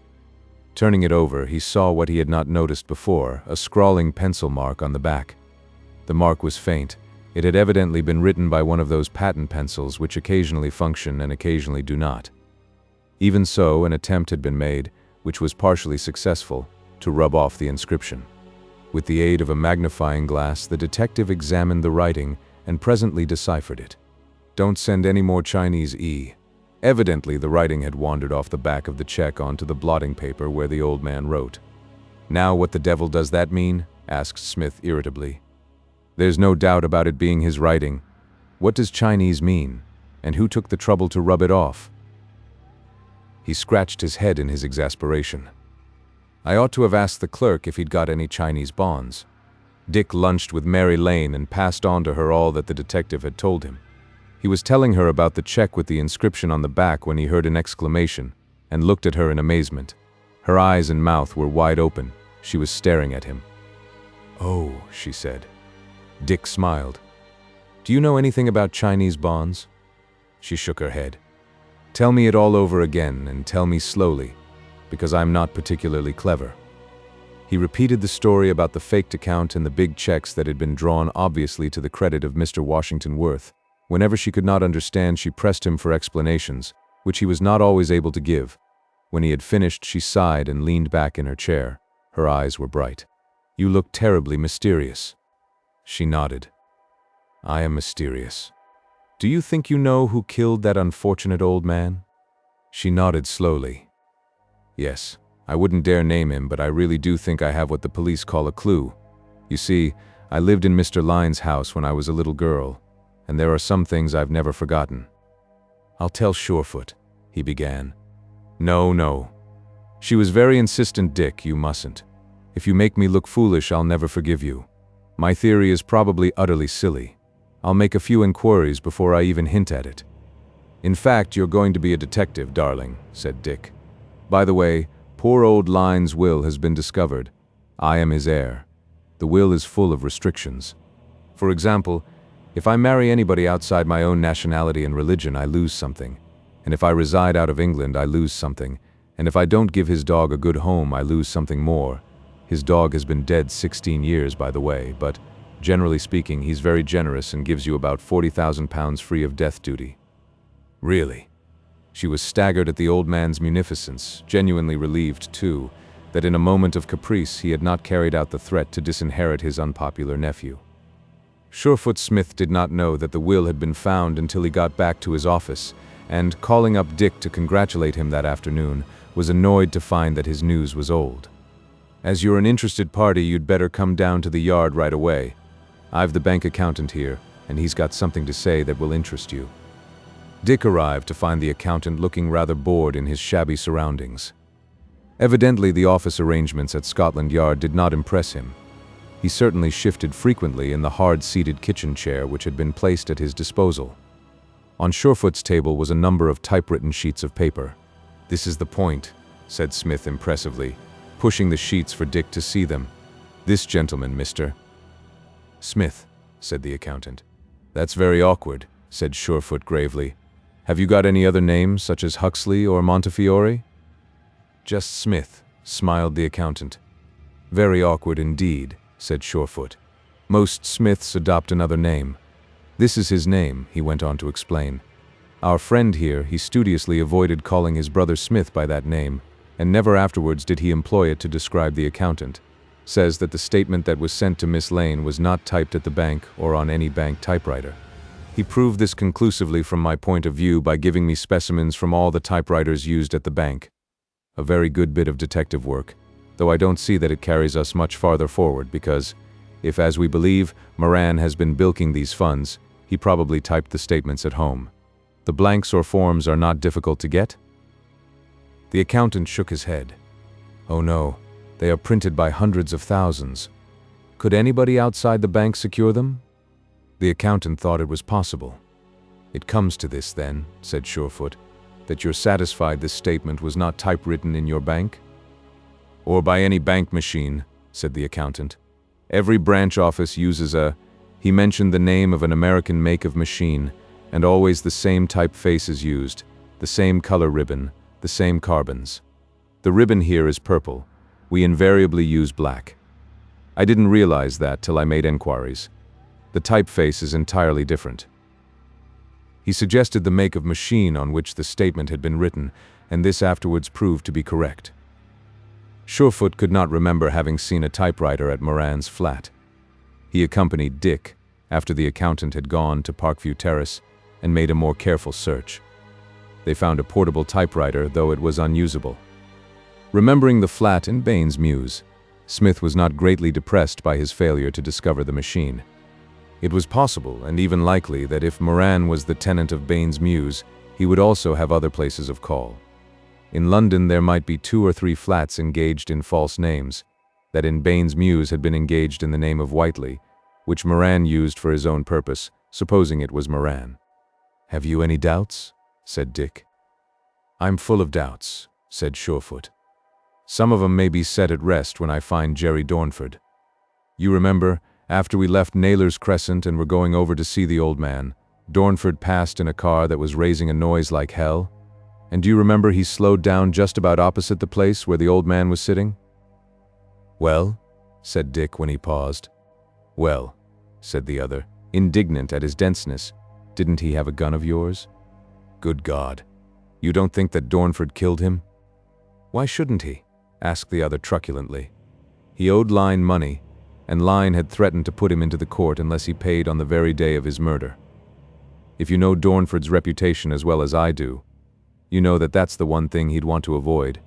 He prides himself upon being a swell, though his father was a horse dealer and his mother, well, I won't talk about her.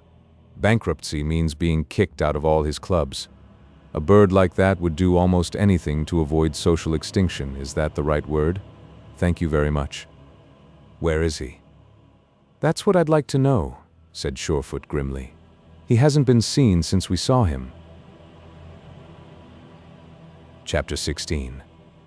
Mr. Surefoot Smith was one of those individuals who never seemed to do any work. He was to be seen at odd hours of the day, and sometimes in odd places of the West End. It seemed that he was able to dispense with sleep, for you were as likely to meet him at 4 o'clock in the morning as at 4 o'clock in the afternoon. He had a villa at Streatham. He is the type of man, Dick Allenby once described him, who was foreordained to live with a married sister. In addition, he had a room in Panton Street, Haymarket, and not the more fashionable part of Panton Street either. In all probability, this was his real home, though the Streatham villa was not such a myth as his colleagues chose to imagine it. Thieves knew him and respected him. The aristocrats of the underworld, who were his special prey, avoided him with great care, but not always with conspicuous success. He was the terror of the little card-sharping gangs. Confidence men hated him, for he had put more of their kind in prison than any 2 officers of Scotland Yard. He had hanged 3 men, and bitterly regretted that a 4th had escaped the gallows through the lunacy of a sentimental jury. His pleasures were few. Beer was more of a necessity than a dissipation, for how can one sneer at a man who consumes large quantities of malted liquor necessary for his well-being and happiness, and find anything commendable in the physical wreck who seeks, through copious potions of vichy water, to combat the excesses of his youth? In the privacy of his Panton Street room, he worked out his problems in a way peculiar to himself. He invariably wrote on white blotting paper with a pencil, and seldom employed any other medium except when he was called upon to furnish a conventional report to his superiors. He invariably covered both sides of his blotting paper with writing which nobody but he could read. It was a shorthand invented 30 years ago by a freakish schoolmaster, and the only man who had ever learned it thoroughly was Surefoot Smith. He had not only learned it, but improved upon it. It was his boast that no human being could decode anything he ever wrote. Many had had the opportunity and tried, for after Mr. Smith had finished with his blotting paper, it was passed on to junior officers for a more proper use. He worked out Leo Moran's movements chronologically so far as they could be traced. One portion of the day previous to the murder had been clearly marked. Moran had broadcast a lecture on banking and economics. Surefoot Smith smiled at a whimsical thought. He would not die without honor if he was the detective who brought about the execution of the first broadcaster. After his lecture, he had gone to the Sheridan Theatre, thence to Dick Allenby's flat. After that, home, where he had found a letter. Surefoot Smith conceded him the truth of this, which sent him in search of Mary Lane. What had he been doing on the morning of the murder? Possibly the accountant had called him up and told him that his leave was not granted. Mr. Accountant Smith had not said as much, but then between bank employees there was a certain freemasonry, and one didn't expect, or was a fool if one did, that they would tell everything about their comrades, even if they were comrades suspected of forgery and murder. Surefoot Smith allowed also the element of self-preservation to enter into the accountant's evidence. He himself might not be free from blame. The success of the forgery might be due in not a little measure to his own negligence. Everybody had something to hide, and possibly the accountant was no exception. One thing was certain: the aeroplane had been ordered at a moment's notice. That was not the method by which Moran intended leaving the country. What was the stock to the transfer of which he had been so anxious to get Mary Lane's signature? Without a very long and careful search, it was unlikely that that question would be answered.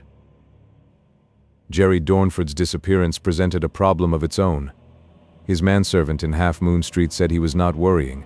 Mr. Dornford often went away for days together, but where, the man could not say, because Mr. Dornford was not apparently of a confiding nature.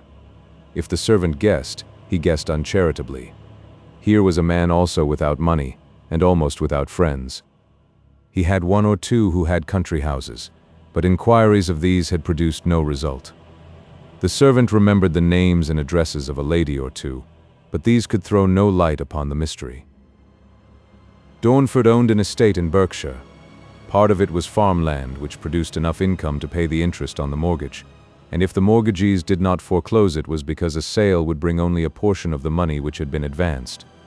There had been a house on the property, but this had been sold to a local golf club many years before, and all that remained of Gerald Dornford's possessions were about 300 acres of pine and heather. Here was a man who certainly could not afford 2 or 3 addresses. The bullet had not been found, though the turf had been taken up, to the distress of the park authorities, and the ground sifted to the depth of a foot. There was a possibility that it might have passed at such an angle that it fell into the canal or against the opposite bank. It all depended on what angle the shot had been fired. If Surefoot Smith's first theory held ground and the old man had been killed by a bullet fired from a rifle on the upper floor of Parkview Terrace, the bullet should have been found within a few feet of where the chair had stood. If it had been fired from Dornford's car, it could hardly have passed through his body and reached the canal. He was in constant touch with Binney, but the chairman could give no further information. He had not heard the whiz of the bullet as it passed him, not even heard its impact, and offered here a perfectly reasonable excuse that the noise of Dornford's car would, had it coincided with the shot, have deadened all other sound. It was 4 o'clock on a Saturday afternoon, and Surefoot Smith, who had spent most of the night on his feet, found himself dozing in his chair, a practice which for some reason he regarded as evidence of approaching senility. He got up, washed his face in the bathroom wash basin, and went out into the Haymarket, not very certain as to the way he should take or in what direction he should continue his investigations. He crossed Piccadilly Circus and was standing aimlessly watching a traffic block at the corner of Shaftesbury Avenue when somebody bumped into him. His unconscious assailant was moving on with a muttered apology when Surefoot crooked his finger in his overcoat. "What's the matter with you, Mike?" There was reason for his surprise. In 24 hours, the appearance of Mike Hennessy had changed. The big face had grown flabby. Heavy pouches were under his eyes. His unshaven face was a sickly yellow. Was it Surefoot's fancy, or did he turn a shade whiter at the sight of him? "Hello," he stammered. "Well, now, isn't that curious, meeting you?" "What's the matter, Mike?" asked Surefoot. It was his habit to suspect criminal intentions in the most innocent of men, and his very question was accusative. "Eh? Nothing. I'm sort of walking about in a dream today, that play coming off and everything. I've been phoning you all the morning. Where have you been?" Mike started. "Phoning me, Mr. Smith? Surefoot, old boy. I have been out of town. What did you want me for? You weren't at your lodgings, you weren't at the theater. Why were you keeping out of the way?" Mike tried to speak, swallowed something, then huskily. "Let's go and have a drink somewhere. I've got a lot on my mind, Surefoot, a terrible lot. There was a brasserie in a side street near the circus, where beer could not be legally supplied until 6 o'clock. Nevertheless, they made for this spot, and the head waiter bustled up with a smile. "Do you want to have a little private talk, Mr. Smith? You don't need to sit out here. The place is like a morgue. Come into the manager's office." The manager's office was not a manager's office at all, except by courtesy. It was a very small private room. "I'll bring you some tea, Mr. Smith. You'll have coffee, won't you, Mr. Hennessy?" Hennessy, sitting with his eyes shut, nodded. "What is on your mind?" asked Smith bluntly. "Washington Worth?" The closed eyes opened and stared at him. "Eh?" "Yes." He blinked at his questioner. "I think. Well, he won't be in the theatrical business anymore, and naturally that's worrying me, because he's been a good friend of mine."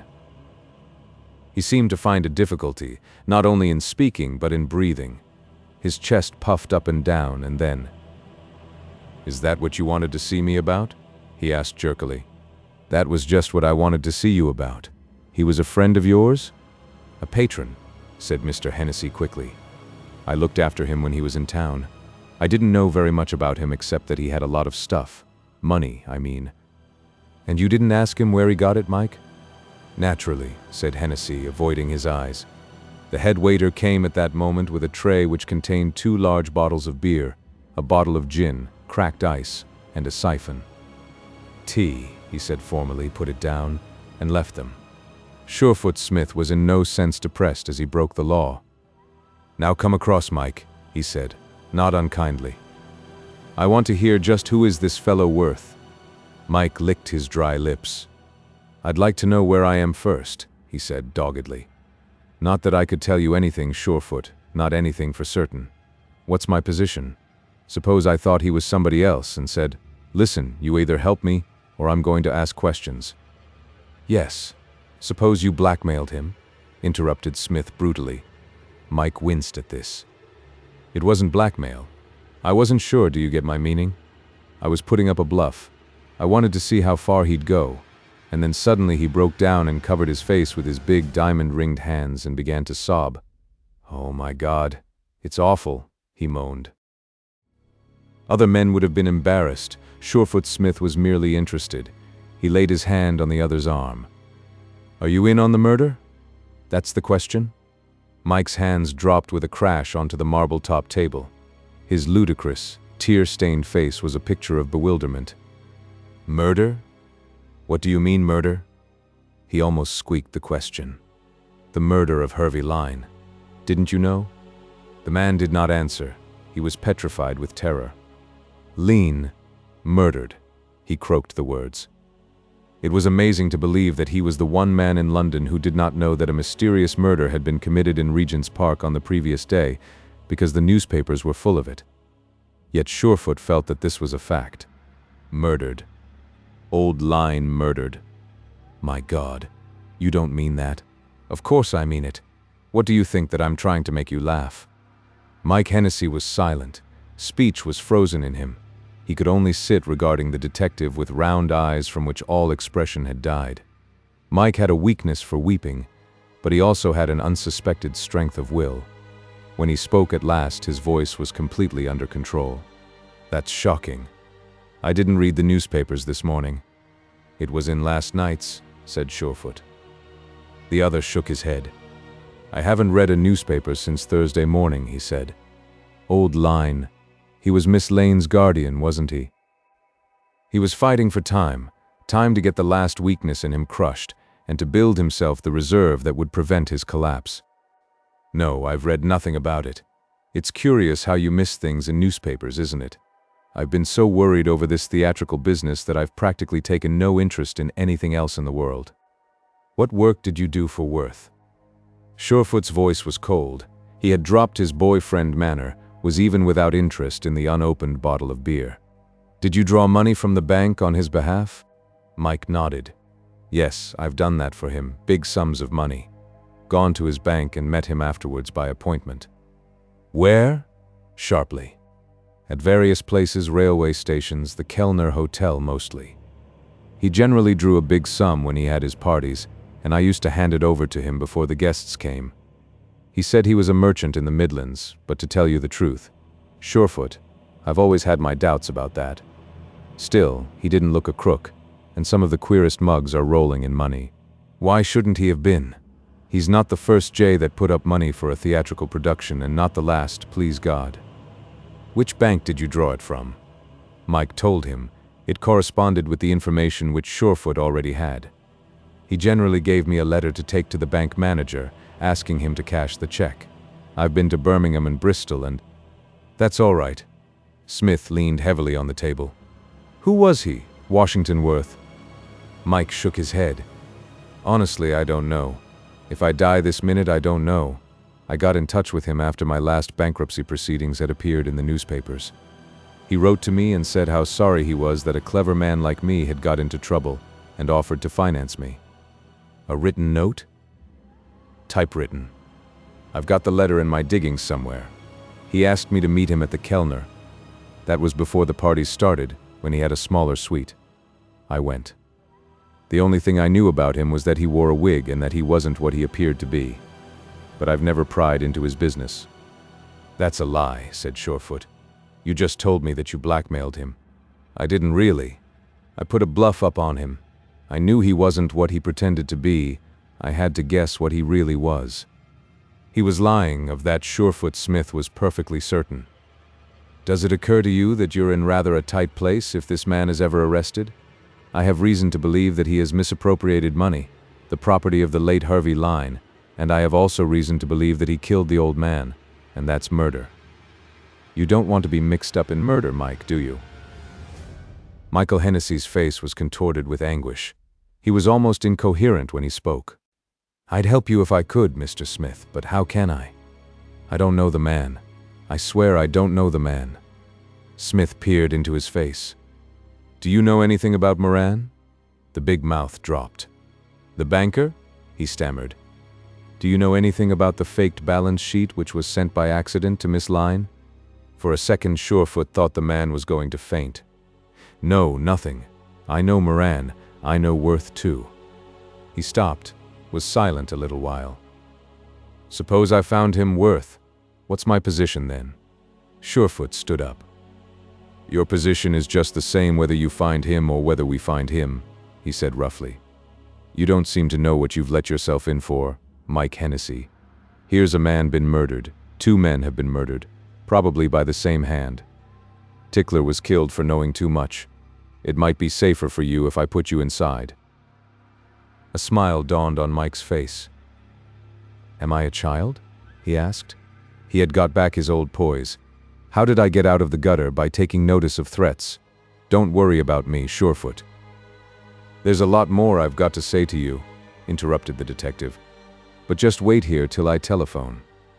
A momentary look of alarm came to the man's face. Don't worry, I'm not going to pinch you. I shouldn't want any assistance to do that. There was a telephone booth in the outer room, and he called Scotland Yard urgently. Chief Inspector Smith speaking. I want 2 of the best men on duty to pick me up at Bellini's. I'm with Mike Hennessy, the theatrical man. He's to be under observation day and night from now onwards, and no mistakes must be made. Do you hear? They heard and obeyed. A quarter of an hour later, when they strolled out through the narrow side street to Piccadilly Circus, 2 young men followed them, and when Mike called a cab and drove off, a second cab carried the watchers.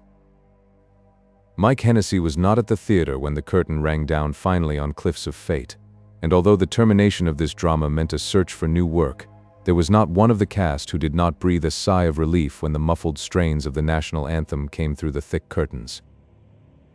Dick was reading the evening newspaper when Mary came into the dressing room. The story of the Lyne murder was splashed over the front page.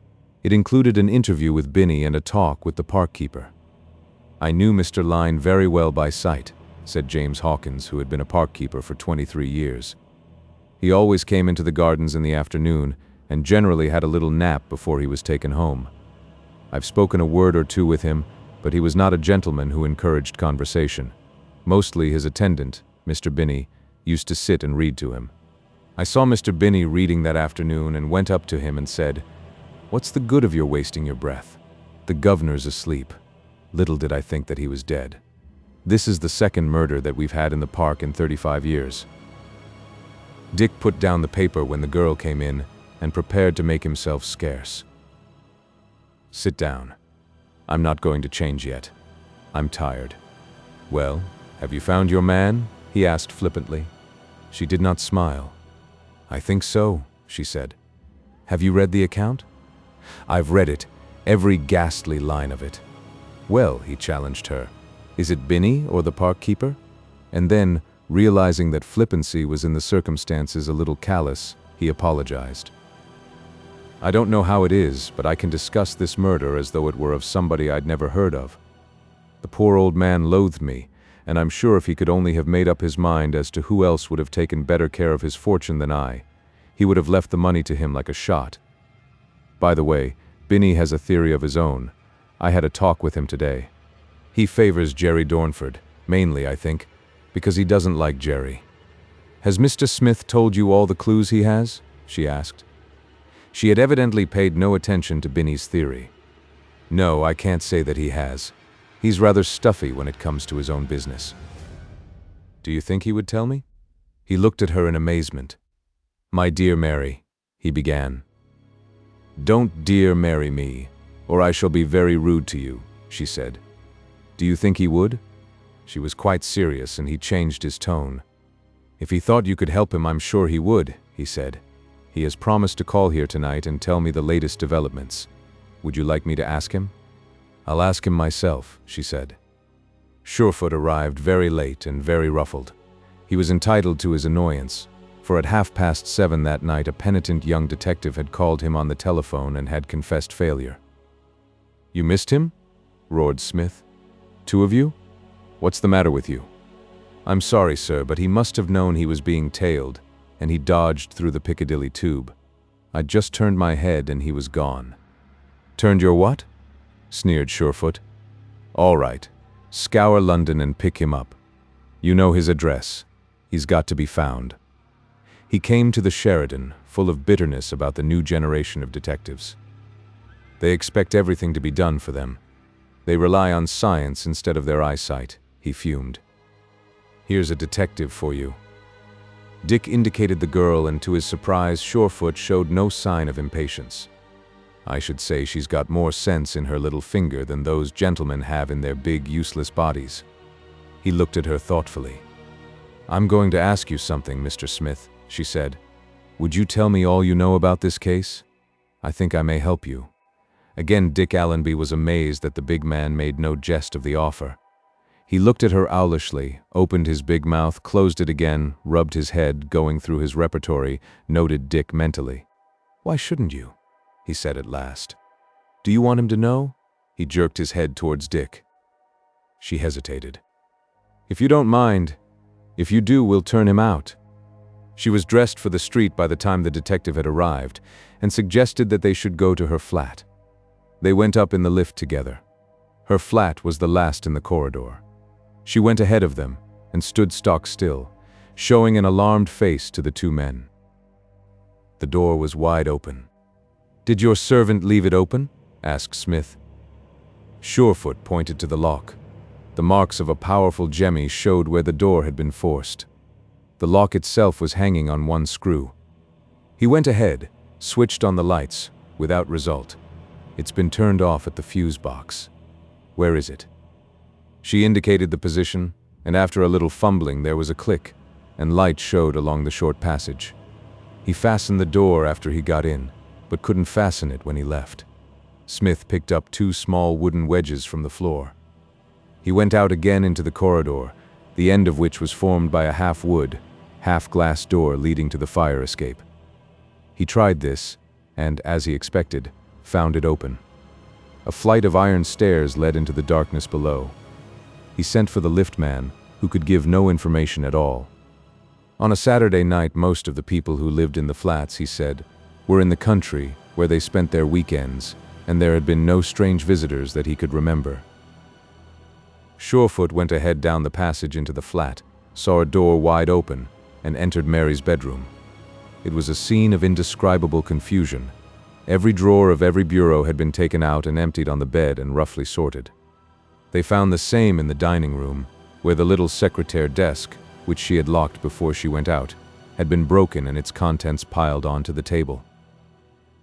Mary gazed with dismay upon the scene of destruction, but was agreeably surprised when she found that a small box which had been in her desk drawer, and which had been wrenched open, still contained the articles of jewelry she had left there. They were valued at something over £200, she told the detective. "Then what on earth did they come for?" she asked. On further inspection, Smith found that even the waste bin in the kitchen had been turned bottom upward and sorted over. One valuable clue he discovered: a small kitchen clock had evidently been knocked off the dresser and had stopped at 11:15. "Less than an hour ago, Pew." Surefoot whistled softly. "In a devil of a hurry, too. Now tell me who knows this place, I mean, who has been here before. Forget all your girlfriends, but tell me the men." She could enumerate them very briefly. "Mike Hennessy has been here, has he?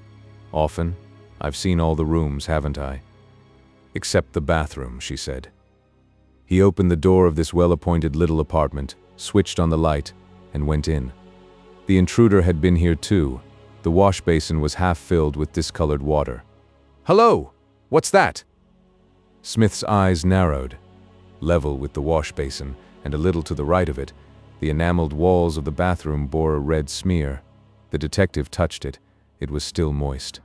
He looked at the tessellated floor. There was nothing, but on the edge of the white bath the smear occurred again.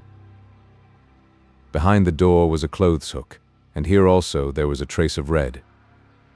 "He came in here first," said Surefoot slowly. He had to wash his hands, and turning on the tap, his sleeve brushed the wall. There was blood on it. He didn't notice this. He took his coat off and threw it on the edge of the bath. Then he changed his mind and hung it up. Blood? Mary stared at the gruesome stain. Do you think he hurt himself getting in? No, we should have seen it on the floor or in the passage. Besides, the glass door of the corridor wasn't broken. I wonder where he got it? Surefoot considered all the possibilities in the shortest space of time. It beats me, he said. Surefoot Smith went into the kitchen to re-examine the clock. He was no believer in coincidences, had seen the stopped clock too often featured in works of fiction to believe implicitly the story it told. But his inspection removed all doubt. The clock had not stopped, but was still ticking. The jolt had merely thrown the pin connecting the hands from its gear, and no clever clue-maker could have done that. Mary had followed him into the kitchen, and watched him silently whilst he was making the examination. "Now will you tell me?" she said quietly. Surefoot Smith gaped at her. "About? You said you would tell me what you have discovered about Mr. Lyne's murder." He perched himself on the edge of the kitchen table and briefly told her all he knew. To say that Dick Allenby was surprised was to put it mildly. He regarded every Scotland Yard detective as reticence personified. Surefoot Smith was notoriously dumb, and here he was talking freely to the girl, and if he showed any embarrassment at all, it was the presence of Dick himself which provoked the inhibition. Mary Lane sat, her hands clasped in her lap, her brow knitted. "Got anything?" asked Surefoot anxiously.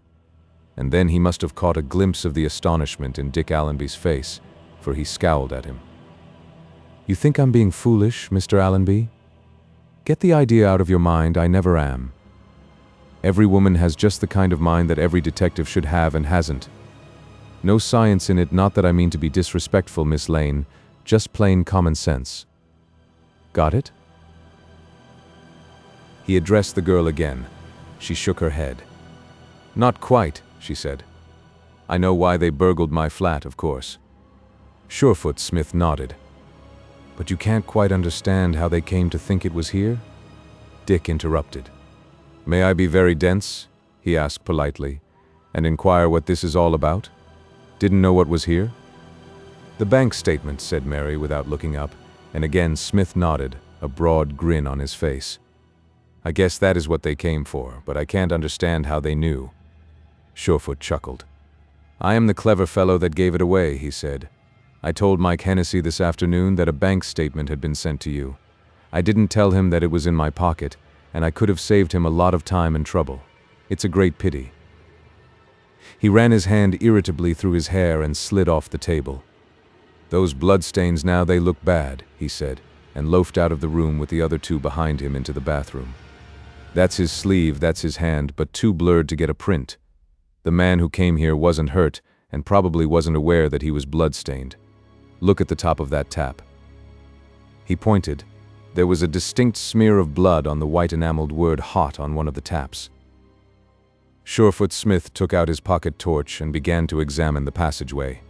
It gave him nothing in the shape of clues. But when he went outside the fireproof door and inspected the door itself, he found two new traces of blood, one on the iron railings and one just below the glass panel of the door. "I'll use your phone," he said, and a few minutes later was talking volubly to Scotland Yard. Every railway station was to be watched. Dover, Harwich, Folkestone, and Southampton were to be warned. "Not that he'll attempt to get out of the country. It's curious how seldom they do," he explained to the girl. His offer to send up a man to be on guard outside the door she refused immediately, but he insisted, and in such a tone that she knew it would be a waste of time on her part to press her objection. On his way home he called at Old Lyne's house to interview Binny. That worthy man was in bed when he knocked, and showed considerable and quite understandable reluctance to open the door. No police had been left on the premises. Surefoot had been content to remove all documents to Scotland Yard for a closer scrutiny, and he sealed up the bedroom and the study. Binny led him down to the kitchen, poked together the dying remnants of the small fire and dropped wood on it, for the night was a little chilly. "I wondered who it was knocking, it brought me hard up into me mouth," he apologized, as he ushered the visitor into the tiny room. I suppose, Mr. Smith, his voice was very anxious. The old gentleman didn't leave me anything? I heard you'd found the will, mind you. I'm not going to be disappointed if he didn't. He wasn't the kind of man who worried very much about servants. He used to say he hated having them about the place. Still, you never know. I haven't read the will thoroughly, said Surefoot, but I don't seem to remember finding your name very prominently displayed. Binny sighed. It's been the dream of my life that somebody would die and leave me $1 million, he said pathetically. I was a good servant to him, cooked his food, made his bed, did everything for him. The detective pushed over a carton of cheap cigarettes, and, still sighing, Binny selected one and lit it. There's one way you can help me, I think, said Smith. Do you remember Mr. Moran coming here? Binny nodded. Do you know what he came about? The servant hesitated a moment. I don't know, sir, but I have an idea it had something to do with his balance. Mr. Lyne was a very curious old gentleman. He never wanted to see anybody, and when he did, he was always a bit unpleasant to him. Was he unpleasant to Mr. Moran? Binny hesitated. Well, I don't want to tell tales out of school, Mr. Smith, but from what I heard, he did snap a bit at him. You listened, eh? Binny smiled and shook his head. You didn't have to listen, sir. He pointed to the ceiling.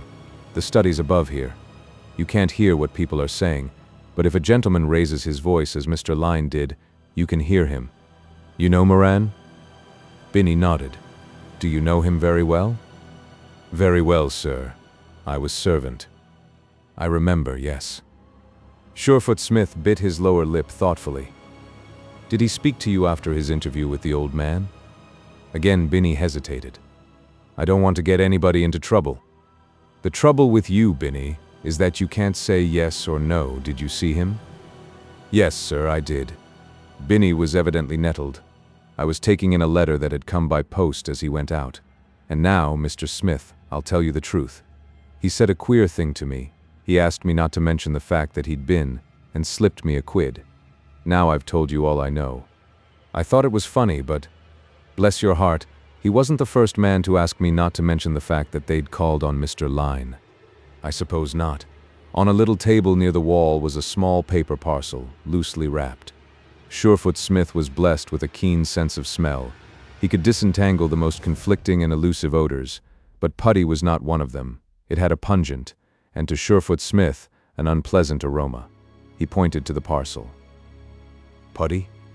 Binny looked at him in surprise. Yes, sir. Have you been mending windows? Surefoot looked up. No, sir, that was done by a glazier. I broke the scullery window this morning. I didn't like to call anybody in, so I did it myself. The trouble in this house is that you're always having windows broken, said Surefoot Smith.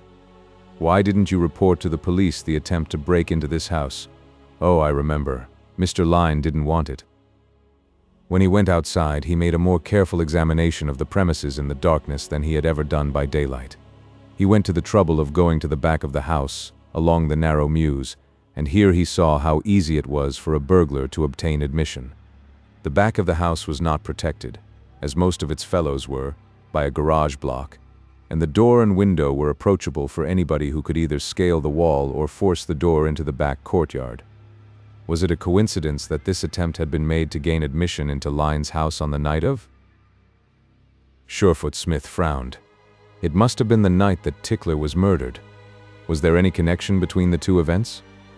He went back to Scotland Yard to receive reports, and found that his inquiries had produced no result. Berlin could tell him no more about Leo Moran, and there was absolutely no news at all of Gerald Dornford.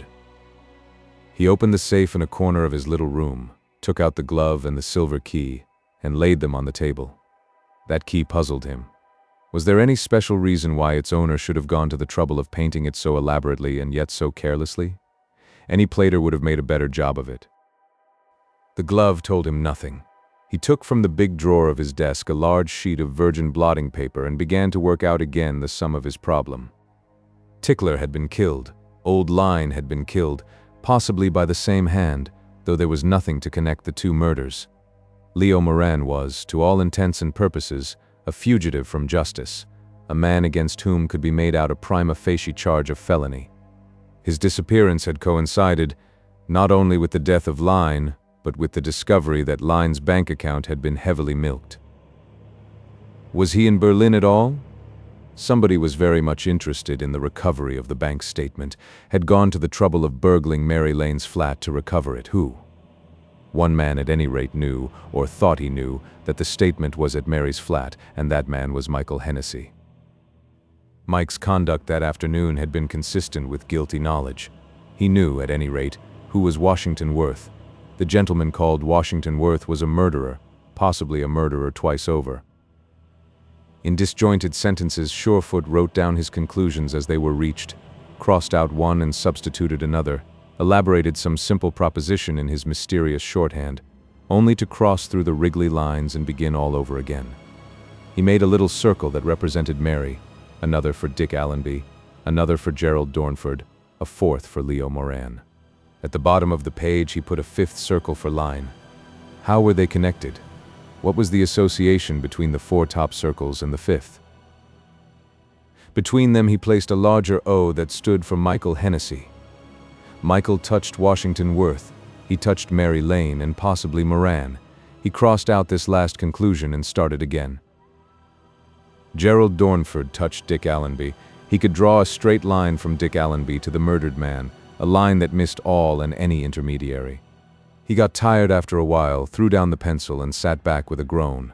He was reaching for the key when the light went out. There was nothing very startling and nothing very unexpected about that. The bulb had been burning yellow for 2 or 3 days and obviously required replacement.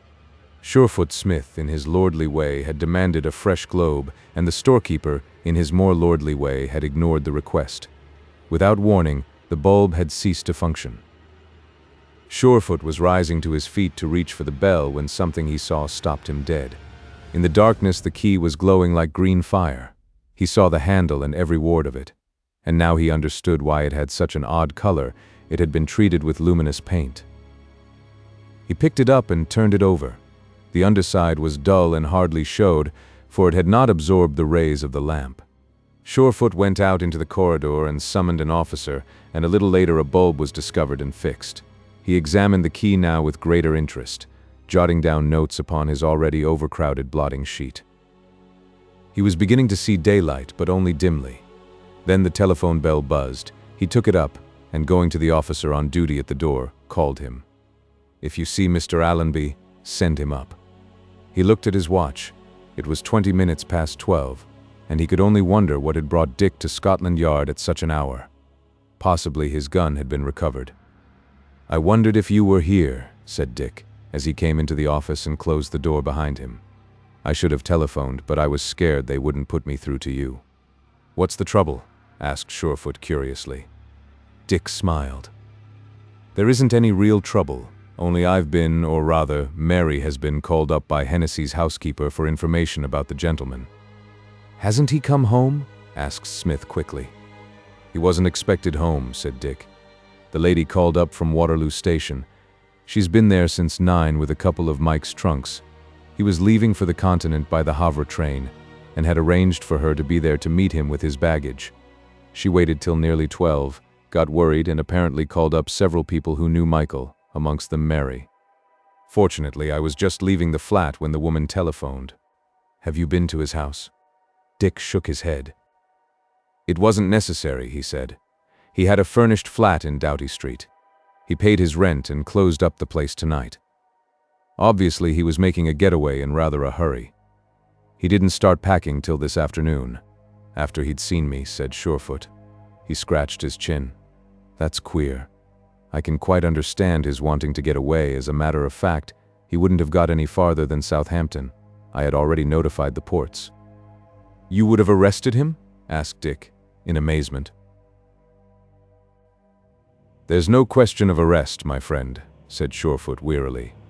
"It isn't necessary to arrest everybody you want to stop going out of England. Their passports can be out of order. The visa can be on the wrong page. The stamp can be upside down. There are a dozen ways of keeping the money in the country." Did Hennessy know this? Surefoot did not answer immediately. "I can't understand it," he said slowly. "Of course he didn't know. That wouldn't have prevented him catching the train. There was a knock at the door, and a pleasant-looking man, whom Dick recognized as a chief inspector, came in. "The Buckinghamshire police have got a case after your own heart, Surefoot," he said. "A regular American gang murder." Surefoot became instantly alert. "A gang murder, eh? What kind? They call them ride murders, don't they? Somebody has taken this poor devil for a ride, shot him at close quarters, and thrown him out onto the sidewalk." "Where was this?" "On the Colnbrook bypass, this side of Slough. A big car passed, picked up the man lying across the footpath with its lights, and reported to the police.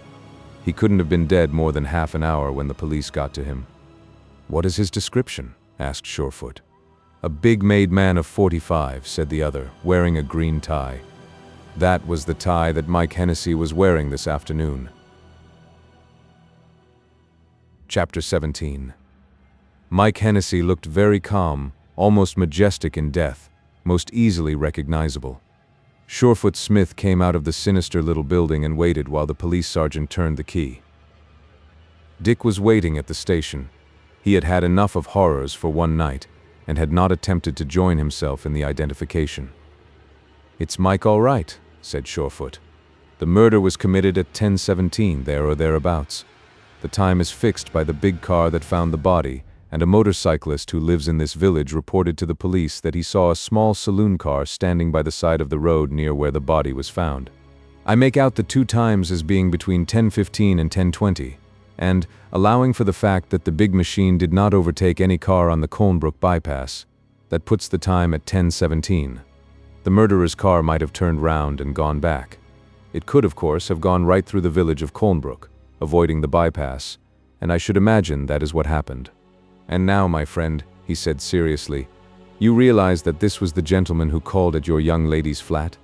His coat must have been covered with blood without his realizing the fact until, in searching the bathroom, he touched the wall with his sleeve. He took off his coat, washed his hands, and that's that. But surely some garage keeper will be able to identify the car if there was so much blood lost. The interior must be like a shambles."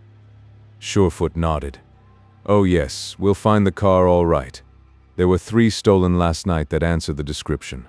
I've just been through to the yard and found that a machine has been discovered abandoned in Sussex Gardens."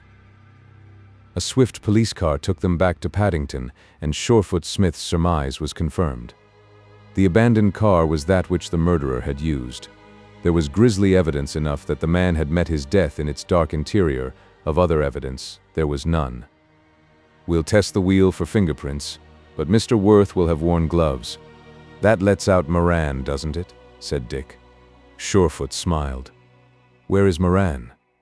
"In Germany, we say he's as likely to be in London. You may get to Germany in a few hours and get back in a shorter time. It may not have been Moran who left at all. But why?" Dick Allenby was bewildered, more than a little alarmed for Mary Lane's safety, and said as much. To his consternation, Surefoot agreed. "I don't think she should stay in that flat. She may have other evidence, and now she's begun to theorize she might be dangerous to our friend." He accompanied Smith to the police station whither the car had been taken, and found the usual scene of impersonal activity. There were photographers, fingerprint experts, car mechanics examining the speedometer. The owner of the car, who had been found and brought to the station, was a methodical man. He knew exactly the amount of mileage that was on the dial before the car was stolen, and his information helped considerably. It seemed to Dick Allenby that he had spent the past fortnight examining blood-stained cars in police yards. There was a touch of the familiar in the scene he witnessed, the staring electric globes at the ends of lengths of flex, the peering police detectives searching every inch of the interior. There was blood on the seat and on the floor, a trace of it on the gear lever. One of the detectives pulled a cushion from the driver's seat. "Hello," he said, and looking over his shoulder, Dick saw a flat silver cigarette case that was passed to Surefoot's hand. Smith opened the case. It was empty. There was an inscription on the inside, easy enough to read in the light of the bulb. "To Mr. Leo Moran, from his colleagues in the Willesden branch, May, 1920. Surefoot turned it over and over in his hand. It was an old case. There were 1 or 2 dents in it, but it was polished bright, and either was frequently used or had been recently cleaned.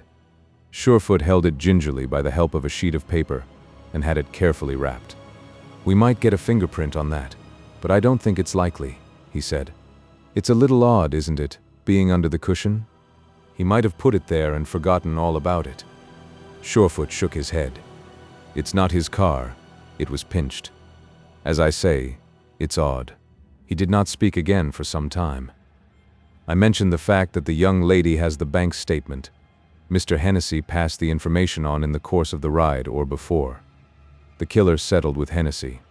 By the way, he was supposed to be driving to Southampton to catch his boat. The car stopped at a filling station at the end of the Great West Road. Hennessy got out and telephoned to his flat, presumably to his housekeeper to send on his baggage.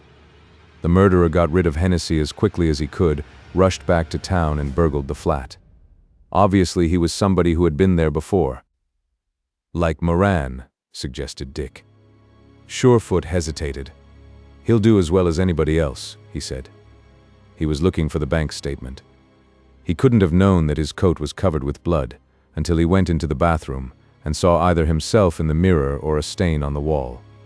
"I'll tell you something more about him. He's lived in America. How's that for scientific deduction?" "How on earth do you know that?" "I don't," said the other calmly. "It's deduction, in other words, guesswork. It's a typical gang killing, though, taking a man for a ride and throwing him out of the car after he's been shot. Nobody seems to have heard the pistol go off, but if they did, they'd think it was a motorcyclist. They scorched down the bypass." He drove home with Dick and was very voluble. Hennessy was in the swindle from the start. He knew who Worth was, knew that Worth was forging checks, and took advantage of his knowledge to blackmail the other man. Then, abruptly, "I'm going to show Miss Lane the key and the check." It was the first time Dick had heard about the key. By the time Surefoot Smith reached Scotland Yard, all the grisly relics of the murdered man had been collected and laid on his table. There were a notebook, a few odd scraps of paper, about £20 in cash, a watch and chain, and a key ring, but nothing that was particularly illuminating, except the absence of any large sum of money. Obviously, Hennessy did not intend to make his jump for the continent on a capital of £20. Surefoot guessed that the murderer, profiting by the previous discovery of money in Tickler's pocket, had relieved him of what might have been very incriminating evidence. He looked over the papers. One was a page torn from a Bradshaw with pencil markings against certain trains. Surefoot guessed that Hennessy's plan was to make his way to Vienna. The second paper was the more interesting. It was a sheet torn from a notebook and contained a number of figures.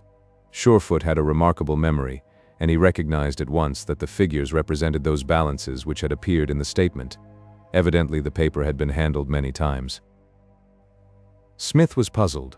Why had Hennessy taken the trouble to jot these notes down in pencil and keep them? Obviously, he knew of the bank statement, had possibly concocted it. But here he would have some other data than this scrap of paper.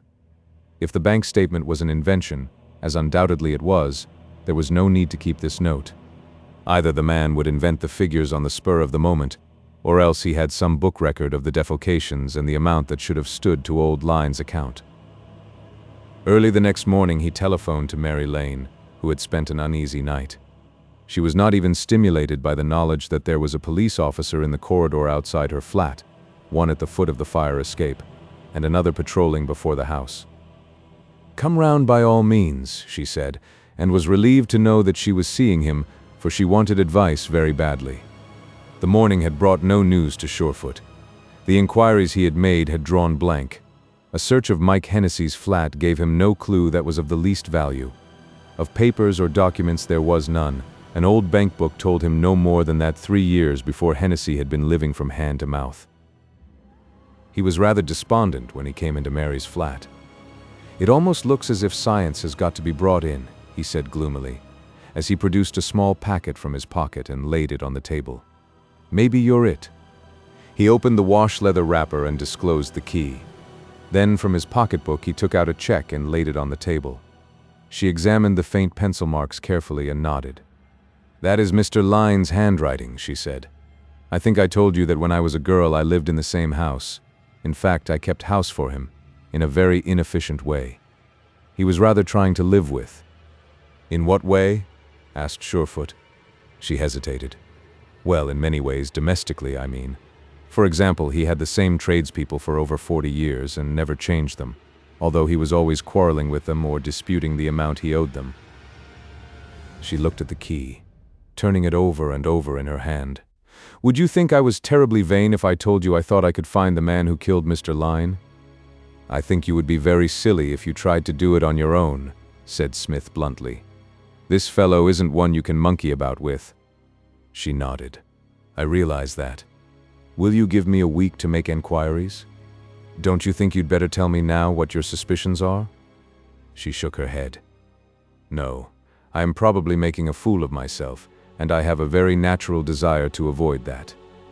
Smith pursed his thick lips. "You can't keep these," he began. "I don't want them," she said quickly. "You mean the check and the key? Would it be asking you too much to give me a replica of the key? If I find the lock it fits, I'll telephone you." He looked at her in surprise. "Do you think you can find the lock?" She nodded. Surefoot Smith sighed. "This is like doing things in books," he said, "and I hate the way they do things in books. It's romantical, and romantical things make me sick. But I'll do this for you, young lady." 2 days later, she received a brand new, shining key and set forth on her investigations, never suspecting that day and night she was shadowed by one of 3 detectives, whose instructions from Surefoot Smith had been short and not especially encouraging. "Keep this lady in your sight. If you let her out of your sight, your chance of ever being promoted is practically nil." It was the 3rd day after the murder of Mike Hennessy that Kasari Oils moved. They had hovered between £1 3 and £1 7 for 5 years. They represented £40 shares, for in pre-war days they had been issued at 1,000 francs. The field was situated in Asia Minor and had produced enough oil to prevent the company from collapsing, but insufficient to bring the shares back to their normal value. Mary read the flaming headline on the city page, "Sensational Rise of Kasari Oils," and called up Mr. Smith. "That were the shares that you transferred to Moran, weren't they?" he asked, interested. "What did they stand at last night? I haven't seen the paper." The stock had jumped from 25 shillings to 95 shillings overnight. When Surefoot Smith put a call through to the city, he was staggered to learn that they stood at £30 and were rising every minute. He drove up to an office in Old Broad Street which supplied him with particulars of financial phenomena and discovered the reason from an unconcerned stock jobber. "They struck big oil about 3 months ago, and they've been sinking new wells. Apparently they found inexhaustible supplies, but managed to keep it quiet until they'd cleared the market of every floating share. The stock is certain to go to 100, and I can advise you to have a little flutter. There's no doubt about the oil being there." Surefoot Smith had never had a flutter in his life, except that he invariably had half a crown on some horse in the Derby which he picked with the aid of a pin and a list of probable runners. "Who is behind this move?" he asked. The jobber shook his head. "If I tried to pronounce their names, I'd dislocate my jaw," he said. "They are mostly Turks, Effendi this and Pasha that. You'll find them in the Stock Exchange yearbook. They're a pretty solid crowd, millionaires, most of them. Oh no, there's nothing shady about them. They're as solid as the Bank of England, and this isn't a market rig. They haven't a London office. Jolman and Joyce are their agents." To the office of Messrs. Jolman and Joyce, Surefoot Smith went. He found the place besieged. He sent in his card and was admitted to the office of Mr. Joyce, the senior partner. "I can't tell you very much, Mr. Smith, except what the newspapers can tell you. There are not a large number of shares on the market. I've just told a friend of mine who thought of running a bear that he's certain to burn his fingers. The only big holder I know is a man named Moran, Leo Moran." Chapter 18. Leo Moran. It was no news to Surefoot Smith that this man was interested in the stock, apart from the shares he had acquired from Mary. There was a little touch of trickiness about Moran. That was his reputation both in the bank and amongst his friends. From what Surefoot had gathered, and from his own knowledge of the man, he was capable of quixotic and generous actions, but, generally speaking, carried shrewdness a little beyond the line of fairness. Murderer he might be. Forger, as Surefoot believed, he certainly was. The constant of his character was an immense self-interest. He was a bachelor, had no family attachments and few interests besides his shooting in the theater. This was a supreme gamble, then. Kasari Oils. Before Surefoot Smith left the stockbroker's office, he discovered that Moran was, at any rate on paper, a millionaire. On one point he was puzzled. Though Moran had bought steadily, and his operations had covered the years of defalcations, he had spent no very large sum, certainly only a small percentage of the monies he was making. The man probably had other speculative interests, but these for the moment were impossible to trace. Mr. Smith went home to his rooms off the Haymarket, and was surprised to find a visitor waiting for him on the landing. "I haven't been here 2 minutes," said Mary. "I got on to your secretary at Scotland Yard, and he told me that you might be at your flat." He unlocked the door and ushered her into his untidy sitting room. "Well, have you found anything?" She shook her head and smiled ruefully. "Only my limitations, I am afraid," she said, and sat down in the chair he pulled forward for her. "You're giving it up, eh?" She hesitated. No. It required an effort of will to say no, for she had awakened that morning with an intense sense of mental discomfort and a realization of the difficulties which beset her. She had been half inclined to send a penitent note enclosing the key to Surefoot, but confidence not much, but some had come to her with breakfast, and she had decided upon this, what was to her a bold move. "I realize what I have undertaken," she confessed. "Being a detective is not an easy job, is it? Especially when you don't know things." Surefoot smiled. "The art of being a detective is to know nothing," he said oracularly. "What do you know? If you know anything less than I do, you haven't heard of the murder. On the other hand, it is possible you may know a great deal more." "You are being sarcastic." He shook his head. "I don't know the word, Miss Lane. What is it you want to know?" She consulted a little notebook she took from her pocket. "Can you give me a list of all the big checks that were cashed and the dates? I particularly want to know the dates. If my theory is correct, they are made out on the 17th of the month." Surefoot sat back in his chair and stared at her. "That is a bit scientific," he said, a little resentfully, and she laughed. "No, it is horribly like a mystery story. But seriously, I do want to know." He pulled the telephone towards him and called a number. "Funnily enough, that is a bit of information I had never thought of getting," he said. She felt he was a little nettled that he had been remiss in this respect, and she was secretly amused. "But then, you see, Miss Lane," he went on, "if I had been at the Yard, I would probably get it for you. Hello." He had got through to the bank. It took some time before the accountant, with whom he eventually got in touch, was able to supply him with the dates. The checks were made out on the 17th of April, the 17th of February, the 17th of December, the 17th of May in the previous year. Surefoot jotted down a dozen of them. Hanging up the receiver, he pushed the paper across to the girl. "I thought so." Her eyes were very bright. "Every one of them on the 17th. "Marvelous," said Surefoot. "Now will you tell me what that means?" She nodded. "I will tell you in a week's time. I am going to do a lot of private investigation. There is one thing I wanted to speak about, Mr. Smith." Her voice was troubled. "I don't know whether I am imagining things, but I have an idea that I am being very carefully watched. I am sure a man was following me yesterday.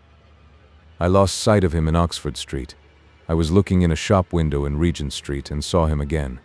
Rather an unpleasant-looking man with a fair mustache." Surefoot Smith smiled. "That is Detective Sergeant Mason. I don't think he is much of a good looker myself." "A detective?"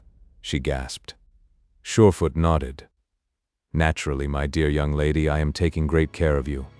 You might as well know that you are being shadowed, not because you are under suspicion, but because for the moment you are under our protection."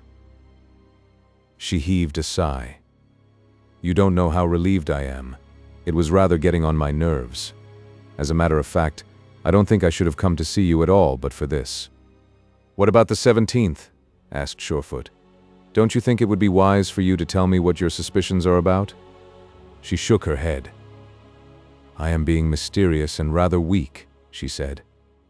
Her mystery certainly irritated Dick Allenby, who could never be sure of finding her at home. He had a talk with Surefoot and sought his help.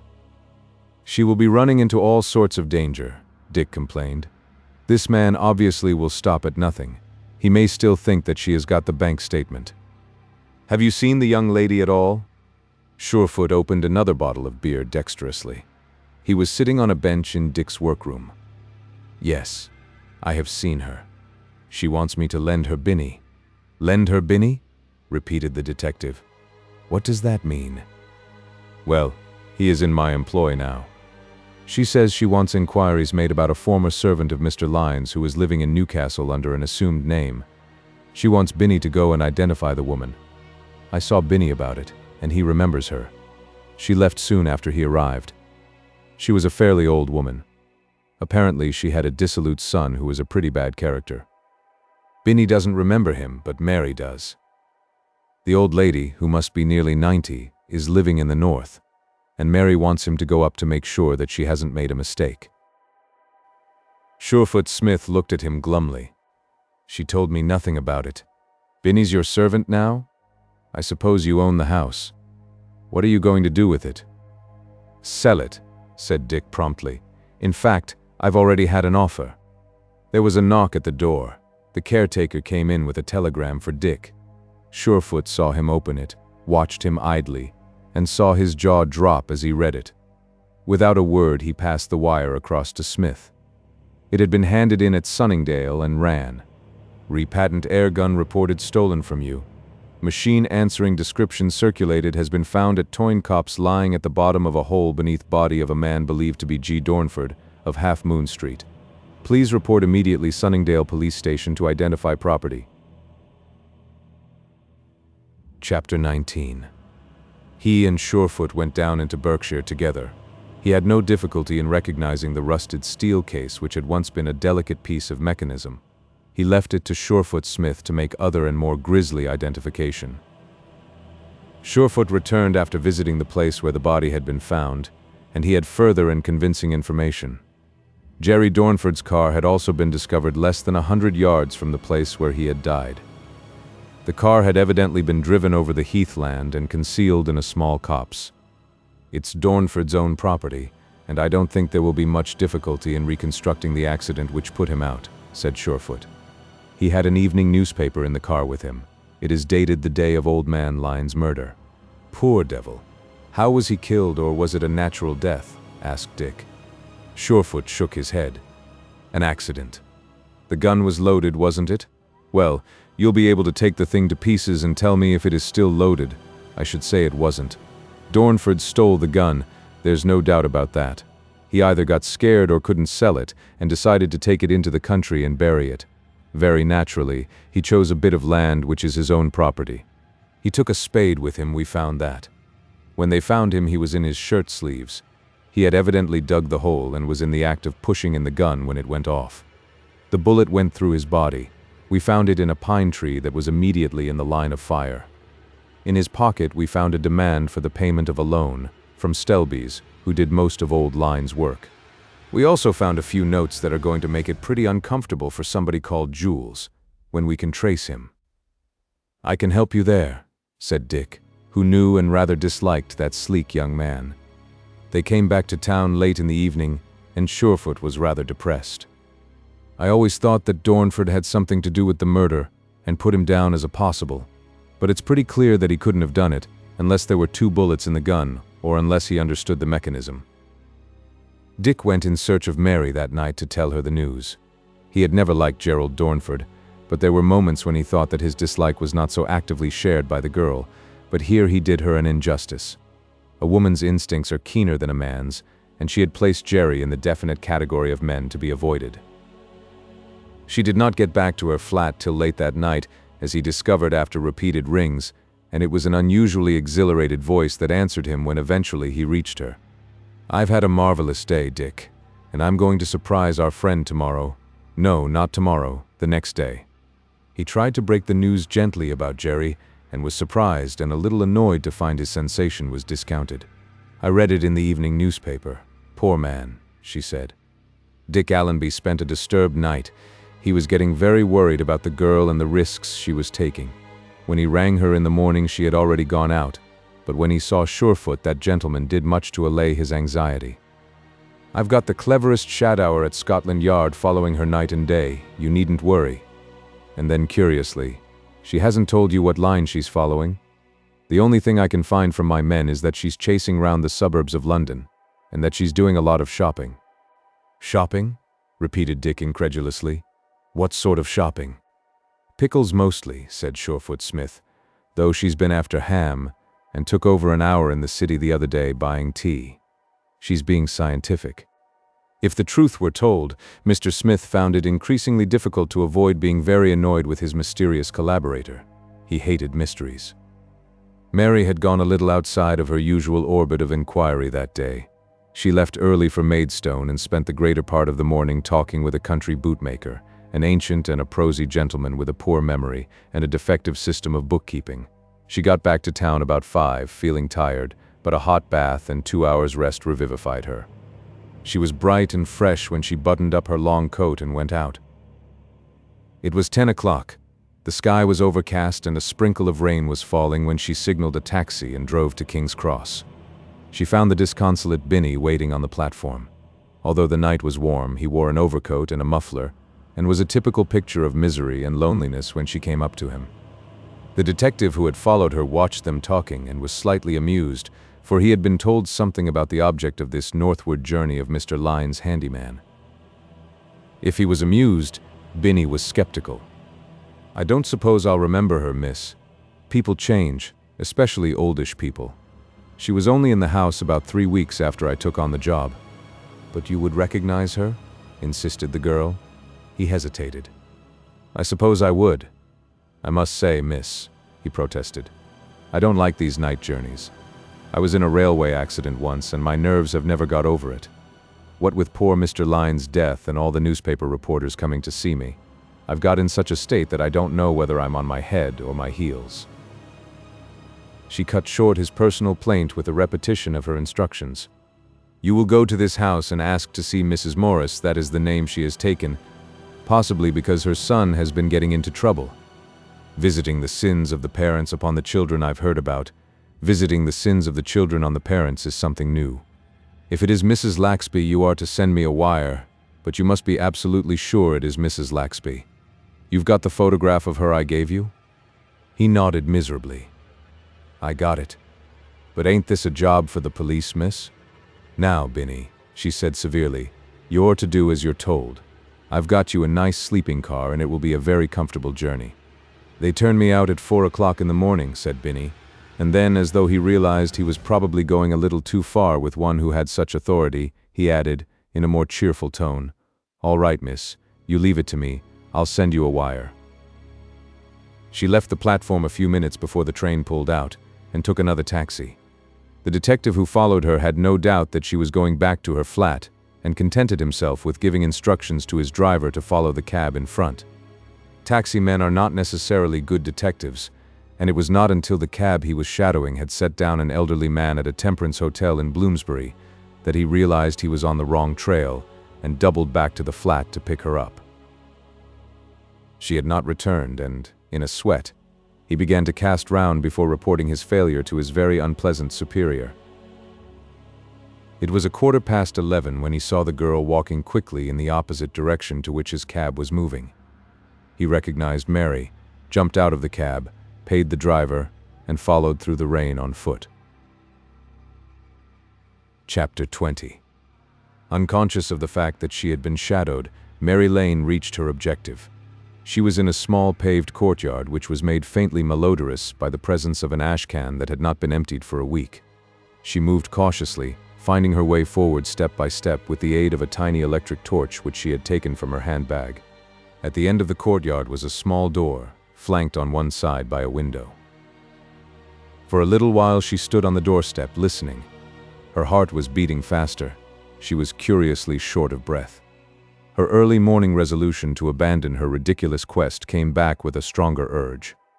It was absurd of her, and a little theatrical, she told herself, to continue these excursions into a realm in which she had no place. Police work was, in its most elementary phase, men's work. The quietness of the night, the sense of complete isolation, the gloom and drabness which the falling rain seemed to emphasize, All these things worked on her nerves. She took from her bag the replica key that Surefoot had had cut for her, and finding the keyhole, pushed in the key. The truth or futility of her theory was to be put to the test. For a moment, as she tried to turn the key, it seemed that she had made a mistake, and she was almost grateful. And then, as she slightly altered its position, she felt it turn and the lock snapped back with a loud click. She was trembling, her knees seemed suddenly incapable of supporting the weight of her body. Her breathing became painfully shallow.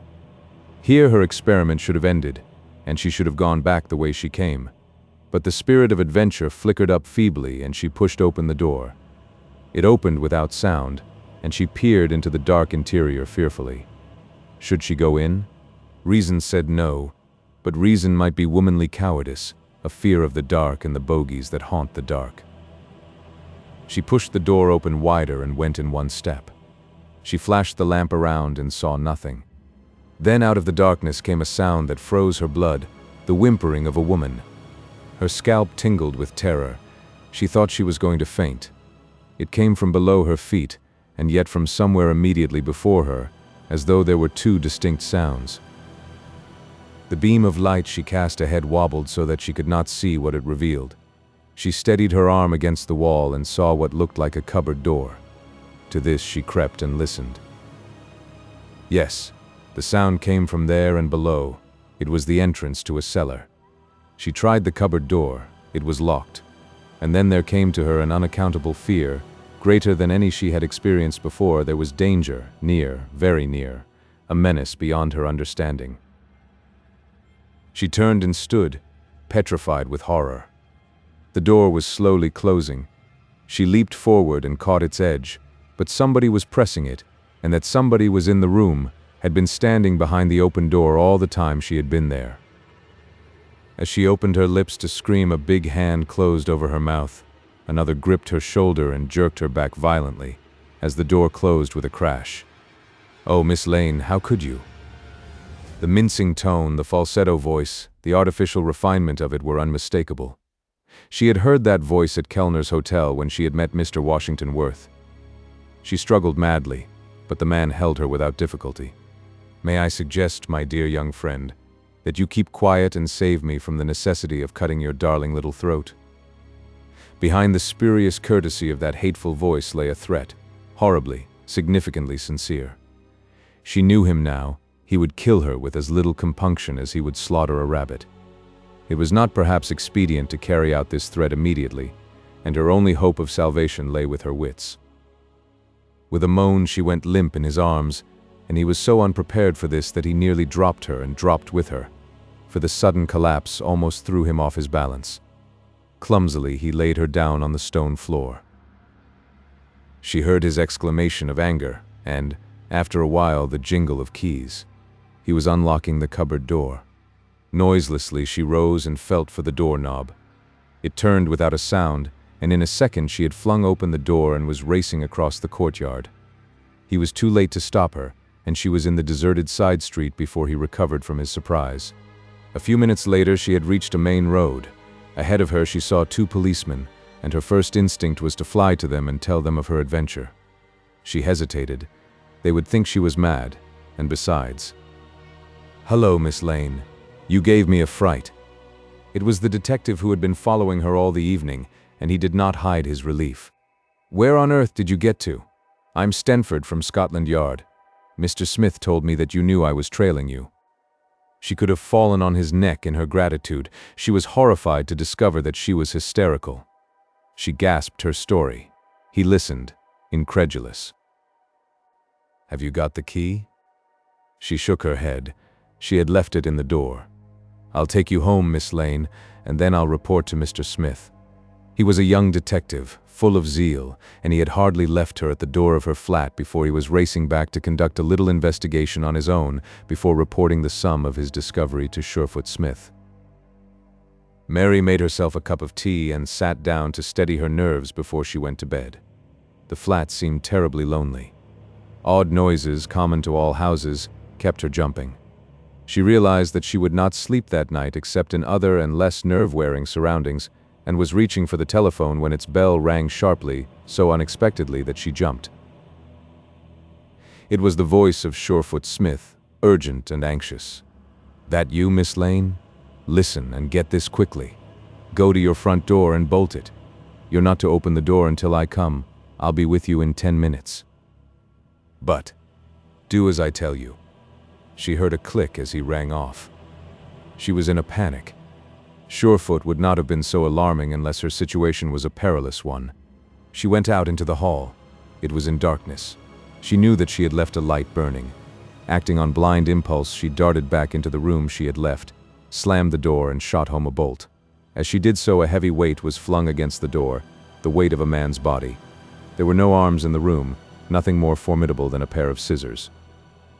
Crash. The door shook. One of the panels bulged. She turned quickly and switched out the light. "I have a revolver and I'll fire if you don't go away," she cried. There was a silence. She flung up the window. She must be a good actress or die. "Mr. Smith, is that you? Come up the fire escape." She screamed the words. Again the door crashed, and she had an inspiration. She took up the telephone. "Get the police station. Tell them a man named Moran is trying to break into my room. Leo Moran. Please remember the name in case anything happens." She left the receiver off and crept to the door. Stealthy feet were moving along the corridor. The sound became less audible and ceased. Mary Lane sank down onto the floor, and this time there was nothing theatrical in her swoon. It was the frantic knocking on the door and the voice of Dick Allenby that brought her, reeling, to her feet. She drew the bolt to admit him and the detective. She had hardly begun to tell her story when she fainted again. "Better get a nurse," said Surefoot. "Phew, I never expected to find her alive." An agitated Dick, engaged in bathing the white face of the girl, was not even interested to ask how Surefoot learned of the girl's danger. Mr. Smith's officer had found him at his club, and the two men had arrived simultaneously. "I got a phone call from the detective who was shadowing her, giving me the story she had told. I told him to go straight back to her flat and stay there till I came. About half an hour later, the simpleton called me up and said he'd searched the place and found nobody. Can you beat that? And then, of course, a trunk call from Birmingham came on the line and cut me off. I got rid of it and called Miss Lane. I should have called the nearest police station, but I worked it out that I'd be at the flat before they could deal with the matter. My officer called you at your club and got you?" Mary had opened her eyes and a few minutes later was sitting up, very white and shaken, but calm enough to tell her story. Throughout that night, Scotland Yard officers combed London and the suburbs for their man. Maybe accompanied by a woman, the official warning ran, and there was added a description of the wanted pair. On the advice of Surefoot, Mary moved into an hotel. It was a quiet hostelry near the Haymarket. Surefoot had an idea that no harm would come to the girl now that Mr. Washington Worth's secret was out. He might kill her to avoid the embarrassment of identification, but now that she had spoken, she was no longer a menace to his security. "I hope so, at any rate," she said ruefully. "I am a failure as a detective." Surefoot sniffed. "I'm a bad man to ask for compliments," he said.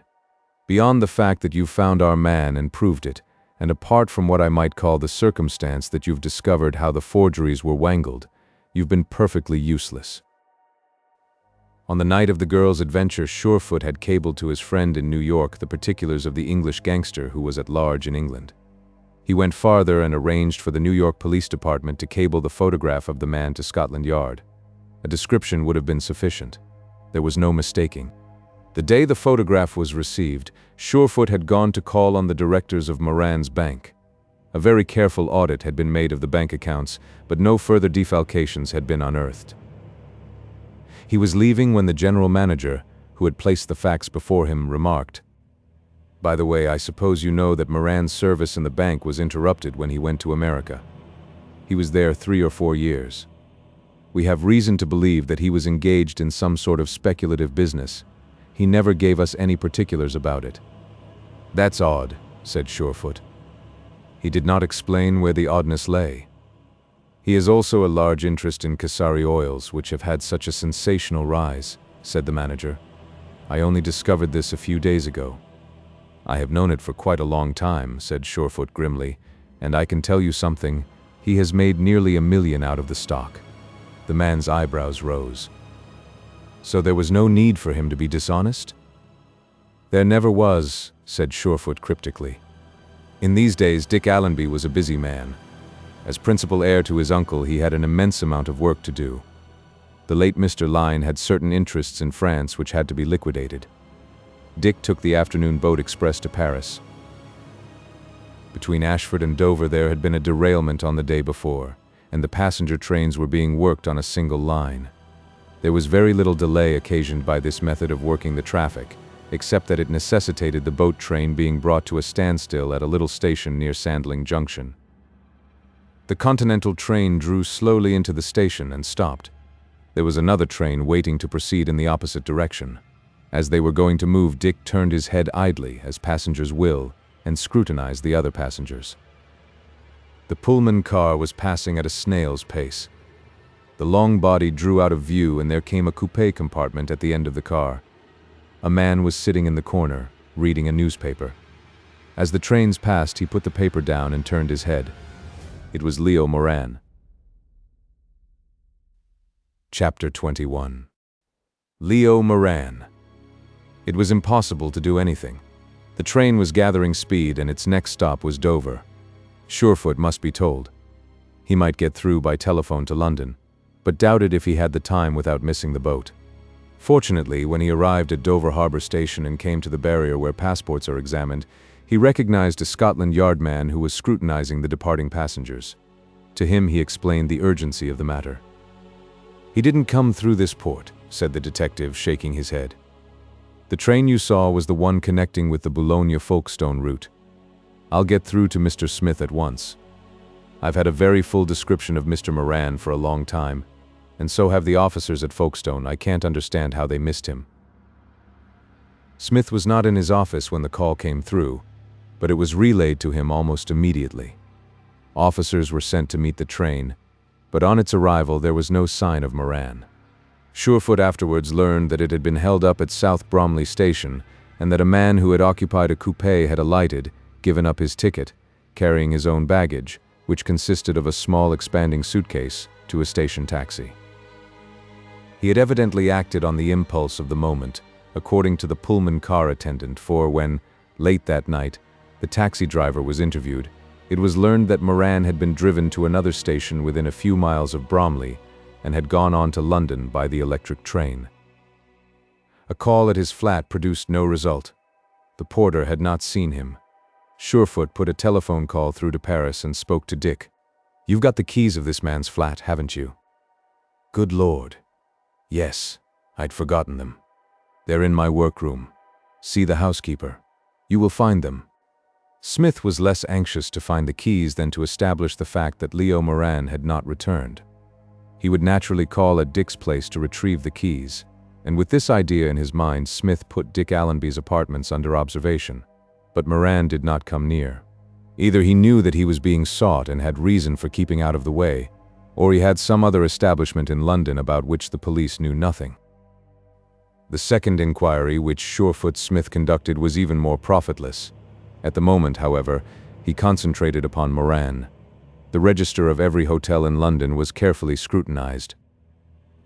Mary Lane knew nothing about the discovery, and when Surefoot Smith saw her that evening, he made no reference at all to the man Dick Allenby had seen.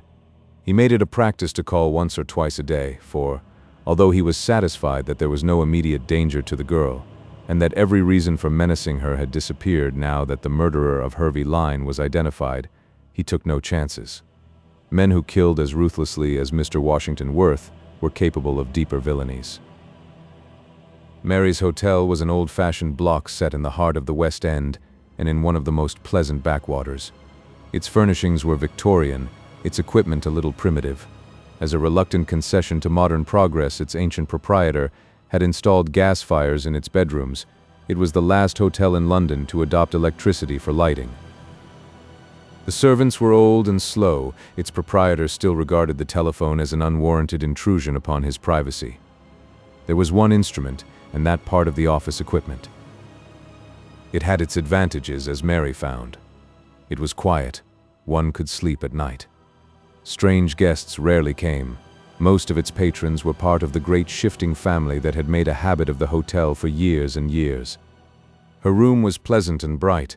It was on the street and had the advantage of a narrow balcony which ran the full length of the building, a theoretical advantage perhaps, for nothing happened in that quiet street which made a balcony view desirable. Mr. Smith called the next evening and was unlucky. If he had been a few minutes earlier, he would have followed a sturdy figure that mounted the broad stairs and stood patiently whilst the hotel porter unlocked the next door to Mary's bedroom, before ushering Mr. Leo Moran into the room he had engaged. He had not signed himself Leo Moran in the hotel register, but he had good and sufficient reason for that omission. He was plain Mr. John Moore from Birmingham.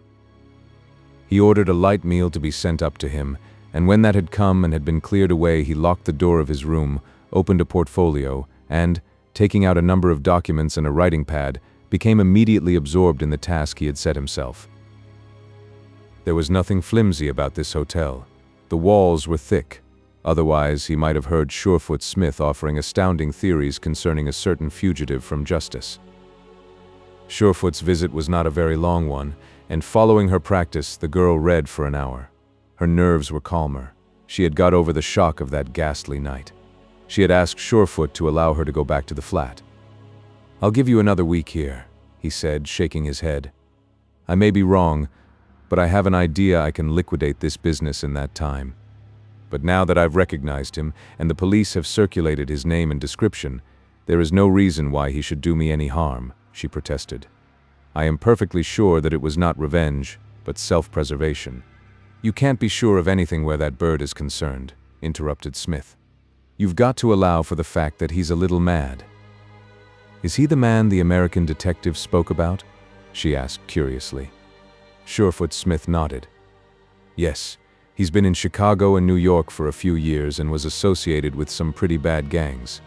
The curious thing is that, even in those days, the stage had a fascination for him. He used to give hectic parties to theatrical people and even appeared on the stage himself, though he wasn't a very great success. Out of his loot, he financed a couple of road companies. It's the same man, all right." Mary was getting weary of the restrictions imposed on her, resented the early-to-bed rule which the doctor had prescribed. She lay in bed, very wakeful, heard 10 and 11 strike, and was no nearer to sleep than she had been when she lay down. Some time before midnight she fell into a doze, for she did not remember hearing 12 o'clock strike. She must have been lying, half asleep, half awake, for an hour, when something roused her to complete wakefulness. She shivered and pulled the clothes over her shoulders, and at that instant became wide awake. The French window, which she had lightly fastened, was wide open. A draught of chill air swept through the room, the door of which was half open. She had locked it from the inside. She remembered that distinctly. As she stood by the side of the bed, a man's figure appeared in the doorway, silhouetted against the dim light in the passage outside. For a second she stood, petrified with fear and astonishment. Then she recognized that stocky figure, and the terror of death came to her, and she screamed. The man stepped backwards and disappeared. She flew to the door, closed it with a crash, and turned the key. Switching on the light, she rang the bell urgently and repeatedly, closed and latched the French windows, and sat quaking, until she heard a knock at the door and the voice of the night porter, the one able-bodied servant of the hotel. Slipping into a wrap, she opened the door to him and told him what had happened. His expression was one of profound incredulity. He did not say as much, but she realized that he thought she had been dreaming. "A man, miss? Nobody's passed me. I've been in the hall since 10. Is there no other way he could have got out?" He thought a moment. "He might have gone by the servants' stairs. I'll find out. Have you lost anything?" She shook her head. "I don't know," impatiently. "Will you please call Superintendent Smith at Scotland Yard? Tell him I want to see him, that it's very, very important." She went back to her room, locked the door, and did not come out again until Surefoot's reassuring voice accompanied his knock. She opened the door to him thankfully, and he stepped in. Before she could speak, he called back to the porter who had brought him up. "There's a bad escape of gas somewhere in this house," he said. "I noticed it, sir." The porter went prowling along the passage and came back. "It's coming from the room next door," he said. Chapter 22. Surefoot knelt and brought his face close to the floor. The smell of gas was overpowering. He tried the handle. The door was fastened on the inside. Repeated knocking produced no response. Stepping back, he threw the whole weight of his body against the frame. There was a crash and he fell headlong into the room. The place was so full of gas that he was almost asphyxiated and only staggered out with difficulty. Going into the girl's room, he soaked a towel in water and clapping it over his face, ran through to the room and flung open the window. Then, turning his attention to the man who lay on the bed, he put his arm round him and dragged him into the passage. The man was still breathing.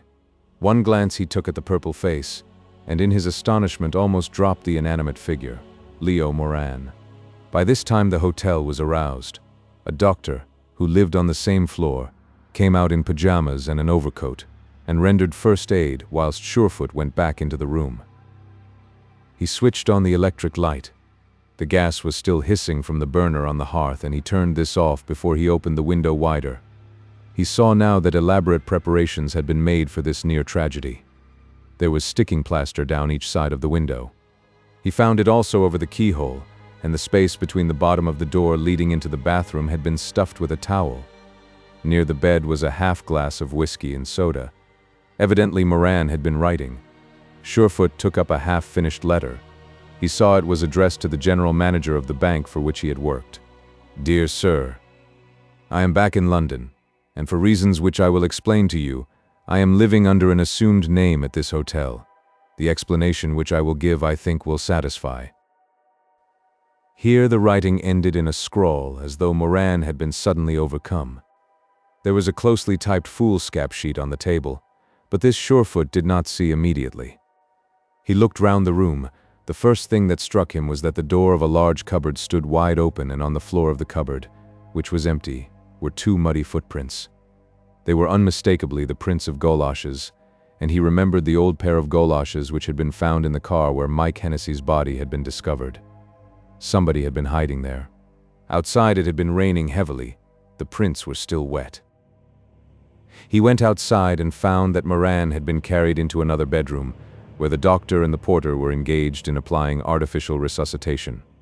Returning to Moran's room, he remembered the typewritten sheet which lay on the top of other documents and picked it up. He had not read half a dozen words when his jaw dropped in amazement, and he sat down heavily in a chair, for this typewritten statement was a murder confession. I, Leopold Moran, am about to say farewell to life, and before going, I want to make a full statement concerning the killing of 3 men. The first of these is a man named Tickler. In some way he had discovered that I was robbing the bank. He had been blackmailing me for months. He knew that under the name of Mr. Washington Worth I was giving parties, and traced me back to a room over a garage which I used to change my clothes and have used on other occasions as a hiding place. He came into this room and demanded £1,000. I gave him 100 in treasury notes and then persuaded him to let me drive him down to the West End in a cab that was standing in the mews. As he got into the cab, I shot him, closed the door, and, driving him down into Regent Street, left the cab on the rank. The next day I had an interview with Hervey Lyne. He was growing suspicious. I had forged his name to large sums of money, and when, at his request, I called on him, I knew that the game was up. I had tried to bribe Binny, his servant, into helping me to keep the old man in the dark, but Binny was either too honest or too foolish to fall in with my suggestions. Binny is one of the straightest men I have ever met. I think he was a fool to himself, but that is neither here nor there. I knew Hervey Lyne was in the habit of going into Regent's Park every afternoon, and he always chose a spot where I could see him. On the afternoon in question, realizing that I could see my finish, I shot him from the window with a rifle to which I had fastened a silencer. What made it so easy was that a noisy car was passing at the time. Afterwards, I sent a man to Germany under my name and myself stayed in England. I was afraid of Hennessy, who was also blackmailing me, and I had to silence him. I drove him into the country and killed him on the Colnbrook bypass. Before he died, he told me that Miss Lane had the bank statement. That night I entered her house and made a search for it, but found nothing. All the above is true. I am tired of life and am going out with no regret. It was signed Leo Moran. Surefoot read the confession carefully and then began a search of the room for the goloshes. There was no sign of them. He found Mary Lane in her room, fully dressed. "You didn't see the face of the man who tried to get into the room?" She shook her head. "Did you recognize him in any other way?" She thought she had and told him. As far as he could judge, there was a quarter of an hour between the appearance of the man and the arrival of Surefoot, time enough, if it were Moran, to lock himself in his room. He was reaching this conclusion when he saw something on the floor that glistened. Stooping, he picked up a key. It lay very near to the open window. Going back to Moran's room, he scraped away the plaster that covered the keyhole, put in the key, and turned it. There was no doubt now in his mind. Moran was still unconscious, though the doctor said he was out of danger. Surefoot had sent for 2 detectives, and leaving the banker in their charge, he went back to the yard. At 1 o'clock in the morning, 3 Scotland Yard chiefs were called from their beds and hurried to headquarters. To these Surefoot showed the confession. "It is as clear as daylight," said his immediate chief. "As soon as he is conscious, shoot him into Cannon Row and charge him." Surefoot said nothing for a moment, but again examined the foolscap sheet. "It wasn't typewritten in the room, was it?" he asked. "Perhaps there is such a thing as an invisible typewriter, but I've never seen one. And there was no typewriter in the room. And the door was locked on the inside, and the key was on the floor in Miss Lane's room. And the tape over the window was on the outside, not on the inside. That was a little error on somebody's part." He put his hand in his pocket and took out a small bottle containing an amber liquid. "That's the whiskey that I found in the glass on his writing table. I want it analyzed." "How was Moran dressed when you found him?" asked one of the chief inspectors. "He had everything on, including his boots," said Surefoot. "And what is more, he was lying with his feet on the pillow. It is not the position I should choose if I were committing suicide. All very rum and mysterious and scientific, but it doesn't impress me." The chief inspector sniffed. "Nothing impresses you, Surefoot, except good beer. What is your suggestion?" Surefoot thought for a while. "Moran's been out this evening. The hall porter saw him come in an hour before he was discovered. The whiskey and soda was sent up to his room, the whiskey in a glass and the bottle unopened an hour before that, on his instructions. I've been through the documents I found on his table, and if there's one thing more certain than another, it is that he had no intention of committing suicide. He has come back to buy a lot of outstanding shares in Kasari Oils and to open a London office for the company. He didn't want to call attention to the fact that he was back. It might have upset his plans for getting the shares he wanted. I found all that in a letter he has written to a Turk in Constantinople. I took the liberty of opening it, and he was seeing the general manager of the bank tomorrow. That doesn't look like suicide." "Well?" asked the 3 men together when he paused. "He didn't try to commit suicide. Somebody got into his room whilst he was out. It was easy, for there are 2 empty rooms that open onto the balcony, and after getting in he hocused the whiskey and hid himself in the cupboard. When the dope took effect he came out, picked up Moran from the floor, and laid him on the bed. He then stuffed up the ventilation of the room and turned on the gas. Then he got out of the window onto the balcony and made the door airtight and went out through Miss Lane's room. He probably mistook the room for the one through which he had gained admission to Moran's. He must have dropped the key and was coming back for it when Miss Lane screamed." "How did he get out of the hotel without the night porter seeing him?" Surefoot smiled pityingly. "There are 3 ways out, but the easiest is down the service stairs and through the kitchen. There is a coffee cook on duty, but it would be easy to avoid him." He underlined with his thumbnail a few lines of the confession. "Notice what a good character he gives to Binny. That was a silly thing to do. A child in arms would know that only Binny could have written that statement. Binny, the servant." Surefoot nodded. "He's got several other names," he said. "One of them is Washington Worth. There's the murderer." Chapter 23. The police chief looked at Surefoot in amazement. "Binny? You mean Lean's servant?" asked the senior. "That's what I mean," said Surefoot calmly. He dived into the inside of his pocket, took out a flat envelope, and produced from this the transcript of the long cable and a blurred photograph. "This came over the wire," he explained. "It's a picture of the man, London Len was one of his names, who is wanted by the police of New York and Chicago. He worked with 3 gangs and was lucky to get away with his life. Listen to this." He put pince-nez on his broad nose and read from one of the cables. This man speaks with a very common English accent. He is believed to have been a valet, and his modus operandi is to obtain a situation with a wealthy family and to use the opportunity for extensive robberies. On the side, he has worked with several booze rackets, is known to be concerned in the killing of Eddie McGean, and is suspected of other killings. He twisted the photograph round so that the inspectors could see it. It's not pretty. It was taken at police headquarters in New York. If you don't know Binny, I'll tell you that is the bird. Even his best friend would recognize him. Chief Inspector Knowles examined the photograph and whistled softly. I know him. I saw him the day you had him up at the yard, questioning him. Why should he kill the old boy? Because he's been forging his name. It was Miss Lane who put us on to the track, though I was a dummy not to see it myself. All these forgeries were committed on the 17th of the month, and she knew, having lived with the old man, that that was the date he paid all his tradesmen's bills. He was in the habit of writing messages on the back of his checks, mainly of an insulting nature. The one we deciphered said, "No more Chinese E." Miss Lane knew that the old man lived under the impression that tradesmen spent their lives swindling him. It was his belief that nothing but Chinese or imported eggs were sent to him. To keep his egg and butter man up to the scratch, he used to make a note on the back of the check when he paid his bill.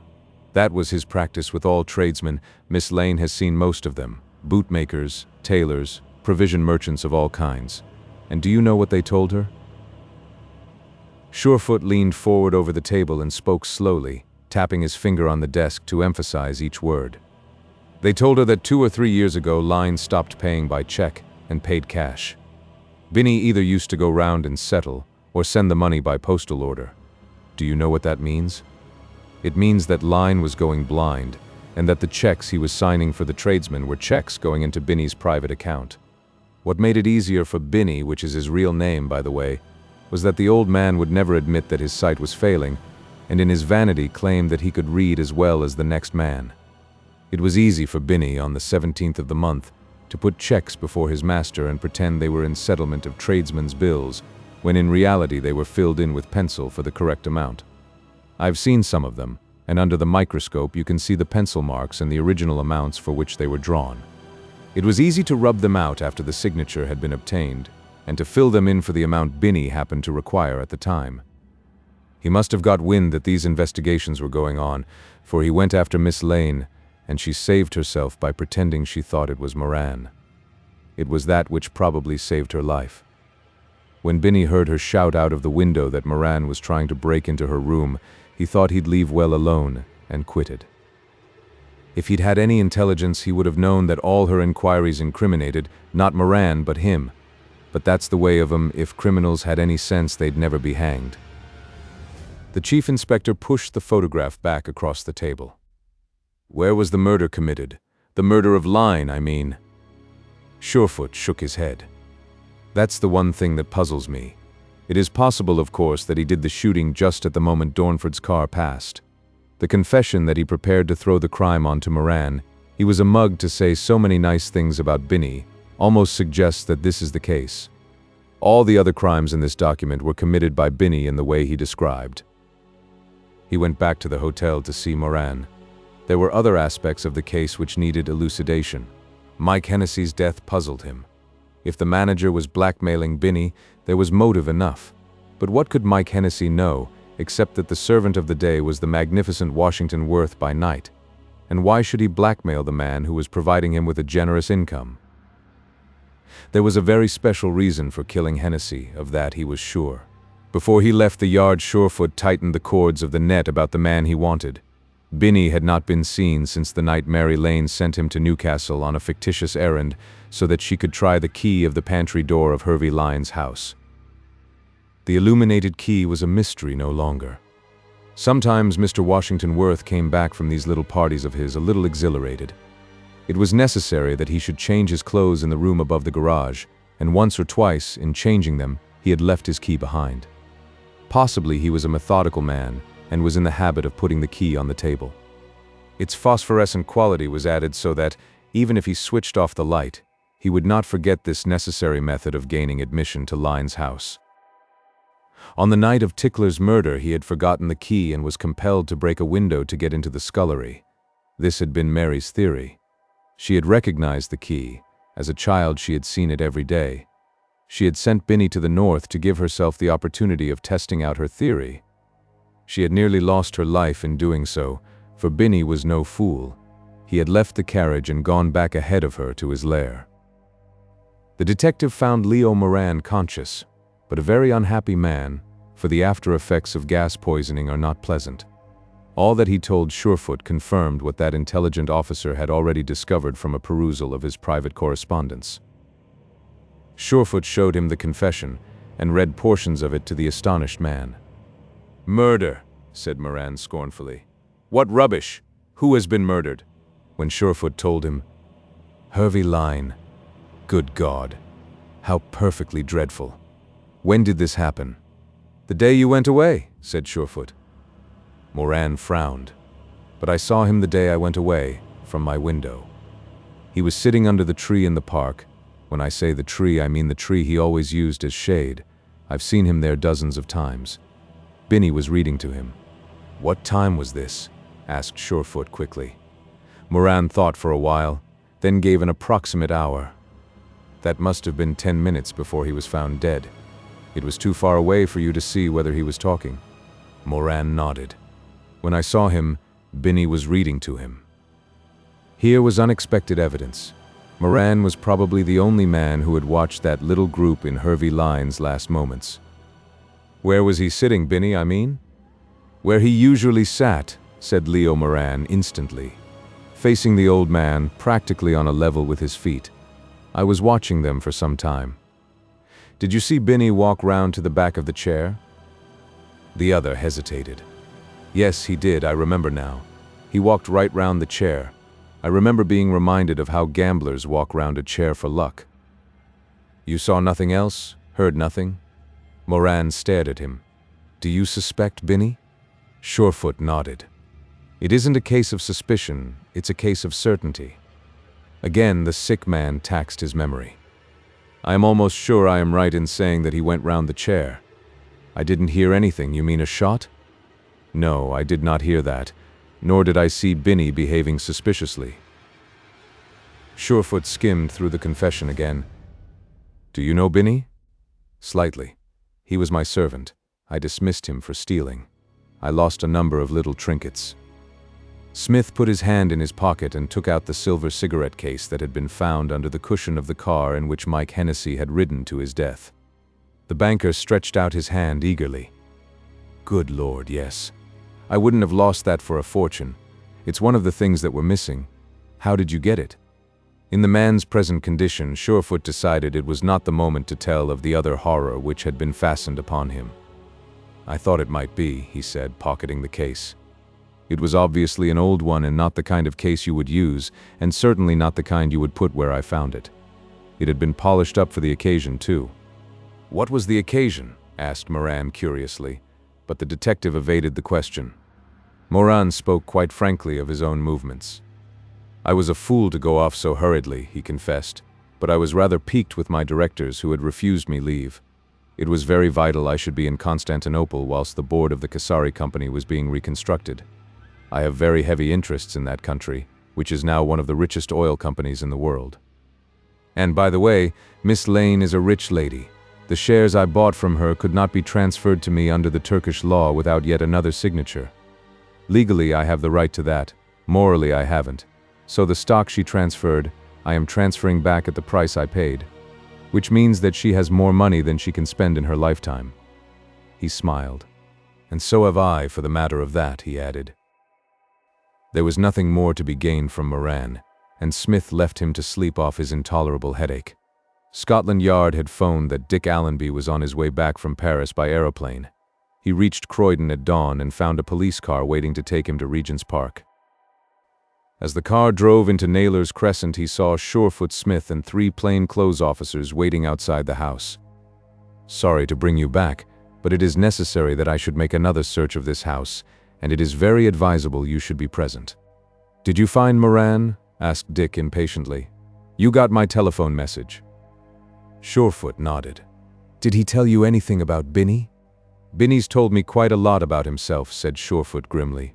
"I haven't interviewed the gentleman, but he left a very illuminating document." Dick opened the door of the house and they went in. Although it had only been unoccupied for a very short time, it smelt of emptiness and neglect.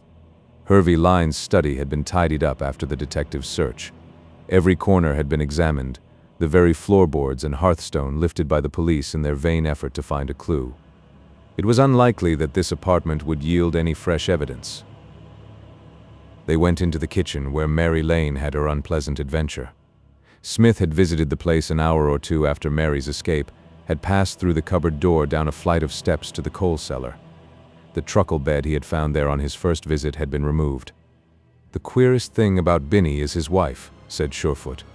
"Why he should attach himself, or allow himself to be attached, to this poor drunkard is beyond my understanding. He must have smuggled her away the night Miss Lane came here, and where she is at the moment I'd rather not inquire." Dick had already expressed his opinion on this matter. He thought it was probable that the woman was not Binny's wife at all. Hervey Lyne invariably advertised for a man and wife.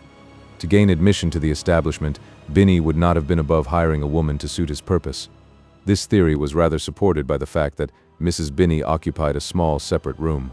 That she could have been a source of menace to the murderer was unlikely. The evidence of tradesmen had been that she was invariably in a state of fuddle, and that the cooking was done by Binny himself.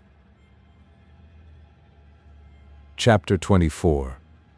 The bath chair in which the old man had been found dead occupied a place under the stairs, and to Dick's surprise the detective gave instructions to have it taken into the front room study. Surefoot had always had an uncomfortable feeling that he had not paid sufficient attention to the chair. What he had learned in the past few days made a further examination essential.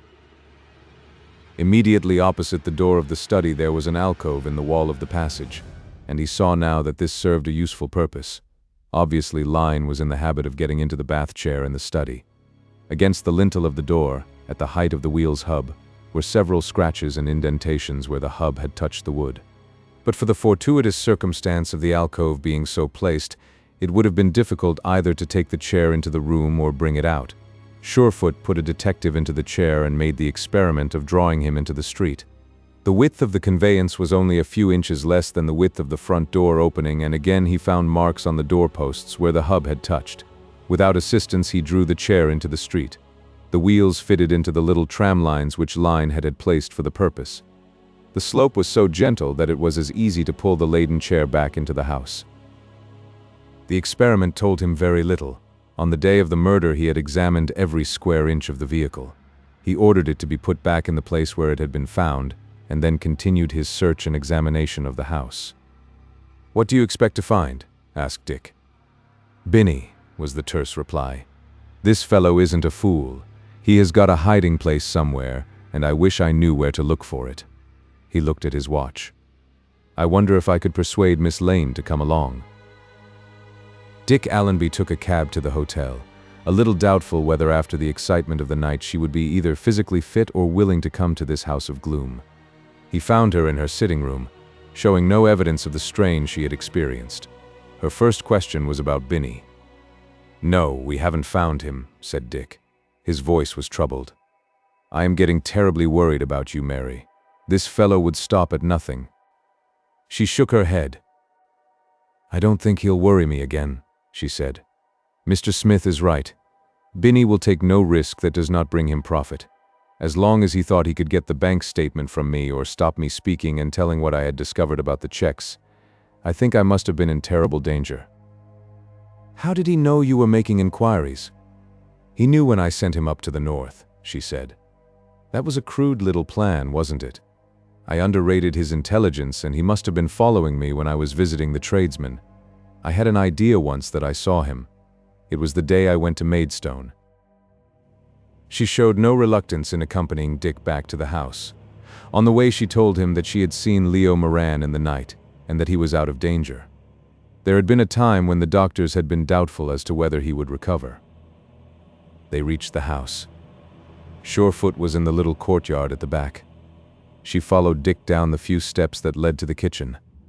She shuddered as she recalled her midnight visit to this sinister little apartment. Even now, in the light of day, it had an unpleasant atmosphere due, she admitted to herself, rather to her imagination than to unhappy memory. There was the cupboard door wide open now and the little door into which she had fitted the replica of the silver key. The kitchen and the adjoining scullery seemed amazingly small. She realized that this was due to the fact that her earliest recollections of the house belonged to childhood, when small rooms look large and low articles of furniture unusually high. Surefoot came in as she was looking around and nodded a greeting. "Remember this, Miss Lane?" "Yes." She pointed to the inner kitchen, looking very modern with its lining in white glazed brick. "That's new," she said, and walked in. The place puzzled her. She missed something, and try as she did, she could not recollect what it was. Some feature of the room, as she remembered it, was missing. She did not mention her doubts, thinking that memory was playing tricks, a way that memory has. "You know what this is?" asked Smith. He had found it in the kitchen drawer, a curious-looking instrument rather like a short garden syringe, except that at the end was a rubber cup. "It is a vacuum pump," explained Smith. He wetted the edge of the rubber cup, pressed it on the table, and, drawing up the piston, lifted the table bodily at one end. "What's the idea of that? Have you ever seen it before?" She shook her head. Surefoot had found some other things, a small pot of dark green paint and a hardened mass wrapped in oily newspaper. "Putty," he explained. "I saw it when I was here before. Do you know what it was used for?" He beckoned her, and she followed him into a dark passage. The lamp that had been switched on gave very little light, but Surefoot took a powerful little torch from his pocket and, walking up to the door, stooped and, sending the bright light along the inside of the thick door panel, said, "You see that? And that?" She saw now a deep circular indentation. It was filled with putty and painted over. "I thought it was a nut hole until I started picking out the putty." "What is it?" she asked wonderingly. "It is the mark made by a spent bullet," said Smith slowly. "The bullet that killed Hervey Line. He was shot in this passage." Chapter 25. "It's all based on deduction so far," said Surefoot. "But it is the kind of deduction that I am willing to bet on, and that is saying a lot for me. I don't waste money." Binney had known for some time that the old man was suspecting him and things were getting desperate. He had to do something and do it pretty quickly. The old man was getting suspicious about his bank account. He could not suspect Binney, or he would not have told him to send for Moran. Line hated bankers and never had an interview unless he couldn't help it. When Binney found he had sent for his bank manager, he was in a hole. There was only one thing he could do, and that was to get a Confederate to pose as a bank manager, and that Confederate was Mike Hennessy, said Dick. Surefoot nodded. "I haven't any doubt about that," he said. "When we searched Hennessy's clothes, we found a paper containing the identical figures that were on the statement. This could only mean that Binney had supplied him with the figures, and that Mike had had to commit them to memory in case the old man questioned him. Obviously, the paper had been continuously handled. It was extremely soiled and had been folded and refolded. They were in the kitchen, and providentially Surefoot had found a big sheet of blotting paper, which he spread on the table, and on which he elaborated his theory as he spoke. Moran was never notified and never asked to call. It happened by a coincidence that he was not in his office at the time of the interview. He was in fact consulting with the agents of the Kasari Oils. At the time fixed for the appointment, Mike came.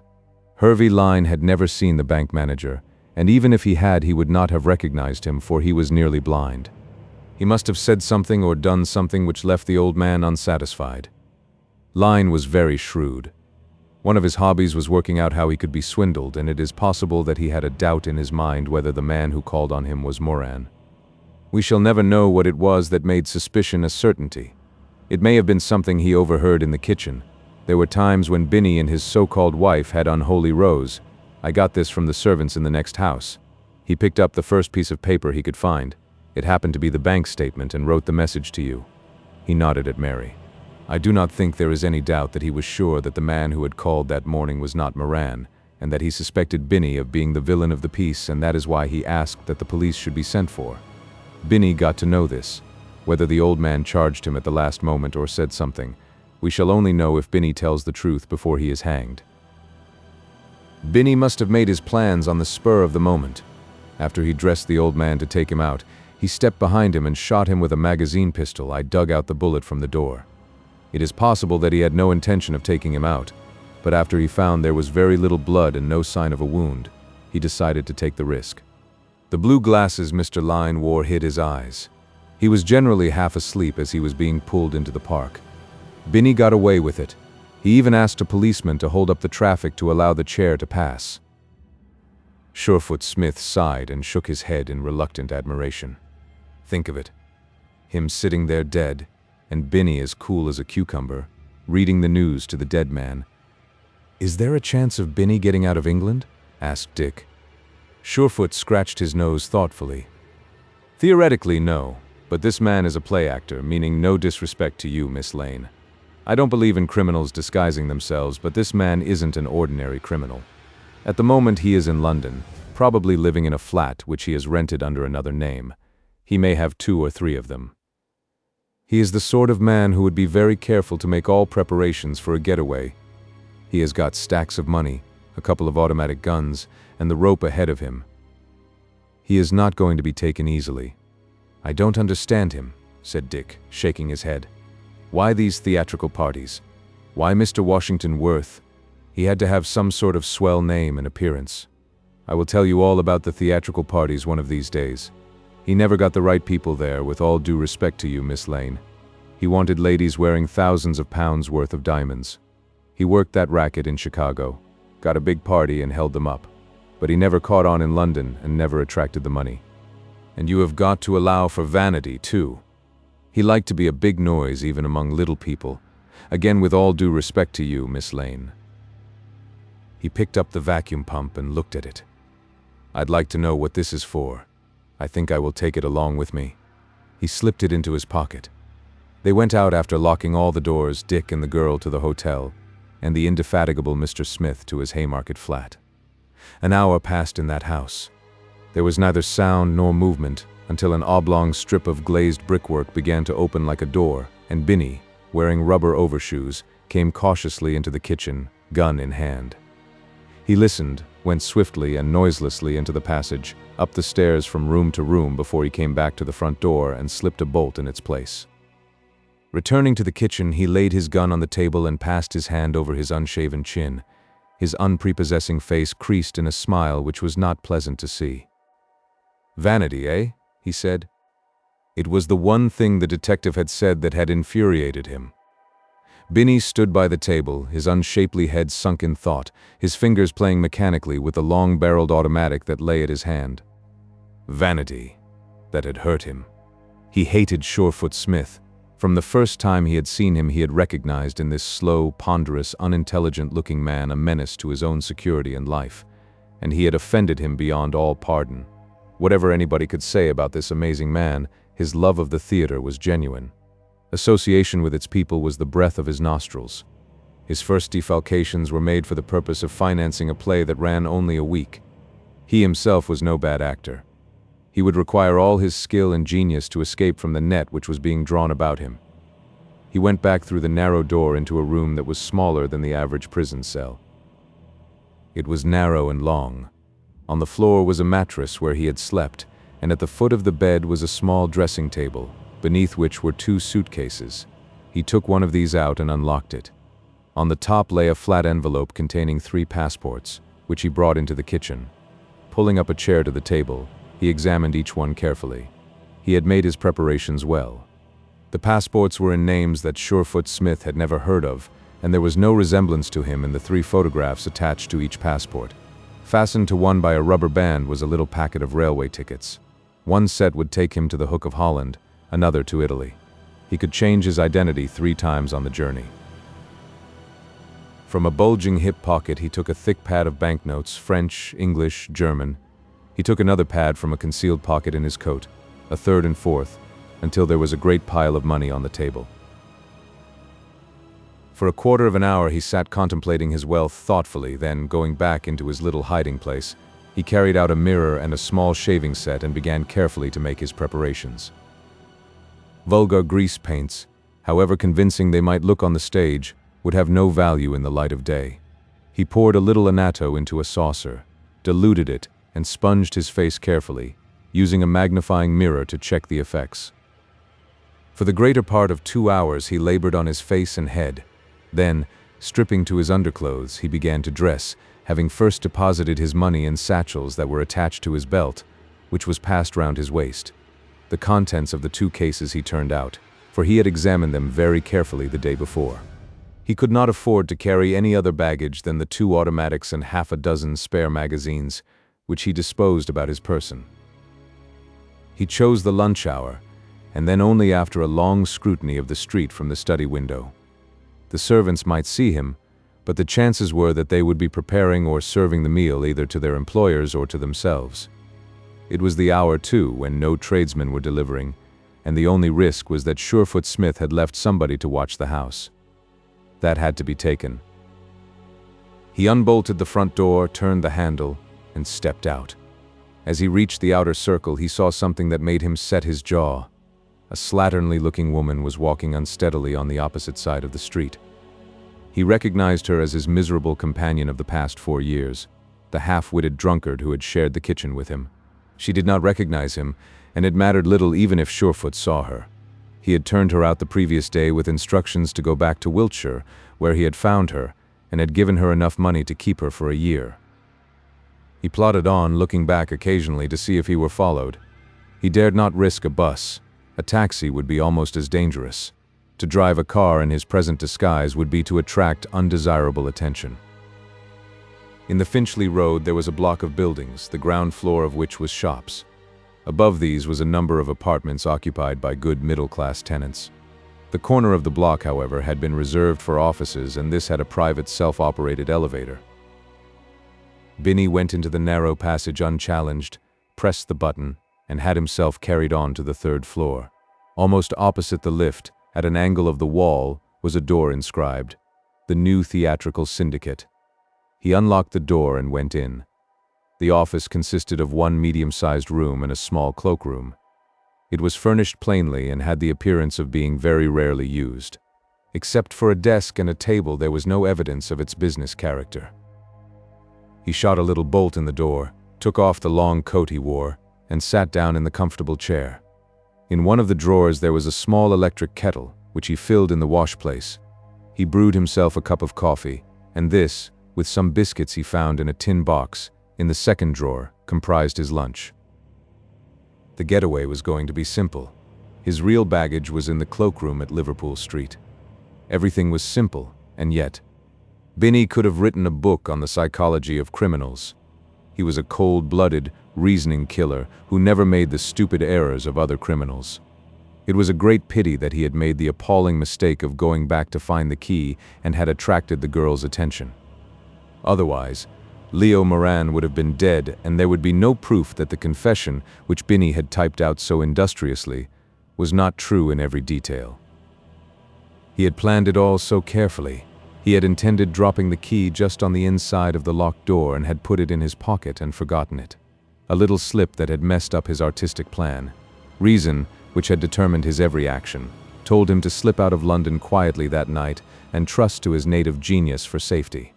But that something which is part of the mental makeup of criminal minds clamored for the spectacular. It would be a great stunt to leave London with one crushing exploit, which would make him the talk of the world. In his imagination, he could see the headlines in the newspapers. Surefoot Smith left dead and the murderer escaped. Surefoot Smith, the great catcher of murderers, was himself caught. The fantastic possibilities took hold of him. His mind began to work, not towards safety, but in the direction of pleasing sensationalism, and he did not realize that the charge of vanity which he so resented was being justified with every mental step he took towards vengeance. Chapter 26. Dick Allenby and Mary were lunching at the Carlton, and they were talking about things which ordinarily would have absorbed her. "You are not listening," he accused her, and she started. "Wasn't I?" She was very penitent. "Darling, I was thinking of something else. Isn't that a terrible confession? I don't suppose any other girl ever listened to a proposal of marriage with her mind on a nasty old kitchen in an unpleasant little house." He laughed. "If you could bring that mind of yours from the drab realities to the idyllic possibilities, I should be a very happy man." And then, curiously, "You mean Hervey Lyne's house? What's worrying you?" "The kitchen." she said promptly. There was something there, Dick. I can't think what it was, something I missed, and it is worrying me. I have a dim recollection that the poor old man told me he was having the kitchen rebuilt. I remember him saying what a wonderful fellow Binny was because he was superintending the operations and saving him a lot of money. She fingered her chin. There was a dresser, she said thoughtfully. Of course, that's gone. And a horrid little sink of brown earthenware and… She stopped suddenly and stared at him, wide-eyed. The larder, she gasped. Of course, that's what it was. There was a larder and a door in the wall leading to it. What has happened to the larder? He shook his head helplessly. I haven't been terribly interested in larders, he began, but she arrested his flippancy. Don't you remember Mr. Smith said as we were leaving the house that he was sure Binny had a hiding place somewhere? I am sure that's it, on the right-hand side as you go in. Dick Allenby laughed. On the right-hand side as you go into the kitchen there is a solid brick wall, he said, but she shook her head. I am sure there is something behind it. I remember now when I went into the courtyard to try the key I noticed that there had been no change in the exterior. There must be a space there. Dick, Providence is with us. She was looking towards the entrance. Surefoot Smith was there, very disconsolate. He caught her eye and nodded. Obviously she was not the person he wanted to see, for he continued his scrutiny of the room. She caught his eye again and beckoned him. He came forward reluctantly. You haven't seen the Deputy Assistant Commissioner, have you? I'm lunching with him, he is paying for it, he said 1:30. He looked at his watch. It is nearly 2. We've pinched Binny's wife, by the way. One of our men picked her up on the outer circle, but she's got nothing to say. I've found the hiding place. Mary blurted the news and Surefoot Smith became instantly alert. Binny's? He asked quickly. In the house, you mean? She told him breathlessly of her theory. He slapped his knee. You're right, of course. The vacuum pump. I wondered what he used it for. If there was a door and it was an easy job to make a door on glazed brick, he could not have had handles, could he? The only way he could get it open would be by sticking the vacuum on the surface of the brick to give him a grip. I have got the pump at the yard, and the commissioner can wait. He went out of the room, and half an hour later Hervey Lyne's little house was surrounded. Surefoot came into the hall, pistol in hand, went quickly into the kitchen and examined the white wall. There was no sign of a door. He fastened the vacuum to the smooth surface and pulled, but, to his chagrin, nothing happened. The strength of 2 detectives failed to move the door. He moved the position of the pump from time to time, and at the 5th attempt he was rewarded. The slightest pull drew a brick from the wall. It ran on a steel guide and dropped over in front, leaving an oblong aperture which was hollow. He put his hand inside and felt a steel handle, which he turned and pulled. The door swung open and he was in Binny's hiding place. The disordered heap of clothes on the floor, the shaving mirror thrown down on the bed, told their own tale.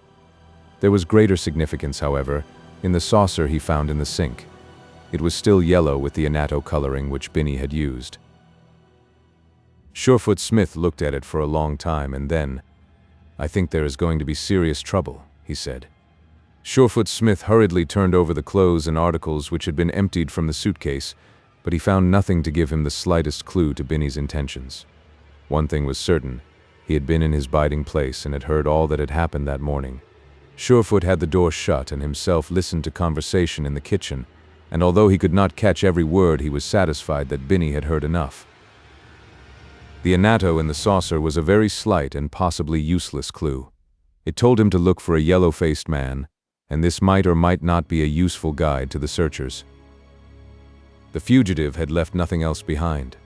Surefoot searched diligently, crawling over the floor with his eyes glued to the tiled flooring for some sign of crepe hair.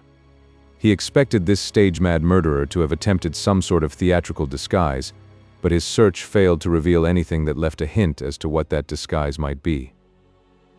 The only piece of incriminating evidence which Binny had left behind was the sealed magazine of an automatic pistol, and since this could not have been overlooked, the detectives surmised that the magazine had been left because the man was carrying as many as he conveniently could. Another discovery, which, at an earlier stage, would have been invaluable, was a soiled white glove, obviously the fellow of that which Surefoot had found in Mr. Washington Worth's changing room. "You never know," said Surefoot as he handed over the glove to his subordinate. "Juries go mad sometimes, and a little thing like that might convince 'em. Keep it." The larder had evidently been used as a sleeping room. Although the bed was on the floor and the apartment itself was bare, Binny had often found this a convenient retreat. Very little daylight came through the small window near the ceiling, and apparently he kept that closed most of the time. It was covered with a square of oilcloth. Before he left, Surefoot tried the experiment of having the clothes packed in the suitcase. He found, as he had expected, that there was only sufficient to fill one. He was satisfied, too, that some of the clothes he had found had been recently changed by Binny, and the conclusion he reached was that one of the suitcases had contained the disguise which the murderer wore when he left the house. He sent his men on missions of inquiry up and down the street, but nobody had seen Binny leave. He had chosen the hour well. Later he widened the circle of inquiry, but again was unsuccessful. He found Mary Lane and her fiancé waiting patiently in the palm court of the Carlton, and reported his discoveries. "If only I'd thought of it before," she said ruefully. Surefoot Smith's smile was not altogether unpleasant. "Either you or I or all of us would have been dead," he said grimly.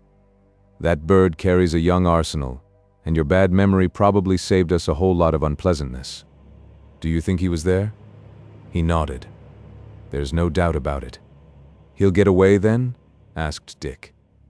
Surefoot rubbed his chin irritably. "I wonder if that would be a good thing or a bad thing," he said. "He may try to leave today. All the ports are being watched, and every single passenger will be under inspection. The only person who can pass on and out to a ship leaving this coast tonight is a baby in arms, and we search even him." He drew his chair closer to the table and leaned across, lowering his voice. "Young lady," he said, and he was very serious, "you know what rats do when they're in a corner. They bite. If this man can't get out of England by walking out or shooting himself out, he's coming back to the cause of all his trouble. I'm one, but you're another. Do you know where I should like to put you?" She shook her head, for the moment incapable of speech. She was shocked, frightened a little if she had confessed it. Binny was on her nerves, more than she would admit. She felt her heart beating a little faster, and when she spoke she was oddly breathless. "Do you really think that?" And then, forcing a smile, "Where would you put me?" "In Holloway Prison." He was not joking. "It's the safest place in London for an unmarried woman who's living around in hotels and flats. And if I could find an excuse for putting you there for 7 days, I would." "You're not serious?" said Dick, troubled. Surefoot nodded. "I was never more serious in my life. He may get out of the country. I don't think it's possible that he will. If Miss Lane had not remembered the larder, I should not take the precautions I am taking tonight. The doors out of England are locked and barred, unless he's got an ocean-going motorboat somewhere on the East Coast, and I have an idea that he hasn't." Then, abruptly, "Where are you staying tonight?" Mary shook her head. "I don't know. I think at the hotel." "You can't stay there." He was emphatic. "I know a place where you could stay. It wouldn't have the conveniences of an hotel, but you'd have a decent bed and security. There was a new police station in the northwest of London, which had married quarters above it, and one of these was occupied by a woman whose husband, a detective sergeant, had gone to Canada to bring back a fugitive from justice. I know this woman. She's a decent sort, and she'll give you a bed, if you wouldn't mind sleeping there." She agreed very meekly. Indeed, she had a sense of relief that he had found such a simple solution. Surefoot Smith had a queer sixth sense of danger. He had been concerned in many murder cases, had dealt with scores of desperate men who would not have hesitated to kill him if they had had the opportunity. He had known cunning men and a few clever criminals, but Binny was an unusual type. Here was a killer with no regard for human life. Murder to him was not a desperate expedient, it was part of a normal method. There was a long conference at Scotland Yard, and new and urgent telegrams were sent to all parts of the country insisting upon the dangerous character of the wanted man. Ordinarily, the English police do not carry firearms, but in this case, as the messages warned a score of placid chief constables, it would be an act of suicide to accost the wanted man unless the police officer whose duty it was to arrest him was prepared to shoot. Scotland Yard has a record of all projected sailings, and neither from Liverpool nor Greenock was there any kind of boat due to leave in the next 36 hours. Binney's avenue of escape must be the continent. Strong detachments of CID men were sent to reinforce the watchers at Harwich, Southampton, and the two Channel ports. And yet, when these preparations were completed, Surefoot Smith had a vague feeling of uneasiness and futility. Binney was in London, and he was too clever a man even to think of leaving, unless he was ignorant that his hiding place had been discovered. There was no reason why he should not be. It was hardly likely that he had a confederate. At 5 o'clock, Surefoot made an exasperating discovery. He was strolling in Whitehall when he saw a newspaper placard, "Wanted Murderer's Secret Hiding Place." He bought a paper and saw, conspicuously displayed on the front page, a long paragraph headed, "Secret Chamber in Hervey Lyne's House." Surefoot swore softly and read on. This afternoon, Inspector Smith of Scotland Yard, accompanied by a number of detectives, made a further search of the house of Hervey Lyne, the victim of the Regent's Park murder. The police remained on the premises for some time. It is understood that in the course of their investigations a little room, which they had previously overlooked, was discovered and entered, and unmistakable evidence secured that this secret chamber had been used as a hiding place by the servant Binney, for whom the police have been searching. Surefoot Smith read no further. It was a waste of time wondering who had given away the information to the press. Possibly some young detective who had been engaged in the search and who was anxious to pass on this sensational discovery. To bring home this indiscretion was a matter that could be left till later. In the meantime, Binney knew if he were to read the newspapers. Oddly enough, Binney did not see the paragraph, and had already made up his mind as to the course he would pursue. At 8 o'clock that night, Surefoot called at Mary Lane's hotel, and escorted her to the plain but very comfortable lodgings he had secured for her. He had a talk with the inspector on duty, but asked for no guard. She was safe. Binney would be a bold man to show himself abroad, and he certainly would not walk into a police station. At 9:30 that night, Surefoot returned to Scotland Yard and read the reports which had come in. The boat train from Liverpool Street had been carefully combed. There was no sign of Binney or anybody who might have been Binney. Every passport had been examined before the train pulled out, and as an act of precaution, the railway platform had been cleared of friends who had gathered to see off the passengers before the officer in charge had given the station master the "all right." A similar course was being followed at Waterloo, where the police were watching and searching the trains for Havre. It was too early to hear from the seaports. Binney was an expert chauffeur. It was hardly likely that he would get out of London by train if he intended leaving London. Chapter 27. The detective left the yard a few minutes after 11 and, turning to his left, walked towards Blackfriars. To Surefoot Smith, that long ribbon of pavement which runs without a break from Scotland Yard to Savoy Hill was a garden of thought. At headquarters, somebody with a florid mind had christened it his Boulevard of Cogitation. Summer or winter, rain or fine, Surefoot Smith found here the solution of all his problems. Men had been hanged, swindlers had been sent down to the shades, very commonplace happenings had assumed a sinister importance, and, by contrast, seemingly guilty men and women had had their innocence established in the course of Surefoot Smith's midnight recreation. There were very few pedestrians at this hour of the night. The courting couples, for some strange reason, chose the better lighted riverside of the road. Cars flashed past occasionally.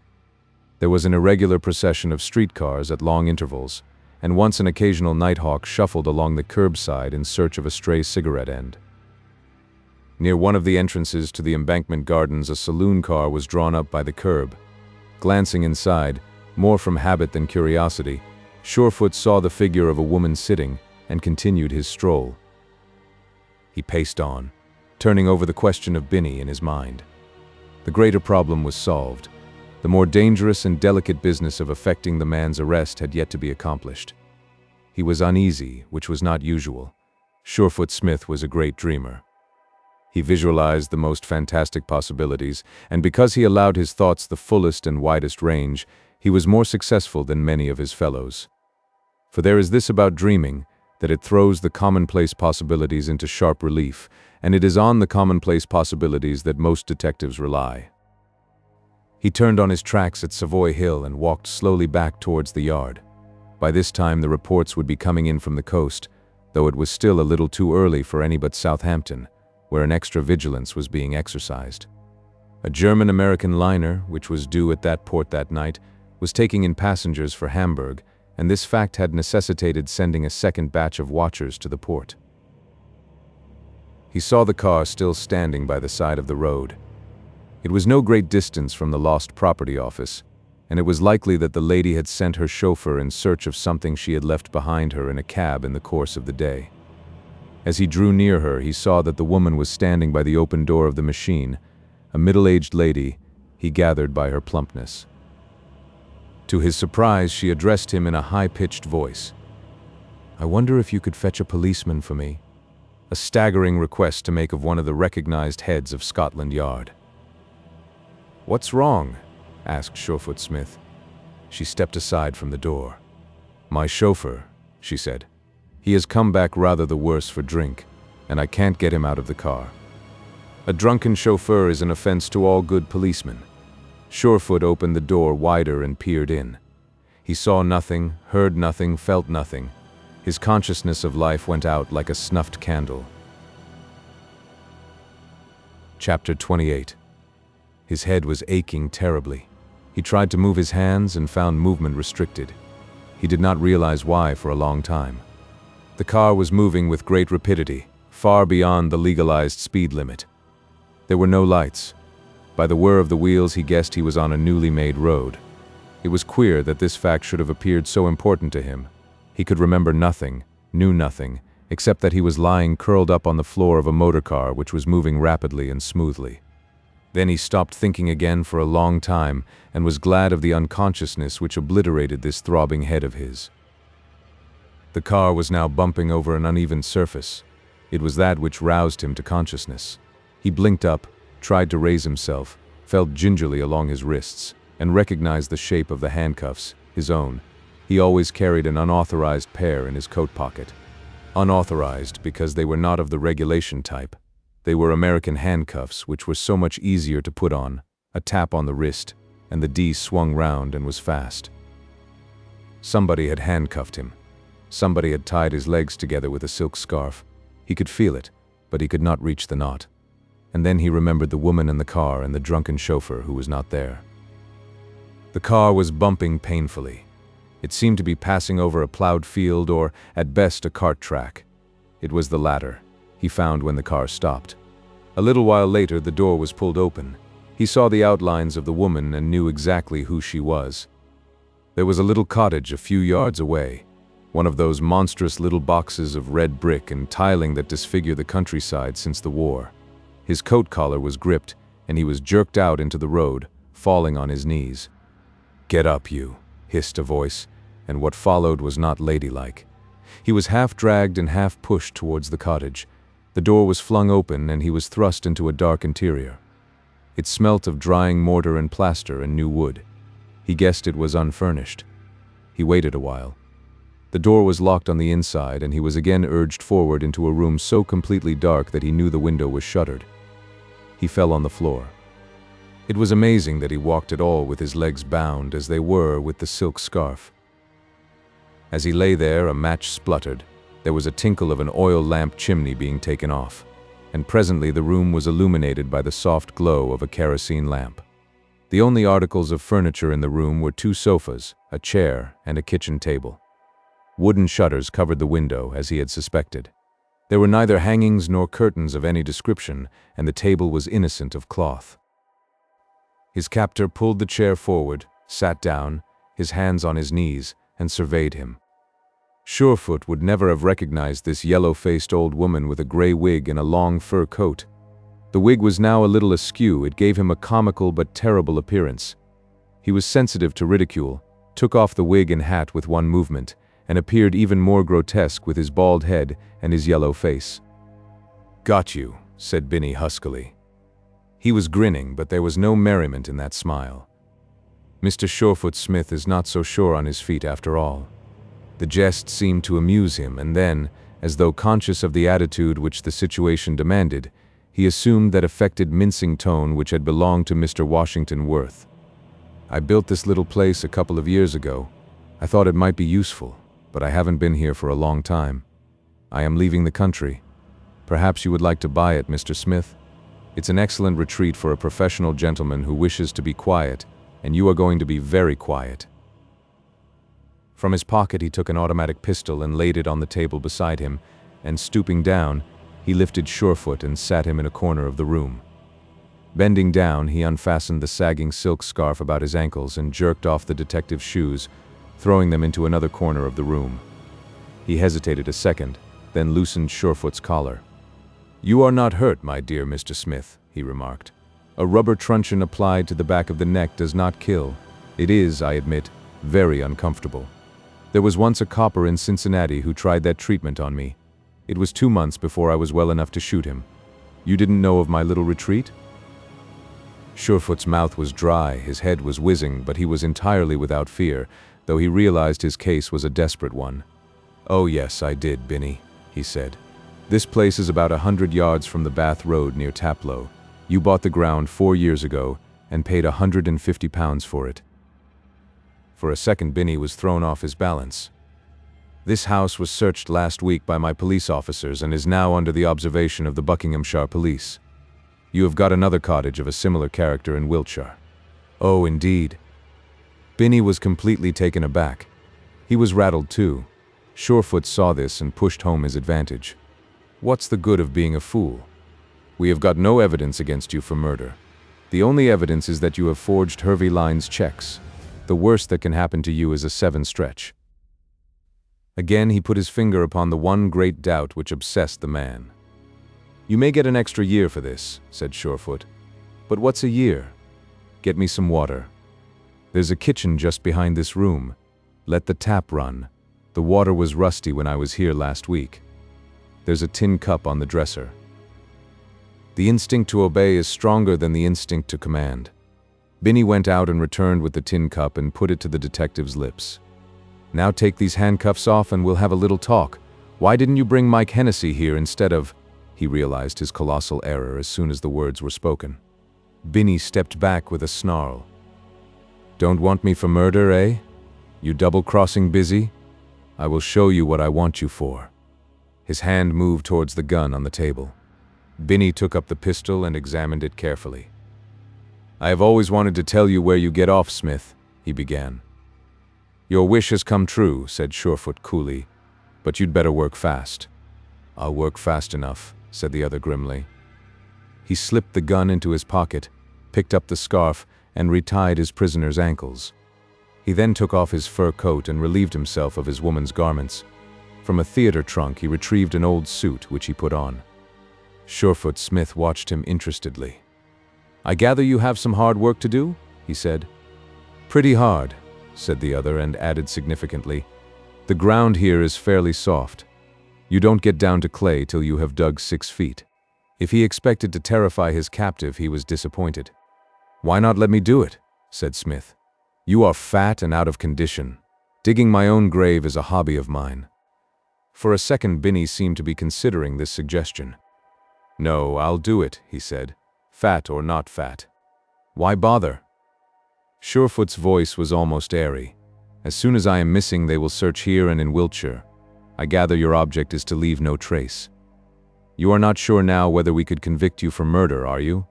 If you kill a police officer, you are certain to be hanged. Every man in Scotland Yard will turn out to find evidence against you. People who were sleeping in their beds will swear that they saw you cosh me." He libeled the best police force in the world without shame. "You might get away with Hennessy," Surefoot went on, "and old Lyne and Tickler, but you could not get away with me. They will come along and search this ground, which, if I remember rightly, is grass-grown, and unless you do a little bit of artistic turfing, they will find me, and that will be the finish of you." Binny paused at the door and turned with an ugly grin on his face. "I used to know a copper who talked like you, but he talked himself into hell, see?" He went out and closed the door behind him. Surefoot Smith sat, thinking very hard. He made an effort to break the single link that bound the 2 cuffs together. It was certainly a painful process, probably impossible. By drawing up his legs and separating them at the knees, he could reach the trebly knotted silk scarf. It was difficult, but he succeeded in loosening one knot and was at work on the second when he heard the man returning along the bare boards of the passage. Binney was finding his task more difficult than he had anticipated. His face was wet with perspiration. He groped in the trunk, took out a bottle of whiskey, and removing the patent top, took a long drink. "Is it courage or strength you're looking for?" asked Surefoot. "You'll see," growled the other, glaring down at the helpless man malignantly. The butts of 2 automatics stuck out of his trousers pockets. Surefoot eyed them longingly.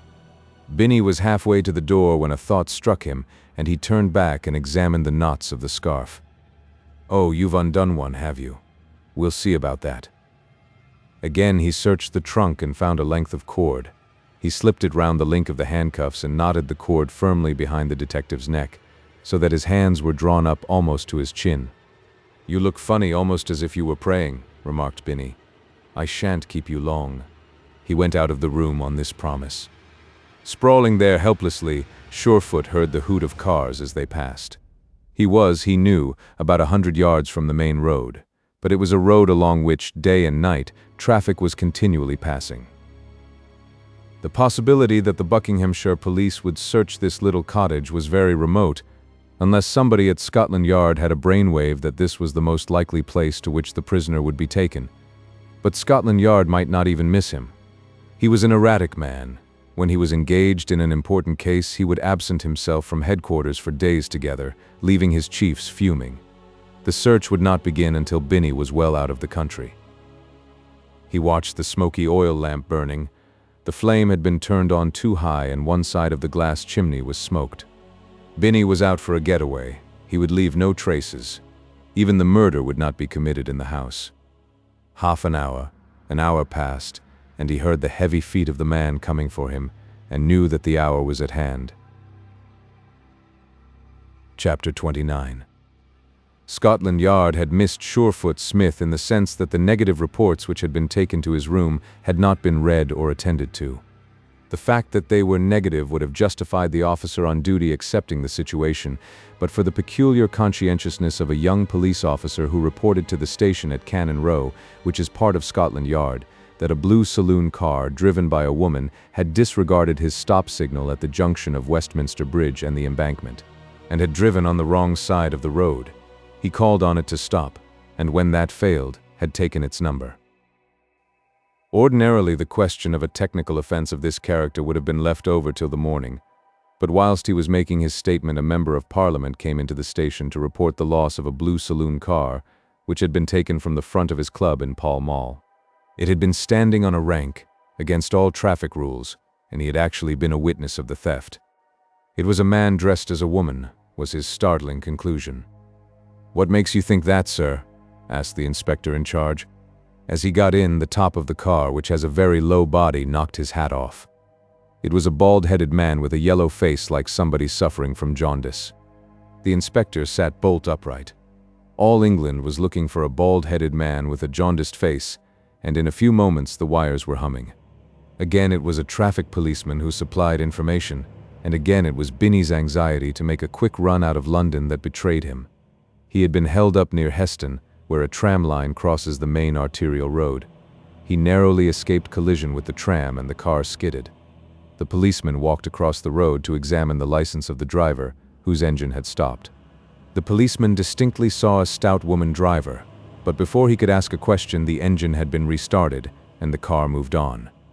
This must have happened in the second period of Surefoot's unconsciousness. It was not until an hour and a half after the inquiry had been sent out that the traffic policeman's report was received. By this time, a hurry-up call for Surefoot had failed to locate him. Moreover, he had left on his table at Scotland Yard a half-finished sheet of notes. Now Surefoot never in any circumstances left his notes behind him, and another significant fact was that he had not handed the key of his room to the officer at the door, a practice which he invariably followed, however hurried might be his departure. His habit of taking a walk was common knowledge. He had been seen walking towards Savoy Hill. The policeman on duty at the foot of the hill had also seen him turn back. Then somebody remembered the blue motor car that had been standing by the side of the road. By the time these inquiries had been completed, every detective in Scotland Yard had been assembled on the instructions of the hastily summoned chief. He may be heading for the coast. What is more likely is that he's on his way to one of those houses of his, said the chief constable. Get the Buckinghamshire and Salisbury police on the phone and, to make absolutely sure, send squad cars right away to both places. One of the first people who had been interrogated was Dick Allenby. It was known that Surefoot was a friend of his, and Surefoot was an inveterate gossiper who loved nothing better than to sit up till 3 in the morning with a friendly and sympathetic audience. Dick Allenby's arrival at the yard coincided with the departure of the first squad car for Salisbury. "We may be chasing moonbeams," said the chief constable. "Very likely old Surefoot will turn up in about a quarter of an hour, but I am taking no unnecessary risks." "But he would never get bluffed," said Dick scornfully. The chief shook his head. "I don't know. This fellow has had a pretty hectic experience in America, and it will not be the first person he has taken for a ride in this country. Of one thing he was sure, that the threat of a revolver would not have induced Surefoot to get into that car." He looked at his watch. It was 1:30, and he shook his head. "I wish the night were over," he said. From that remark, Dick sensed all that the other feared. Surefoot Smith had less than half a minute to do his thinking and to decide on one of the dozen plans, most of them impracticable, that were spinning in his mind. The door opened slowly and Binny came in. He wiped his forehead on a big handkerchief he took out of his pocket and sat down. "You will come a little walk with me, my friend," he said pleasantly. He took the bottle from the table, swallowed a generous drink, and wiped his mouth. Stooping, he untied the scarf that bound Surefoot's ankles and jerked him to his feet. Surefoot Smith rose unsteadily. His head was swimming, but the terrific nature of the moment brought about his instant recovery. Binny was standing by the door, fingering his gun. He had fixed to the end of the barrel an egg-shaped object, the like of which Surefoot had never seen before, and he found himself wondering how Dick Allenby, who was interested in silencers and who had asserted so often that a silencer could not be used on an automatic because of the backfire, would reconcile this freakish thing with his theories. Surefoot walked to the table and stood, resting his manacled hands on its steel surface. "Saying a prayer or something?" mocked Binny. "You don't want anybody to know I have been here, do you? You don't want to leave any trace, and that's why you don't kill me in this room." "That's the idea," said the other cheerfully. "If you had a few hundred people rushing in this direction and asking questions, that would spoil your plan, wouldn't it?" Binny's eyes narrowed. "What's the idea?" he demanded. He took one step towards his prisoner when Surefoot lifted the lamp and flung it into the open hamper. There was a crash as the glass reservoir broke, a flicker of light, and then a huge flame shot up towards the ceiling. Binny stood, paralyzed to inaction, and in the next moment Surefoot had flung himself upon the man. He drove straight at Binny's face with his clenched hands. The man ducked and the blow missed him. Something exploded in the detective's face. He felt the sting of the powder and heard an expelled cartridge ting against the wall. He struck again, striving to bring the steel handcuffs onto the man's head. Binny twisted aside but did not wholly escape the impact of the shock. The gun fell from his hand onto the floor. The room was now a mass of flames. The fire had licked through the thin plaster of the wall and the laths were burning like paper. The atmosphere was thick with acrid smoke, the heat already intolerable. Again Surefoot struck and again Binny dodged. Surefoot had kicked the pistol out of reach, kicked it into the mass of flames that were spurting from the bottom of the canvas-covered trunk. The door was open and Binny darted out of the room, trying to close it after him, but Smith's shoulders were in the way. Jerking the door wider, he stumbled into the passage and hurled himself at the murderer. The only hope was to keep at close quarters. Binny had another pistol, had it half out of his pocket, when Surefoot pinned him against the hot wall and, bracing his feet, exerted all his strength to crush him there. In this position it was impossible to hit the man. In the half-light he saw Binny reaching out towards the front door and edged him nearer to facilitate his task. As the door was flung open and the air came rushing in, the hum of the fire became a roar. Flames were flung out like red and yellow banners whipped by the wind. Binny was trying to pull himself clear of the hands that held him by the singlet, striving desperately to pull out his second pistol. His breath was coming in shrill whistles. He was frightened, had lost all his old reserve of courage. He wriggled desperately to escape the pressure of the heavy figure that was jammed against him, and at last, by a superhuman effort, he succeeded and darted through the door, Surefoot behind him. His gun was out now, and he fired.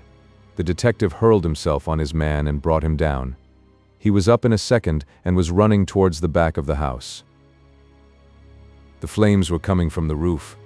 The countryside for 100 yards was almost as light as day.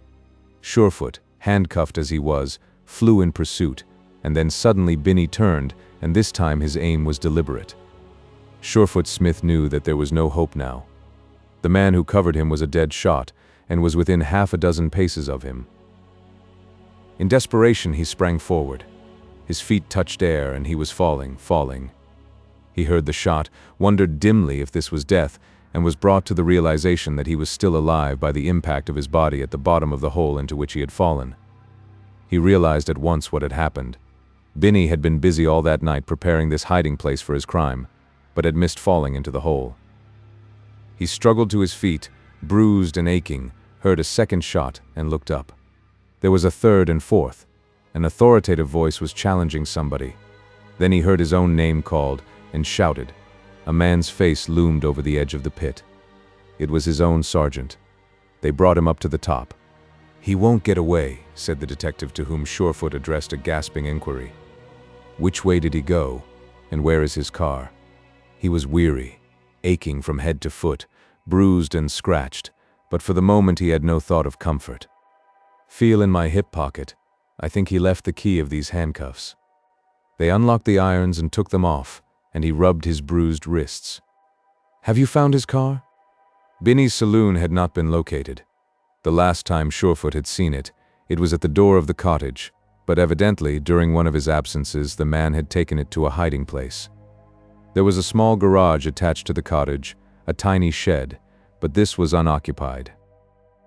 By the light of the burning house, they picked up the tracks. They crossed the grassland to the left of the cottage and must have passed over the very place where Binney had dug the grave. Thereafter they were difficult to trace, but obviously they went straight across the field in the same direction as the man had taken. A quarter of an hour later, they picked up unmistakable evidence that the car had been left standing near a small secondary road. The gate was wide open, and the tracks of the machine were visible on the soft, wet earth. He had not made for the main road again, but had turned up to the road to Cookham, where traffic would be practically non-existent at this hour of the night, and the chances of observation nil. The solitary police officer on duty at Cookham had seen the car pass, but had not observed the driver. He had turned on to the toll bridge, but at this hour of the night the toll gate is left open. The Bourne End police had seen several cars without taking particular notice of them. He could have taken the Oxford Road across the railway crossing, or he could have followed the river to Marlow. Surefoot Smith rejected the suggestion that he should go home and rest, leaving the chase to the flying squad and the Buckinghamshire police. He rejected it violently and with oaths. "This fellow can't go far, dressed as he is," he said. "In a singlet and trousers, I pulled most of his shirt off. He is going to hold up somebody, or burgle a house and get a new outfit. You realize what this man is, don't you? He is trained in the gang methods. He will not stop at murder. You are not dealing with an ordinary English criminal." They were not kept waiting long for proof of this. Deciding upon the Marlow Road as being more likely to offer opportunities for this desperado, they came upon a policeman pushing a bicycle. It was raining heavily, and his helmet and cape were dripping wet. "A blue car passed here 5 minutes ago," he said. The police car sped on. Just outside of Marlow, they found the machine they were seeking. It was empty. At 3 o'clock in the morning, a car passing along the Oxford Road was stopped by a policeman, who stood in the middle of the roadway with outstretched arms. Driving the car was a well-to-do farmer from Oxford. He was inclined to be truculent at this stop. "I am sorry to bother you," said the police officer, "but we are searching for an escaped murderer, and I want you to give me a lift to the other side of High Wycombe." The farmer, rather intrigued, was not at all displeased, probably a little thrilled, to find himself a participant in a manhunt, and the policeman got into the uncomfortable rear seat of the car. It sped on through the Wycombes. "I will tell you where to drop me," said the officer. "On the other side of High Wycombe there is a fork road which leads to Prince's Risborough. "Turn here," said the officer. The driver expostulated. He had to get back to Oxford. "Turn here," said the police officer, and something cold touched the nape of the farmer's neck. "Do as you're told." The policeman's voice was peremptory. The gun in his grimy hand was eloquent. The farmer almost jumped out of his seat with astonishment. He was not wanting in courage, but he was unarmed. "What's your game?" he asked. He was still unsuspicious that the man behind him was anything but a policeman. "You're not allowed to do that sort of thing." "Get it out of your nut that I'm a copper," said Binny. "The man whose clothes I'm wearing is lying in a ditch with a break in his bean. Drive where I tell you and save a lot of argument." The driver turned the car in the direction indicated. They went along a new road, a portion of which was under construction. There were red lamps and a watchman's fire. Dimly the farmer realized that the man behind him was the wanted murderer, and the realization chilled him. They were in a country which even at high noon is a little deserted. It was a silent desert now. All the time Binny was watching left and right for a suitable place for his purpose. Presently they passed by the side of the road a wooden building that had the appearance of a barn, and he ordered the driver to stop and turn back. There was an open gate by the side of the barn, and through this they drove. "Stop here," said Binny. He pushed open the door of the saloon. "Now get down." He took the little electric lantern which had been part of the unfortunate policeman's equipment and flashed it on to the door of the barn. It was unsecured by lock or hasp. He pulled open the door with one hand, covering his prisoner with the other. "Go inside," he said, and followed. Half an hour later he came out again, wearing the farmer's tweed suit and his high-collared waterproof jacket. He listened for a second at the door before closing it, got into the limousine, and backed onto the road. There was still a considerable danger of his being stopped. A solitary man driving a car would be suspect, no matter whose clothes he was wearing, and the present solution to his difficulty was merely a temporary measure. If he could find one of those night trucks that run between London and the provinces, it would serve him better. These express lorries carried 2 and often 3 men. He had to trust to luck. Detection was certain if he took a direction which led him away from London. In the few hours that remained before the dawn, he must work his way back to London. He had 3 bolt holes. Had the police found them all? He drove through Aylesbury and worked right. He had an extraordinary knowledge of topography and was aiming to reach the Great North Road and approach London from that direction. Passing through a village, a policeman came out of the shadows and held up his hand. For a second Binny hesitated. His first impulse was to drive on, but he was none too certain of the immediate locality, and the chances were that if he did not stop now, he would find a barrage a few miles farther on. Binny had studied the police situation very carefully. He knew that the police could close London in a ring by the establishment of these barrage posts, and that he would be liable at any moment to come upon a place where a lorry was drawn up across the road.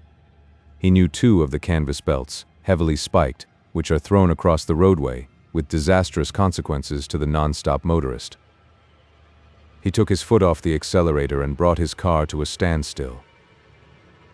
"Let me see your driving license," said the police officer. Binny stiffened. He had relieved his victim of all his portable goods, but a driving license was not amongst them. Motorists have a trick of carrying this important document in the pocket attached to the door. If it were not there, he slipped his gun out of his pocket and laid it on the seat by his side before he lifted up the flap of the pocket and began a search. His heart jumped as his fingers touched the familiar shape of the license. He handed it out and the policeman examined it by the light of his lantern. "Is this Dornby or Dombey?" asked the officer. "Dornby," said Binny promptly. It was as likely to be that as the other. The officer handed back the license without a word. "You haven't seen anybody driving a blue saloon, have you? A man dressed in shirt and trousers?" Binny chuckled. "Well, I wouldn't be able to tell the color of the saloon, and I certainly wouldn't see what the driver was wearing. Why? Do you want somebody?" "There's been a murder committed," said the policeman vaguely. "We only had a vague idea as to why the arrest and detain notice should have been issued. Good night, Mr. Dornby." Binny drove on. The policeman had not looked into that yellow face, but the next policeman might. They were pretty slick at Scotland Yard, he decided, and wondered how these isolated police posts should have been notified. He looked at the license. John Henry Dombey was the name of Wellfield Farm. He memorized this, put the license in his pocket, and went on. He had now reached a point where he could avoid villages, for he would soon be striking the North Road, where most efficient barrages would be established, especially when he reached the Metropolitan Police area. He came at last to the long, winding road that runs from London through Doncaster to the north. Left or right? That was the problem. He debouched onto the highway through a narrow lane with high banks. It was near a turn of the road. He heard the whir of a motor car, saw the glow of headlamps, and turned sharply to the left. The car that came round the corner was hugging the left of the road. The driver saw Binny's machine almost too late to avoid a collision. He swerved to the right.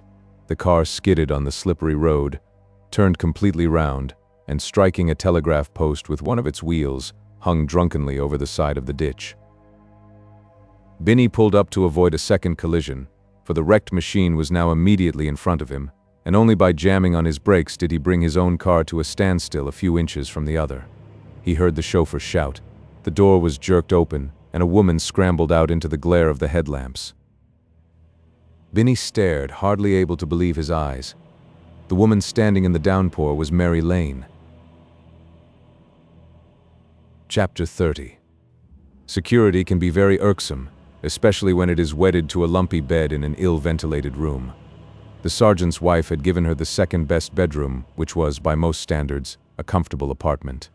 Mary felt desperately tired when she put out the light, but the moment her head touched the pillow, all her weariness and desire for sleep had left her. She lay for half an hour, counting sheep, making up shopping lists, weaving stories, but grew wider and wider awake. At the end of that time she got up, turned on the light, and slipped into her dressing gown. She thought the mere act of rising would make her sleepy, but she had been mistaken. She was seized with a longing for her own comfortable quarters at the hotel and began to dress. She could easily make an excuse to the sergeant's wife, who had gone out for the evening and would not be back till after midnight. There was no telephone in the quarters, but Surefoot Smith had made her free of the station, and she knew she had only to go downstairs and see the night inspector, and he would put her in touch with the detective. She felt horribly ungrateful, but, so far as she had been concerned, she had come to this safe retreat without any enthusiasm. The danger from Binny was probably exaggerated. Surefoot himself had told her that the man could have no further interest in her now that the hue and cry was out. Scribbling a note to her hostess, a note which contained more lame excuses for her eccentricity than were necessary, she put on her coat and went down to the charge room. The inspector to whom she had been introduced had gone out, visiting the patrols.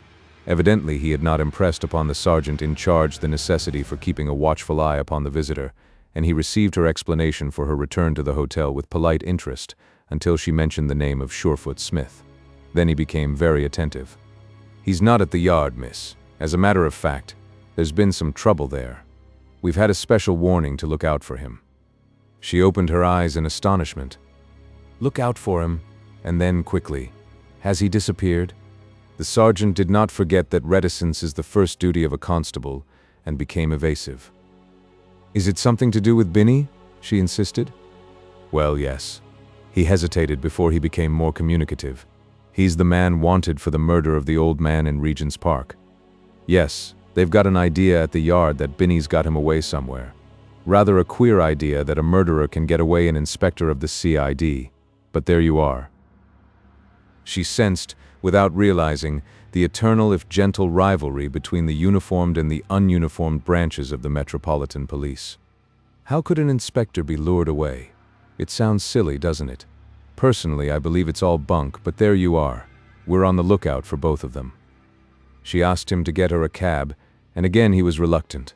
Sergeants in charge of station houses have no time to find cabs for visitors, but she was evidently a friend of Surefoot Smith's, and he stretched a point in her favor, telephoned to a cab rank, and 5 minutes later she was driving through the rain to Scotland Yard.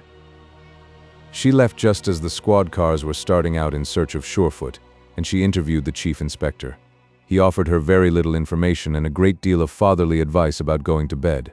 He evidently knew nothing whatever of Surefoot's plan to protect her, and was a little embarrassed when she asked if she might stay at Scotland Yard until some news was received. "I shouldn't worry if I were you, Miss Lane," he said. "We've got police barrages on all the roads for 30 miles round London, and I am very certain that Surefoot will turn up. He's an erratic sort of individual, and I wouldn't be surprised to see him walk in at any moment." Nevertheless, she was determined to stay, and he had her taken to Surefoot's own room. It was a quiet room, and now that the first excitement of the night was over, she realized how tired she was and how foolish she had been to leave even an uncomfortable bed. She sat at the table, resting her head on one palm, found herself nodding, and, after a while, passing into that uneasy stage of semi-consciousness which is nearly sleep. She woke with a jump as the chief inspector came in. "Young lady, you go home," he said. "We've found Surefoot. So far as I can make out, he's not very badly hurt." He told her briefly what had happened. "Binny has escaped. Surefoot's theory is that he's breaking north.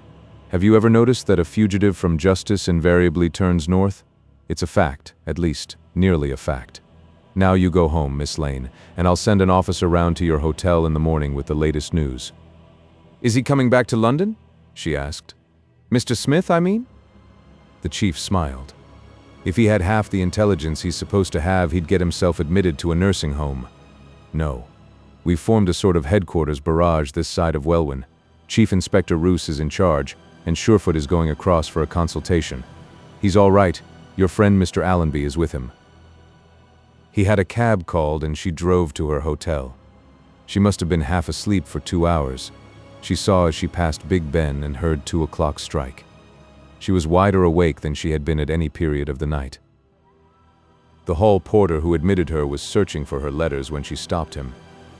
"Is there a place where I can hire a car?" she asked. He looked at her in astonishment. "Yes, miss.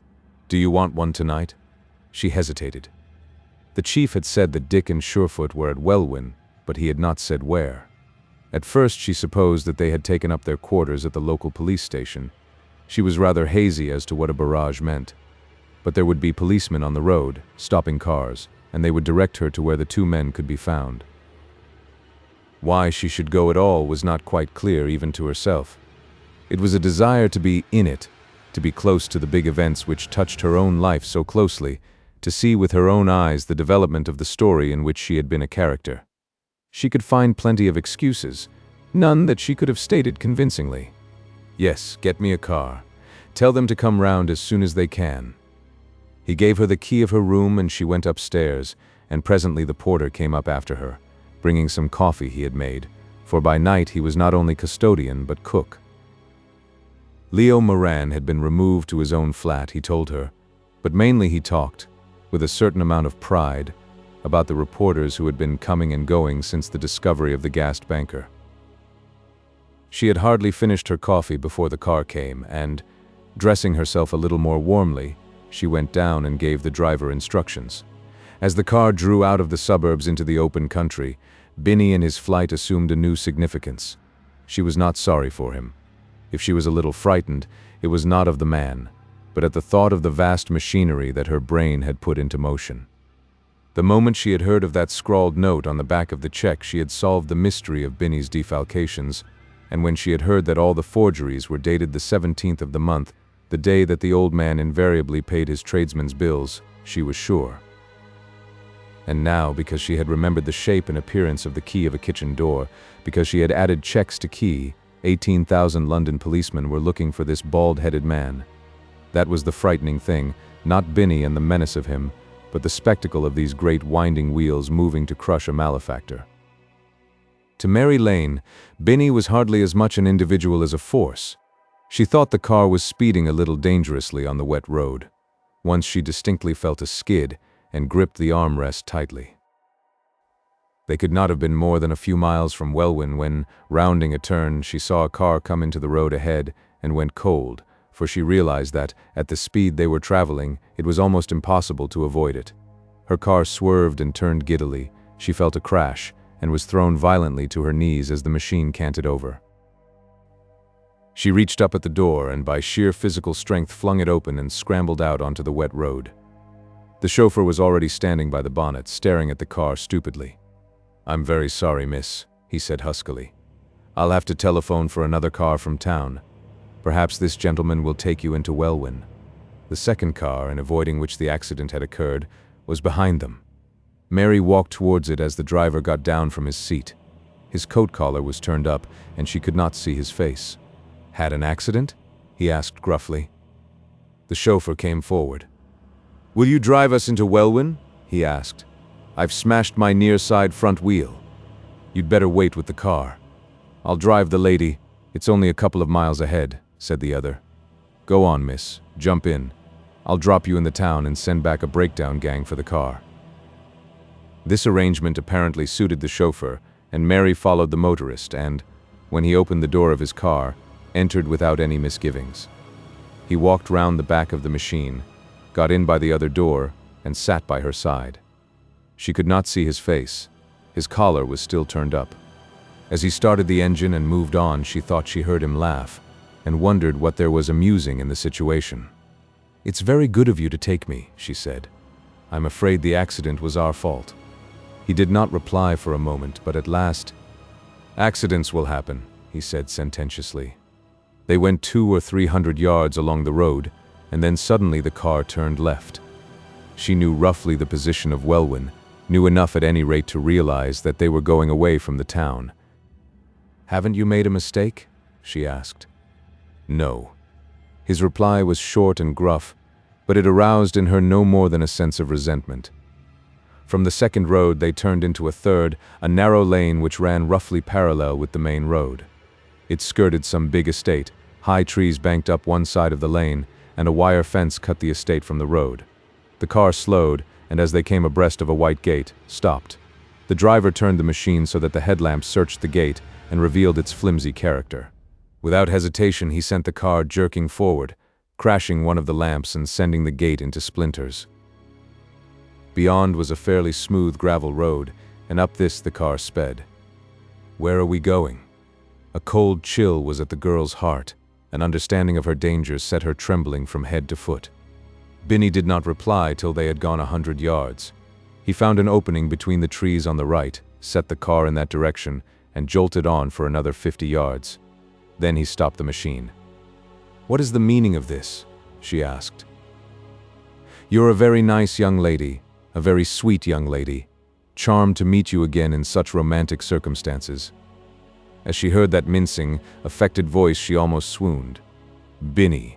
The horror of her discovery came to her with full force as he went on.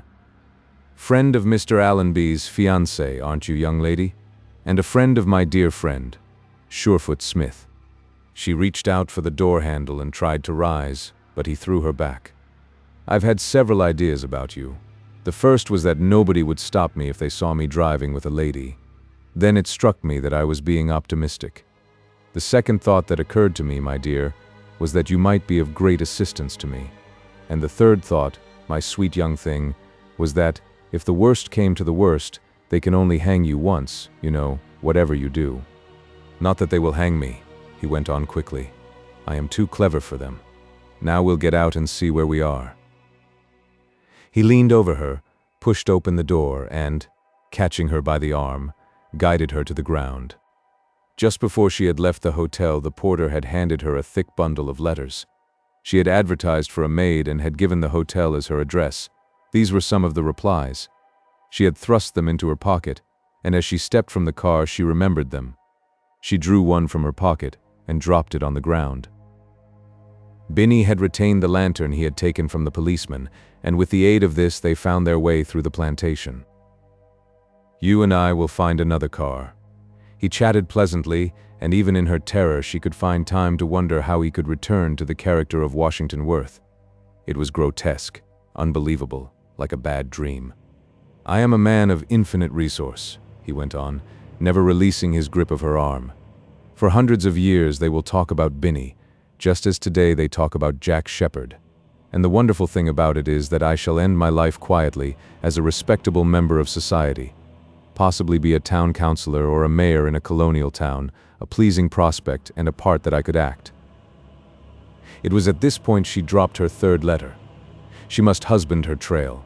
The supply of letters was not inexhaustible. She dropped her fourth as they started to cross the corner of a field. All the time he kept up his incessant babble. "You need have no qualms, my dear young lady. No harm will come to you for the moment. Whilst you are alive, I am alive. You are a hostage, that is the word, isn't it?" She made no reply. The first feeling of panic had worn off. She could only speculate upon what would happen at the last, when this desperate man was in a corner and she was at his mercy. Before them loomed against the night sky the outlines of a big house. They came to a lawn surrounded by an iron fence, and walking parallel with this, they reached an open gateway and a paved yard. Once or twice there had been a lull in his monologue. He had stopped to listen. It was a very still night. The sound of distant rumbling trains, the whine of motor cars passing along the highway came to them distinctly. He was apparently satisfied, for he made no comment. Now, as they passed into a tiled yard, he stopped again and listened, turning his head backwards. As he did so, he saw the flash of a lamp, only for the fraction of a second, and then it disappeared. It seemed to come from the plantation they had left. He had left his lights burning, was that it? He moved left and right a few paces, and did not see the light again. The possibility that there were gamekeepers in the wood now occurred to him. It was obviously a covert of some kind. The lower part of the fence was made of wire netting. He never once released his hold of the girl. She felt the tenseness of the moment and held her breath. Then, without a word, he guided her into the yard, and now she observed that he used his lamp with greater caution. There were stables here.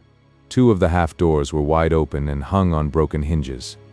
There was no need to make any further investigation. The house to which the stables were attached was unoccupied. They came to what was evidently a kitchen door and found a small, weather-stained notice. "Keys at Messrs. Thurlow, Welwyn." There was a long casement window at the back of the house. Binny pushed the barrel of his pistol through two panes, groped for the catch, and finding it, pulled it open. "Get in," he began, and at that moment he was caught in a circle of blinding light. From somewhere in the yard a powerful lamp was turned on him, and a voice he hated said, "Don't move, Binny." It was Surefoot Smith.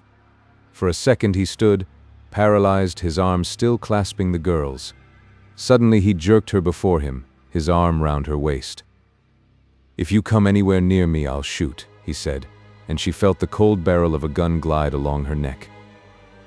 "What's the good of being silly, Binny?" Surefoot's voice was almost caressing. They could not see him in the glare of the light that he or somebody held. "Stand your trial like a man. It's 50-50, we've got nothing on you." "You haven't, eh?" snarled Binny. "That dog doesn't fight, Smith. You take your men and clear them out of this place.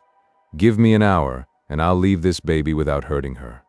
Come any closer and I'll blow her head off, and then you'll have something on me. It won't be 50-50 either." There was a long pause, and the girl heard the low voices of men in conversation. "All right," said Surefoot at last.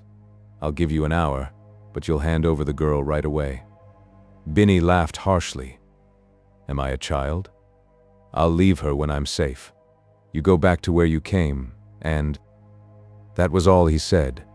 The silent-footed man who had worked round behind him struck swiftly with a rubber truncheon. The girl had only time to swing herself clear before he crumpled and fell. The chauffeur of the wrecked car had been in luck. Hardly had Binny disappeared before another machine came into the sight, and the chauffeur begged a lift into Welwyn. Less than a mile along the road they ran into a police barrage, and he told his story. He gave valuable information, for he had seen the lights of Binny's car turn from the road. "Practically you were never out of sight from the moment you left the plantation," said Surefoot. "The broken gate gave him away, and he left the lights of his car burning. It was easy, even without the trail of letters you left. Very scientific, but we didn't see them." The arrest and conviction of Binny had a demoralizing effect upon Surefoot Smith. On the day this wholesale murderer stood on the trap in Pentonville prison, Surefoot departed from the rule of a lifetime, refused all beer and drank spirits. As he explained to Dick Allenby, "If ever there was a day to get soused, that was the day." The end.